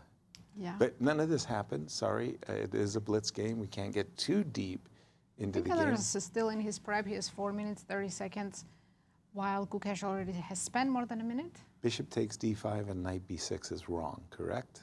Yes, for some reason. Obvious reasons, whatever they are. Knight c3. And Gukesh is saying, do your worst. What are you going to do? Knight e3? It's actually a very interesting move. So you can play bishop takes c6 check in some line? Because if you don't play knight e3, you want to play d3 and develop your bishop, but right now you can't. c3 is hanging. I'm trying to blast open this diagonal. Obviously not effectively. He's going for it. Okay. I like that last move. Maybe Gukesh is going to sacrifice the pawn, just castle, give up the pawn on d5. Maybe that's the best solution, actually, because you are getting a freer play, and the bishop on g7 is simply excellent. Well, bishop on c1 isn't even open yet. Yeah. You're making a very strong argument for sacrificing a pawn. For castling, right? Yeah, I don't like it.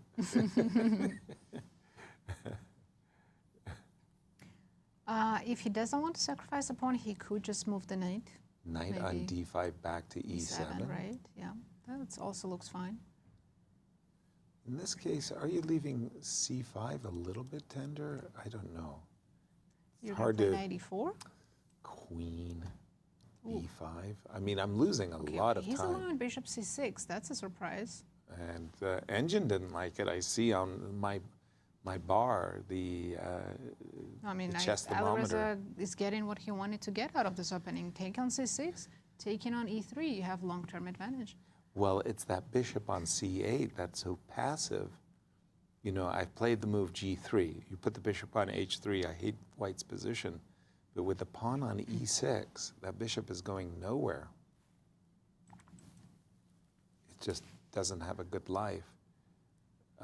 Rook d1, e4. Rook d1, e4. You see all the happy moves easily. That's good. Yeah, having happy moves in blitz. It's fantastic because you can play. You can play with speed, and also you're sending a message like, "I got this. I just know what I'm doing." MVL is completely winning with black against Praggnanandhaa. Already. Completely winning already. Yes. Wow. Like, is it going to Just be a over? quick update on that one. We don't have to go to that one. That was greedy by Alireza. I would not have captured the pawn. I would be very happy that my opponent had the pawn on c6. And I love this move, queen b6, because now take the rook and bishop b7, and suddenly that bishop on the light square, on the long diagonal, is fabulous. Yeah, So, I think worst is maybe over for Gukesh. yeah, that move, queen takes c6, is shockingly greedy and short. That's coming from you. Yeah, that's short term. Because if he had played rook d1, I don't know, even queen c2. And again, we can see that this pawn on c6. Wow. Yeah, if he had Definitely just a started. conversation now. Yeah, I would like to give black an extra pawn, put the pawn back on c6. I'm surprised by the move bishop a6, by the way. I think this is going to be a long game. Before Please. anything dramatic happens, let's go to that Prague MVL game. Because Cristian said Look Prague is at White's position. busted. What is happening? I'm looking at this d3 square and I'm Prague is crying. frozen right now. He's been thinking for the last 2 minutes just because his position is completely busted. But looky, this d3 square is just terrifying. And look how fast MVL is playing right now. It's like MVL has seen this position somewhere in his notes and said, "This is terrible for you." He's It looks like threatening the knight best takes. Grunfeld you could ever hope for. I mean, I'm going to start playing the Grunfeld if I can get positions like this. Everyone Wow. would. Wow. Wow. Yeah, and MVL is completely winning already, and he's not even up any material yet. It's just the king is stuck in the center. King is and terrible. it's a terrible target. If I try to bail out with some move like queen e2, then bishop d3 hurts my feelings. It's no bailouts. Knight before is coming. C2 square is weak. Yeah, there is no surviving this. I mean, Wow. we saw Alireza turn around that game against Deac, so I believe in miracles now.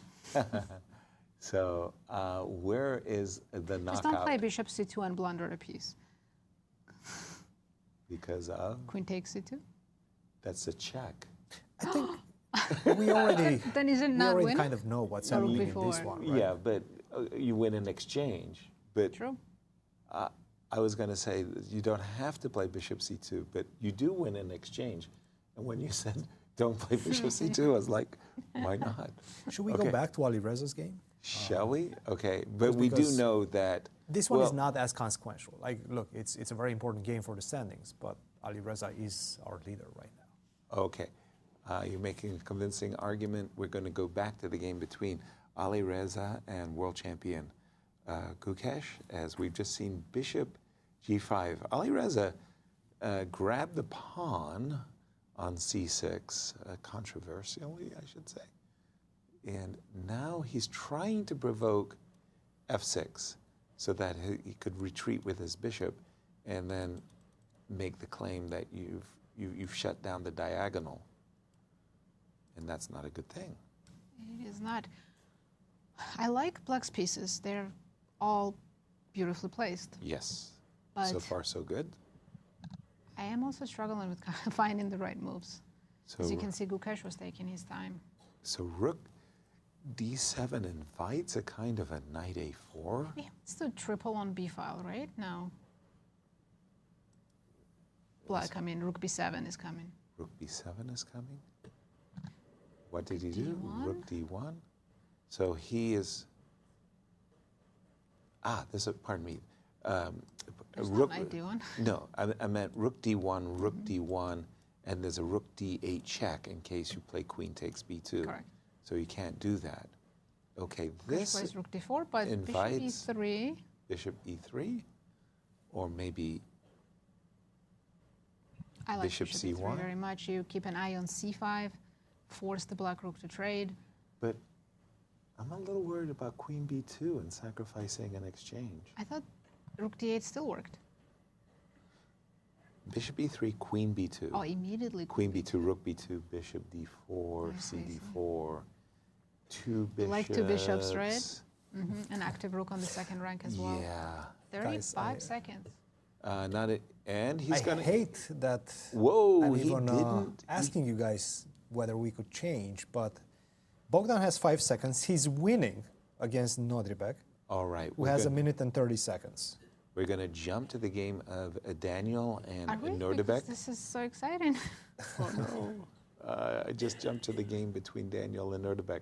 It's okay. We'll stay here for a moment because we think Daniel with 4 seconds is winning. His king is on a whoa. An extra rook. He is winning. He has an extra rook. And King E3 is a great move. King Black E3. doesn't even have checks. Good checks, anyway. And there's a threat of Queen F3. Yeah.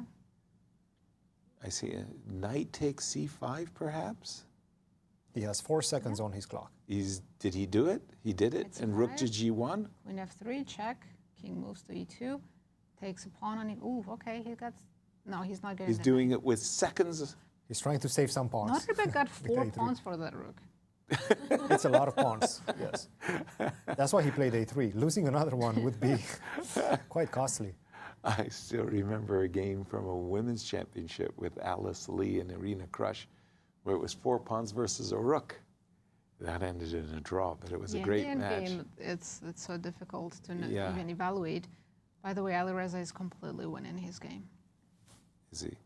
Now it's time to find a little shelter for White's king. Go and watch the end of that game. Alireza All taking right. down the world champ. I am going to And switch extended over to his Alireza. lead. And are we seeing a rook takes G6? What do we see? Oh, A6 is hanging. I beg your pardon. The bishop is trapped.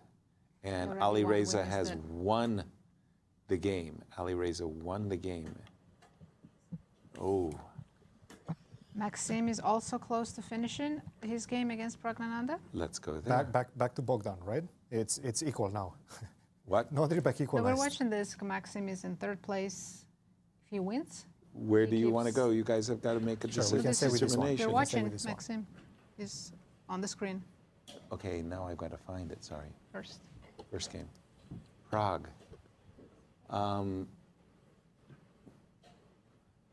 Maxime's winning, He is, even though his king isn't happy on the last rank. but just rook to D8, H5, rook to E8 and H5. Yeah, it just takes some time to improve his position, his king, but it's a completely winning endgame. Extra exchange up and a pawn, right? Yes. As long as he doesn't blunder the E7 pawn, then he'll have some problems. But rook H3 right now is a free pawn. You had me at free pawn. And he's done it. E6. Okay, Prague still trying to get that E7 pawn. True that, but rook to E3? I think he's actually getting that pawn. Rook to E3? Rook B8 check. I can take E7, but I am losing E6. Exactly. And then black, even with 1 pawn, it will be enough to promote and win the game. For sure. I'm playing with 2 seconds, King by F6. Wow. G2 wins. It's a win for MPL. Wow. And guess what? Nodirbek is winning as well. So let's move on to that one really quick. Wow. The pawns outplayed the rook. Yes. Well, now it's the pawns are going to outplay the knight. He's got 4 pawns for a knight.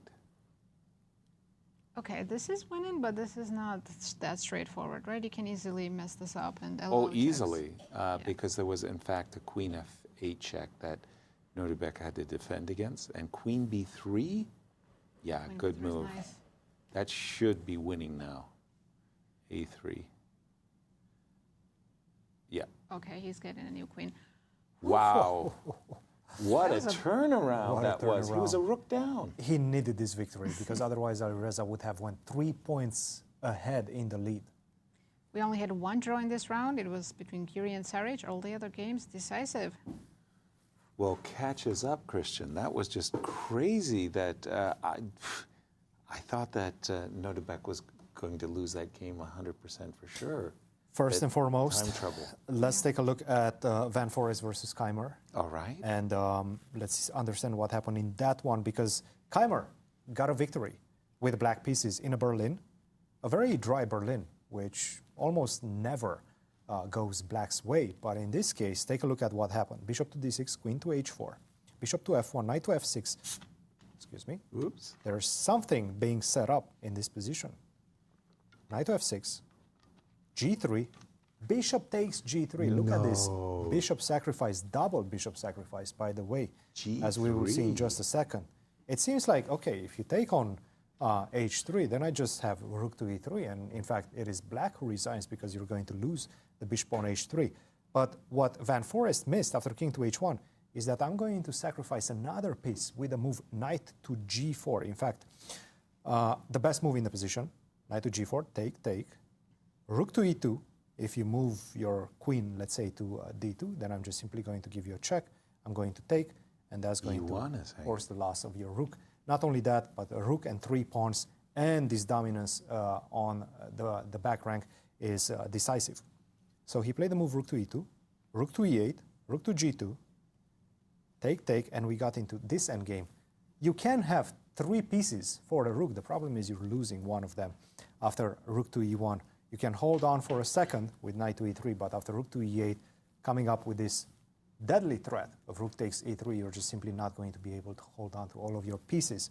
And after rook to e2, rook to e8, queen to g2, we saw this position, bishop takes e2, bishop to d6. The problem is I got way too many pawns.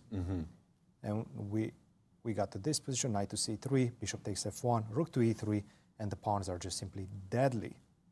f4, you cannot touch this pawn on f4 because of rook to f3, rook takes f4, rook to h6, rook to h3, and Vincent forces resignation in this one. The other game that I was following was the one between Prague and MVL. You guys caught the end of that. I just want to show you the beginning of it. Knight to d2, trying to perhaps surprise his opponent with somewhat of a sideline, not c4. c4, take on d5, e4, and knight to b3. a5, it felt like Maxime knew exactly what he's doing in this sideline, which is quite impressive, I have to say. Castle, h3, knight to c6, bishop to e2, f5, f4. And this is the type of dynamic play that every single Grunfeld player loves to achieve in the position. Knight to c5, and you could see the speed and the dominance that MVL was showing at this moment when we switched to this game. Over. And at this point, he's already completely winning, and he went on to convert this one with ease. Just an incredible game by MVL, and he needed that as well to stay at least close to the pack of leaders, Alireza, and of course following 2 points behind Nodirbek. Cristian, we missed it. It was the Firouzja, but we did, through the magic of television, we get to recapture the moment that Alireza took down world champion Gukesh, and we'll pick it up right here. 18 seconds on the clock for Alireza with the white pieces. Gukesh just dropped back with his queen, queen b6. Hold on. That's a bishop on h6? Yes. I thought that was a queen until... The queen's on d2, but yeah, it's he just gonna went make queen it d2. to the 6th rank soon. Okay, bishop c8 attacking the rook on d7. Rook to e7. See, they both had 8 seconds on the clock. Queen f4, look at that. He's going after Black's king. Yeah, Gukesh doesn't have many good moves. trying to survive, but look at the tactic. Rook takes e6. Rook on b8 was hanging. And now after queen d6. And the it's all bishop over. on a6 is trapped. Ooh, and there's a check. Check. Ooh. In between check, and he resigns. Oh, nasty, nasty. And that is why Alireza is our tournament leader. Wow. Yes, and let's check in with Maurice. Wow. So this is getting so wild and so much content. How are we following all these games? I want to show you just a couple of points in the games I was following. The game between Ivan Saric and Giri. Saric actually accepted a draw in a completely winning position. But the question is, how is it winning? Usually you're told it's not the quantity of pawns you have in queen endings, it's the quality of the pawns. And this pawn looks deadly, looks devastating. It's 2 steps away from promoting. What are we doing? We've got to just accept, especially in some time pressure. He had 10 seconds on his clock. The perpet, which is what he did. But guess what? He could have actually kept playing by just pushing his pawn, saying, you know, I understand that you're 1 step away, but you're not going anywhere. This move, I'm going to actually push my pawn. I'm going to continue to do this because I'm ready to sack my queen. Pure and simple. You can't promote. I'm going to sack my queen on this square. And if you decide to turn around, then I'm just going to chill with my king to h7. And that's going to be all she wrote. So, unfortunately, it looks like my board is frozen. So I can't show any more in this position. But that was a winning line in that variation, and instead he accepted a draw. Now, in the Nodirbek game, on the other hand, that game was completely insane, and I'm unable to bring it up. But Nodirbek sacrificed that knight on g3 and should have left it on g3. Instead, he goes a rook down. And I just want to say this. This is the most critical thing to note, that in that position, we've seen Deac do it time and time again, sacrificing time for position. You can't keep doing that against the best players on the planet. That's just not going to work. You have to have a little bit of time on the clock, and you can do all this wizardry and somehow save yourself, but that's what's holding Deac back. This guy, if he just fixes time pressure issue, he'd be 2,700 tomorrow. But when you have a disease, you've been so used to doing it, he just keeps doing it again and again every single time, and he ends up losing games he should win or draw, and also not winning those games that he should absolutely win. So he's got to fix that problem. Exciting every time, heart racing, but he's just giving away points. Guys, back to you in the studio. Absolutely, Maurice. You give away points when you just go too low on the clock. Yeah. And the 2 extra seconds that you get, because the physical movement, you don't get to build up any time either. It's not 10 seconds like in the rapid, Cristian. And just a small correction, Bogdan was 2,700. Oh, yes. He was 2,700. Of course, right now he's much lower rated than that for the simple fact that he has a pathology.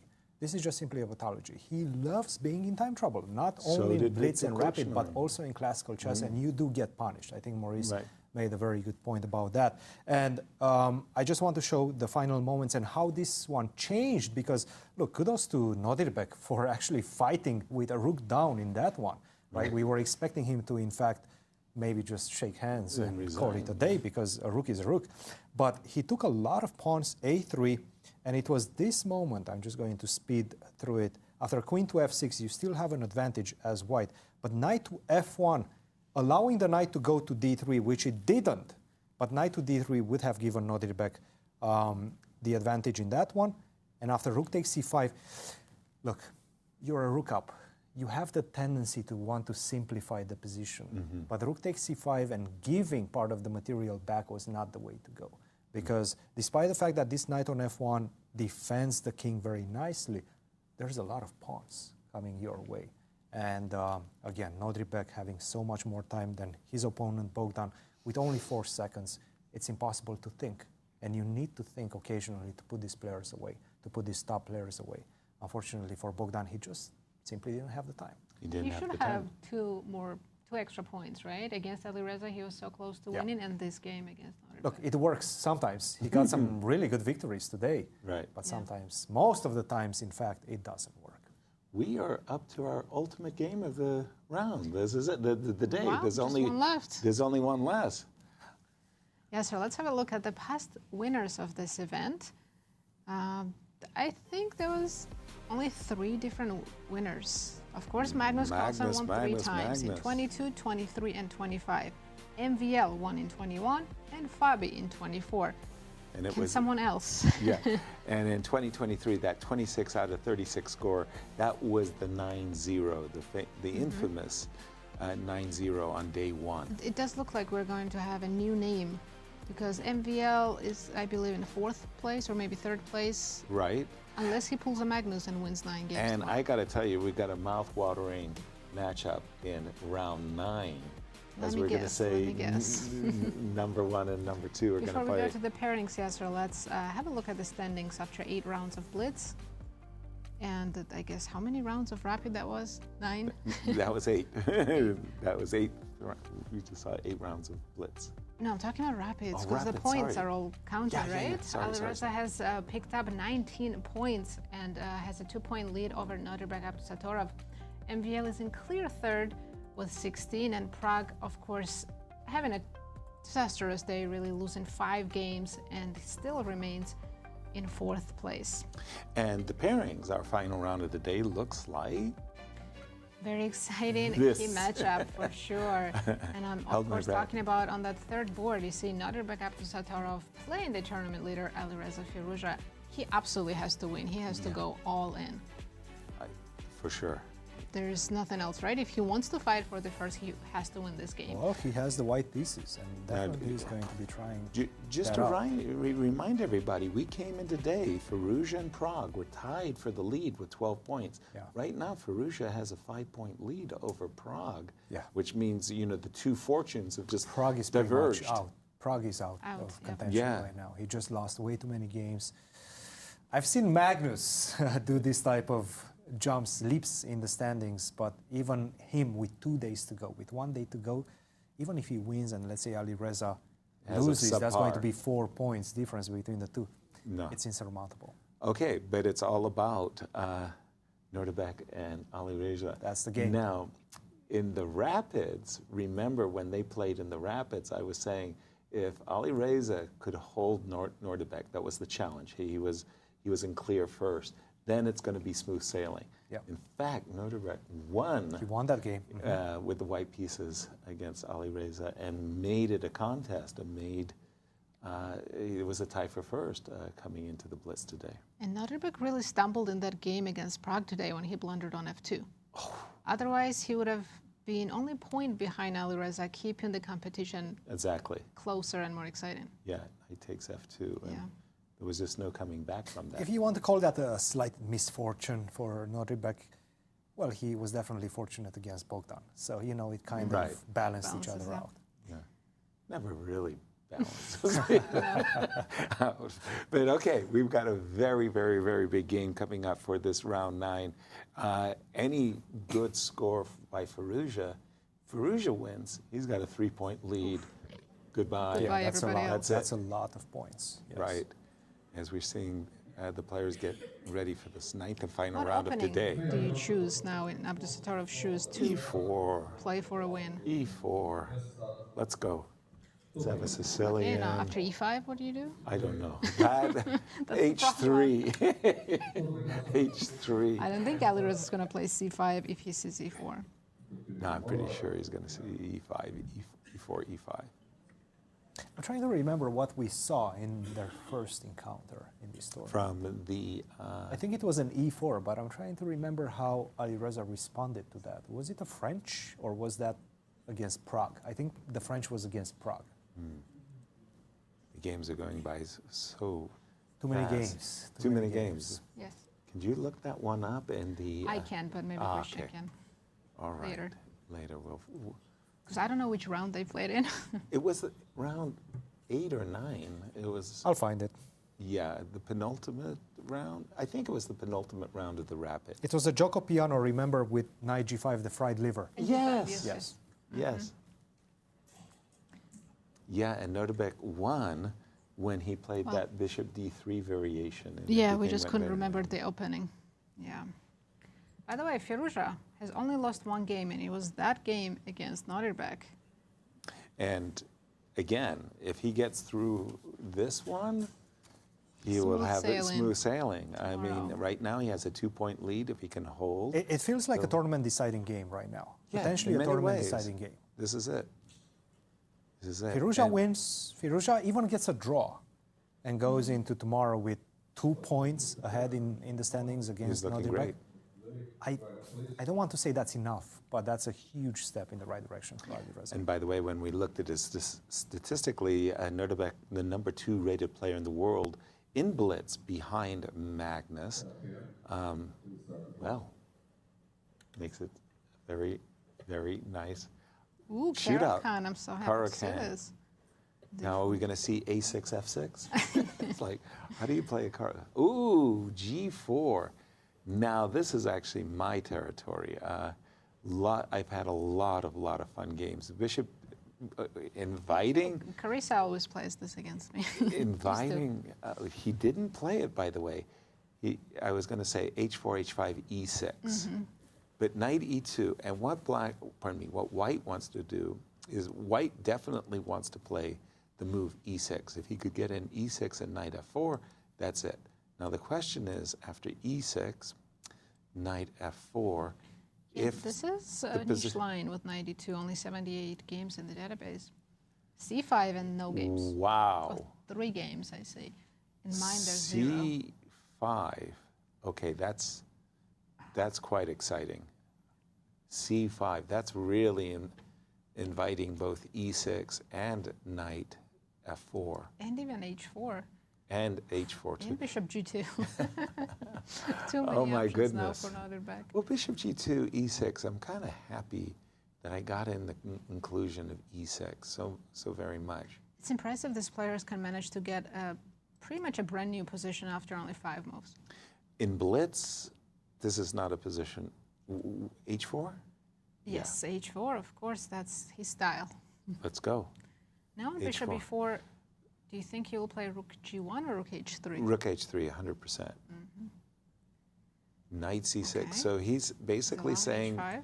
Go ahead, force me to play Bishop, and we're expecting Rook H3. Rook H3 menaces F3. I'm worried about Alireza's Bishop on E4. Okay, H6 was necessary.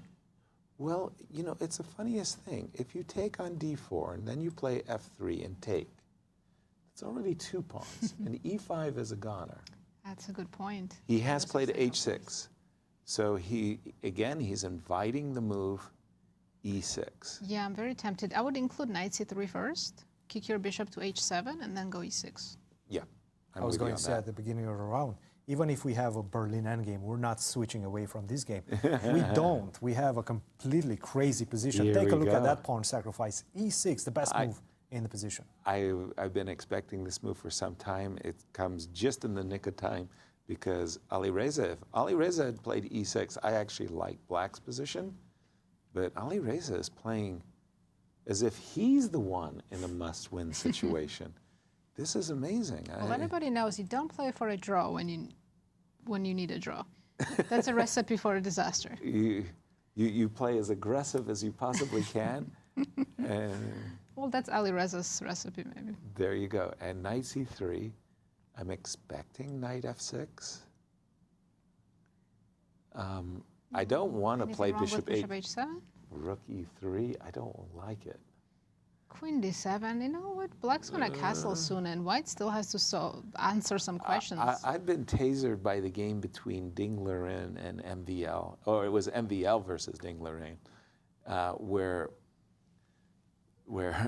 I do not like this last move. Yes, sir. What? Why did Nodirbek take on C5? Gave up the E5. center. E5. E5 is a huge move right now, giving Black the advantage. What is this? There's D4 and E5. If you go immediately E5, Cristian, isn't D5 hanging? You can take that pawn. That's the thing. No, but D4 I think he looks played more natural move D4, and he's going to follow it up with E5 and knight. And that whole pawn sacrifice. Okay, the rook is coming to B3. I'm loving Black's position now. This is Oh, what am I saying? I can't play knight a5 and rook b4. Knight a4, queen a5 check. I have c3, but d3 maybe. But I can't play the move rook b3. Yes, but there's also knight b4 in the position right now. Oops. There might be a tactical way for Alireza to continue instead of just e5 and positionally improve. Why not knight b4? And of course he goes for it. Could be sealing the deal. Right now, oh my goodness! I think Nodirbek has overlooked. I think he just overlooked this move. I think he did. He has to give it up. Bishop g2 and king f1. Bishop g2, king f1, and let's go. Like, no problem. Again, Nodirbek's king often ends up on f1. Only move. Only move, guys. We don't like it. He's going to see it. I mean, he sees that. Of course. He sees bishop to g2. There's just simply no alternatives. If the knight ends up on a1 and my bishop ends up on b7, I'm going to call it a 3-result game. Because Nodirbek may be down a rook. This guy's dangerous when he's down a rook. We just saw that last game. He doesn't mind losing rooks. Knight b4. It's actually incredible. He kept fighting in that game down a rook and won. It was remarkable. Actually, I'm not saying that knight b4 is bad or anything like that, but e5, knight f6 was so much more natural. Bishop g2. Only move, bishop g2. I don't know if I like this for black anymore. I mean, take on c2 and then don't touch the rook on a1. Play e5 and continue how you were planning to play. But then bishop b7 and bishop c6 check. No, I'm not saying black is winning. Black's better, but this is still a fight.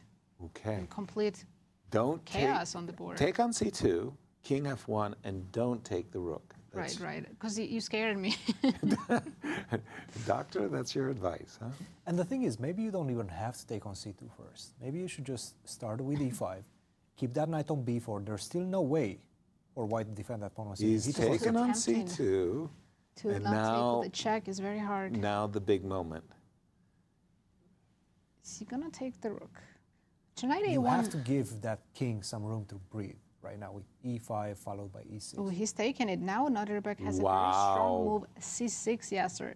This is his best move. Ooh. Did not see it. No, sorry, that c6 was not on my agenda whatsoever. C6 is a crazy move. Because if you take on b7, black can also leave the rook on a8 hanging. Go knight f6 or e5 or whatever. Ooh, he has played it. Wow. Okay, that is a boss move. c6. Firouzja takes. He's going to move the king to f7 on the next move. Right. Bishop takes c6 check. Nodirbek King will go to f7. Knight c5 maybe. Well, in these positions, don't you have to play like knight f4? Look at that. Knight c5. He's not even taking on c6. Right? Okay. Crazy game we have here. But what's the idea? Queen to d6. What's the follow-up, Nasi? Queen to d6. I'm defending e6, and I'm attacking the knight. If I go knight b7, do you go queen d7 and make a draw? Hey, that sounds good to me. I mean... Actually, given the tournament situation, Firouzja does not mind that at all. Wow, and he's inviting bishop takes e4 and knight f6. I guess he's going to give a check on g6. I don't know if you want to give up your light square bishop like that. I don't want to, but I'm just, that's your anchor to the knight coming back into the game, but also that completely protects the light squares on the king's side. Agreed. Bishop takes e4, bishop takes e4, e5, bishop g6, check. And king runs, right? And then, yeah, I'm just... King d8. Hold on, I am a rook up, but the knight is not out. You're losing that knight. Yes. The knight is not out. Knight e4. Nodirbek 2 games in a row down a rook. Wow, and putting challenges to his opponents as well. Because what's the alternative to bishop takes e4? Going down to 1 minute. Is there a good alternative? Queen b4. Queen b4. I think he's going for it. Yep. Alireza finds the best move. He did not want to give up his light squared bishop. Now what do you do with white? I want to play rook King b3. g1, maybe just get the king out. I wanted to play rook b3. Normally, that would be a possible move. Yeah, the knight from from the crypt would capture, and it's like, oh dear, sorry about that. King F1, knight. That's too slow, right? We gotta go knight F4 right away. I'm thinking knight F4 as well. Gukesh has won his game against Jorden. All right, congratulations.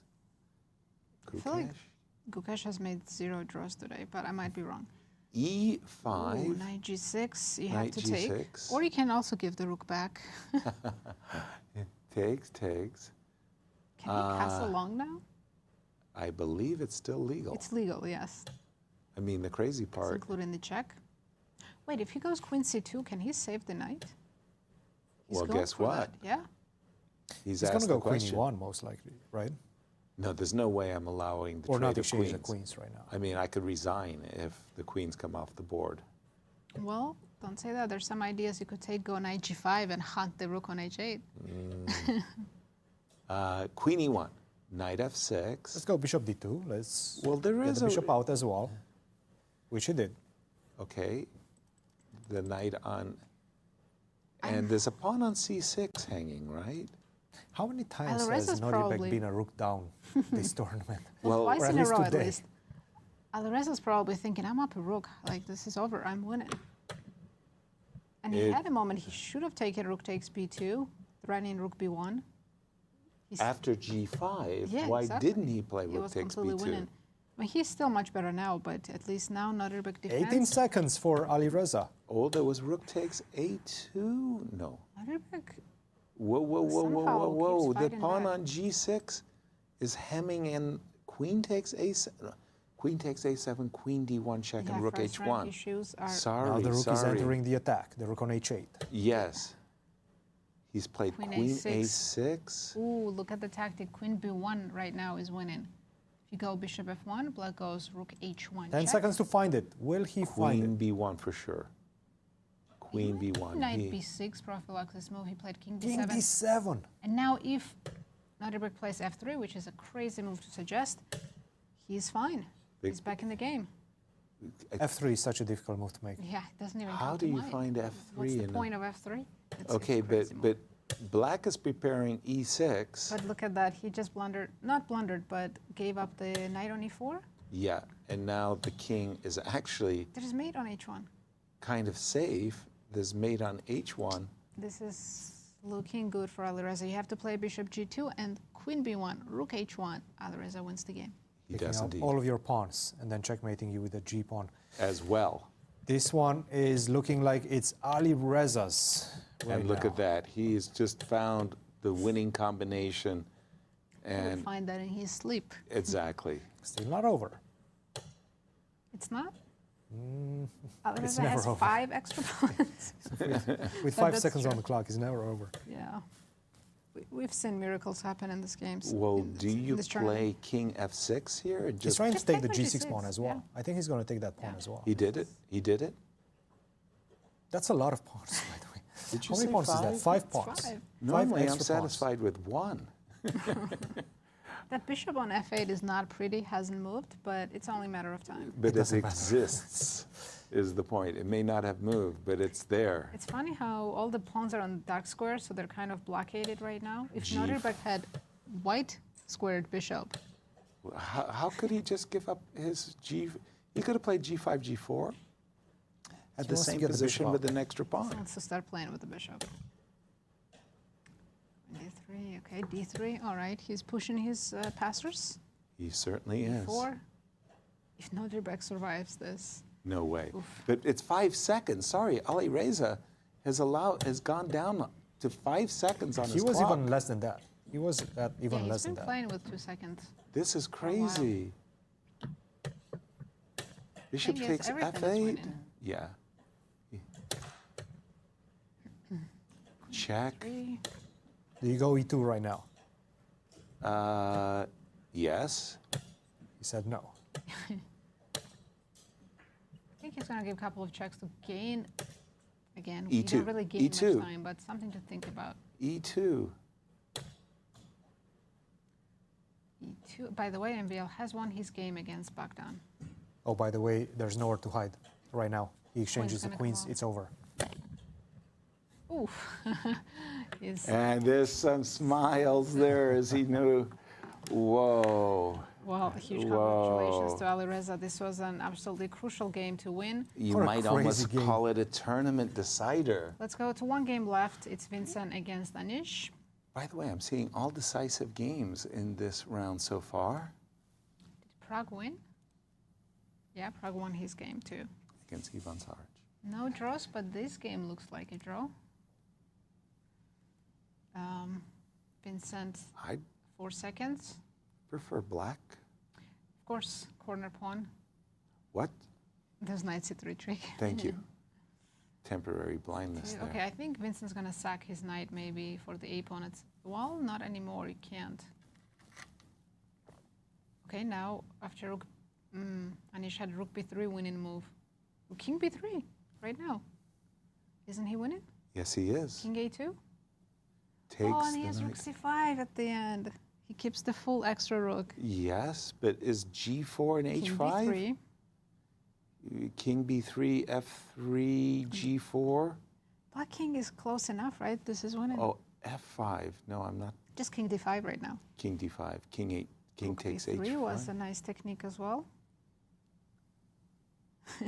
King takes h5. What? King d5. f7 Rook and f3 yeah. and king e6. You yeah, got right it. on time. Right in the nick of time. Yep. Well Vincent played. Needed one more tempo, but Anish wins. Well played I think by that was Anish. maybe the first win for Anish today in the Blitz. Wow. All decisive games. Finally, we got a round with 5. Well, actually, we had one more where all black. Yeah, that was wins, 5 wins, but all with the black pieces. A the final real anomaly. What a way to finish our first day of Blitz. That was great. 5 We do have a runaway wins. leader. 3-point lead for Alireza. He's had a 3-point lead. I went against the stats. I chose Alireza. You were so brave. Yeah, for thank you doing so that. much. It all hinged on this game. Okay? It did. If Nodirbek was winning, It did. I had a chance, but right now it's And so that tough was to believe. crazy game. Well, Alireza Wow. with 20 points going into the last day, and Nodirbek and MVL 3 points behind him, sharing second. And that's with what 9 an games important to go, victory 9 that points to go. was for Maxime.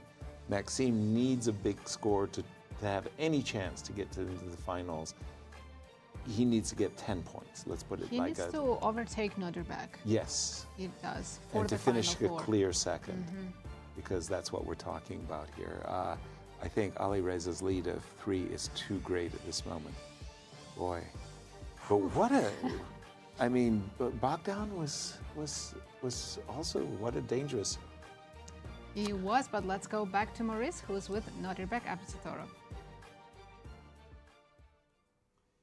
Thanks, Nazi. In second place is Nodirbek. Nodirbek, today you were on a roll. I mean, it was going so well, and then that hiccup against Prague. What happened when you hung F2? Yeah, when I went for this line, I just, I thought that I have enough pieces, but I didn't realize that he has 3 pieces attacking my F2 pawn, and yeah, it was, so bad, because even inside of rook F2, I checked after the game, I have bishop G4, which is surprisingly after bishop G4, white is surviving, and just a game. Yeah, somehow from when I went for this line, I missed that he could take. Yeah, there was some glitch, but yeah, overall I think today was a very good day for me. Well, hold on, that next game you were down a rook against Deac. Yeah. What was that about?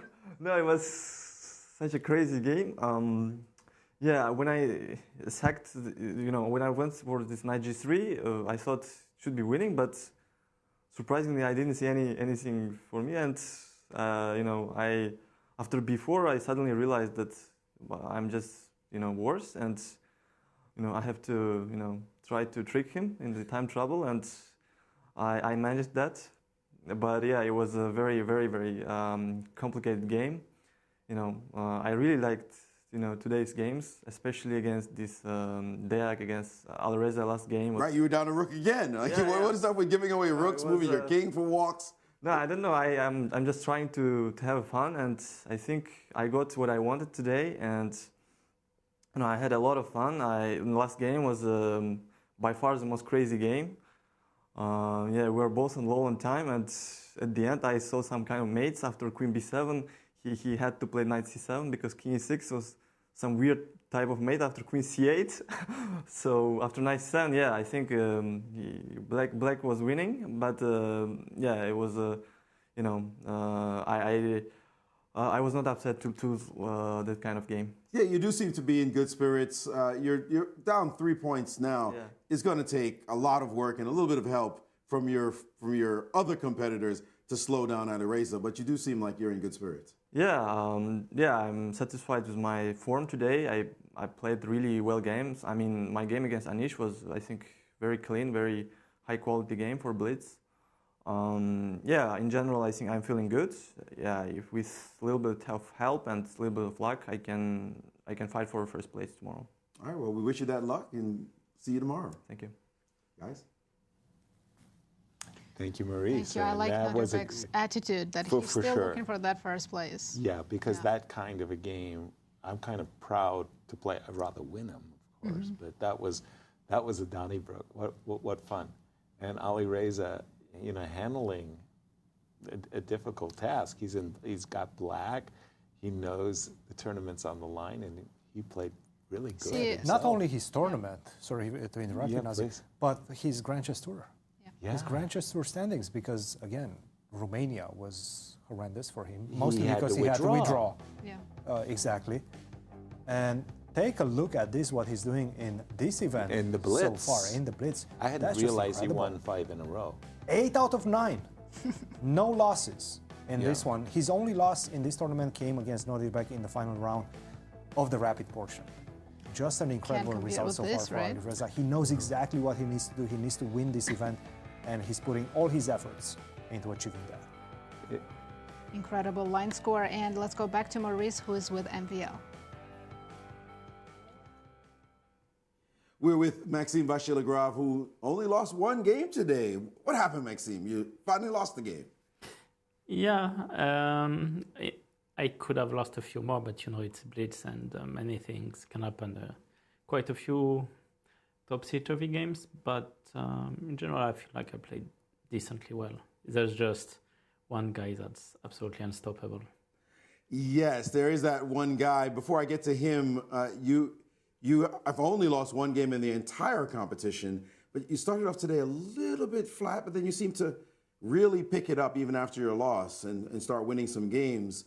Do you feel like you're playing well? I think so. I had a sluggish start, but also I was playing some of the guys were in best shape, Ali and Nodirbek. That game with Nodirbek was very tense, and I lost some momentum after I lost this one, but then I recovered well. I had some gifts, and you know, when you get gifts, you are able to catch them, to receive them duly, then the results cannot be too bad. All right, well, you're talking about gifts, but the Grand Chess Tour standings say that there may be a little bit of difficulty because you really have to either win or get second place. Or, you know, I have a feeling we're not going to be in Kansas anymore if you don't do a good job tomorrow. What's your thought about the pressure that you're on in this competition? Again, I don't feel it, and I feel I'm playing well, so that's all that matters. And also, even if I finish third, I think I can, you know, go all out in the Incr Cup, and with a win, I would have good chances to make it. But obviously, second or even first place would be amazing. First seems out of the order, but second place is very much on the card. So I just need to, you know, have a good night rest and recompose myself and play as well tomorrow. Always smiling, always cool. We expect some good things from you tomorrow. Good luck. Thank you, Maurice. Guys. Indeed. Good luck for tomorrow. And I do have to show you at this moment between Gukesh and Van Foreest, because take a look at this one, what happened. Van Foreest was playing a tremendous game in the Sicilian. And at this point, all he had to do was triple on the D file, rook to D2. I have ideas of rook to D1 as well. I'm the one pressing in the position with the beautiful knight on F4. He lost this position in just a few moves. He started with a5. Thank you very much. I'm going to munch up on that. b4. Thank you very much. I'm going to munch on that pawn as well. Thank you very much. I'm going to take that knight also from the board. You might be thinking that you have a chance to checkmate me. You have no chance to checkmate me in this position. Disaster. Just an incredible way of losing after playing such a tremendous game up to this point. That a5, queen takes a5, queen takes e5 is just incredible to see. And right now we're still early in the game after the move e5. At this point, Van Foreest was still nursing a slight advantage, but that's not a great way to go. Wow, queen takes a5, takes e5, takes Everything. f4. That was just terrible. It's like Like checkers. billiards. Right. You lose that pawn, you lose that pawn, you lose the knight. But let's go over to Maurice, who's with our leader, Alireza Firouzja. With Alireza after an amazing day, but you know, it felt like the boat was rocky and maybe bad things could have happened. You could have capsized, but somehow you held it together. And you're looking at your line score, it just looks fantastic.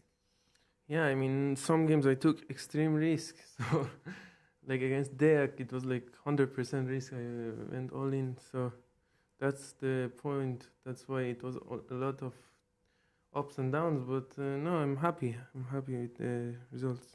Why do you feel the need to take so much risk, given your situation? You were in tie for first to start the day and could have just kind of slow played it. Yeah, I feel like when I'm in good shape, I could take risks. I think even if I'm a lot worse, if I'm in good shape, I could take a lot of risk and still I could fight. So that's why. A lot of youthful confidence there for sure. But now you're 3 points up, and the betting person or your coach or somebody on the side might say, listen, you're up 3. Take no risk tomorrow. Just chill and let them beat each other up. What's your strategy going in to the last day? I'll play same and we'll see, I think. The same? You mean still going with the risk? I will play my game. Play your game, okay. I think I have a lot of experience to win this kind of tournaments. St. Louis, I won 2 times, so yeah, we will see tomorrow. All right, very exciting. Looking forward to it. And get your rest. Thank we you. look forward to your risky play tomorrow. Yes, thank you. Guys, back to you. Thank you, and congratulations, Alireza. 5 wins in a row brought us to this current standings, Nasi. Brilliant performance by Alireza today. Truly. 20 points now going into the last round. Sharing second, it's Nodirbek and MVL, but they're 3 points behind the leader. Exactly. MVL needs second place. He needs for the Grand Chess Tour standings, Cristian. I feel right now Alireza has it in the bag. Obviously, it's too early to call it, but we'll see tomorrow exactly how he starts that tournament. If he starts like he started today with victories after victories, well, we're going to call it early. But Nodirbek and MVL, they definitely have the star power to be able to mount a comeback. It's going to be very tough, but at least we're going to see a fight for second place. That's going to be very intense. And we're starting 1 hour earlier tomorrow, aren't we, on our schedule? Thanks for reminding me that. Yes, we are. Good morning from St. Louis, right? Yeah, let's remind our audience, tomorrow is the last day of Blitz. Please join us, and coverage will begin at 6:50 a.m. Central Time. Well, thank you everyone for watching us today. Absolutely. And we will see you again tomorrow. So good night from St. Louis. More Blitz to come. Good night from St. Louis. Wow, 5 in a row?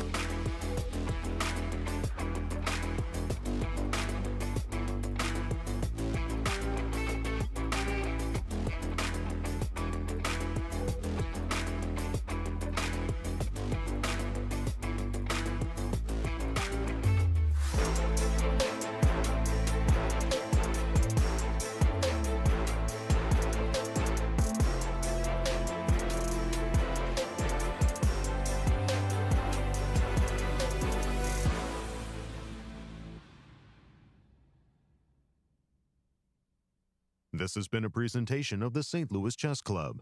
Any reproduction or distribution of this content without the express written consent of the St. Louis Chess Club is prohibited.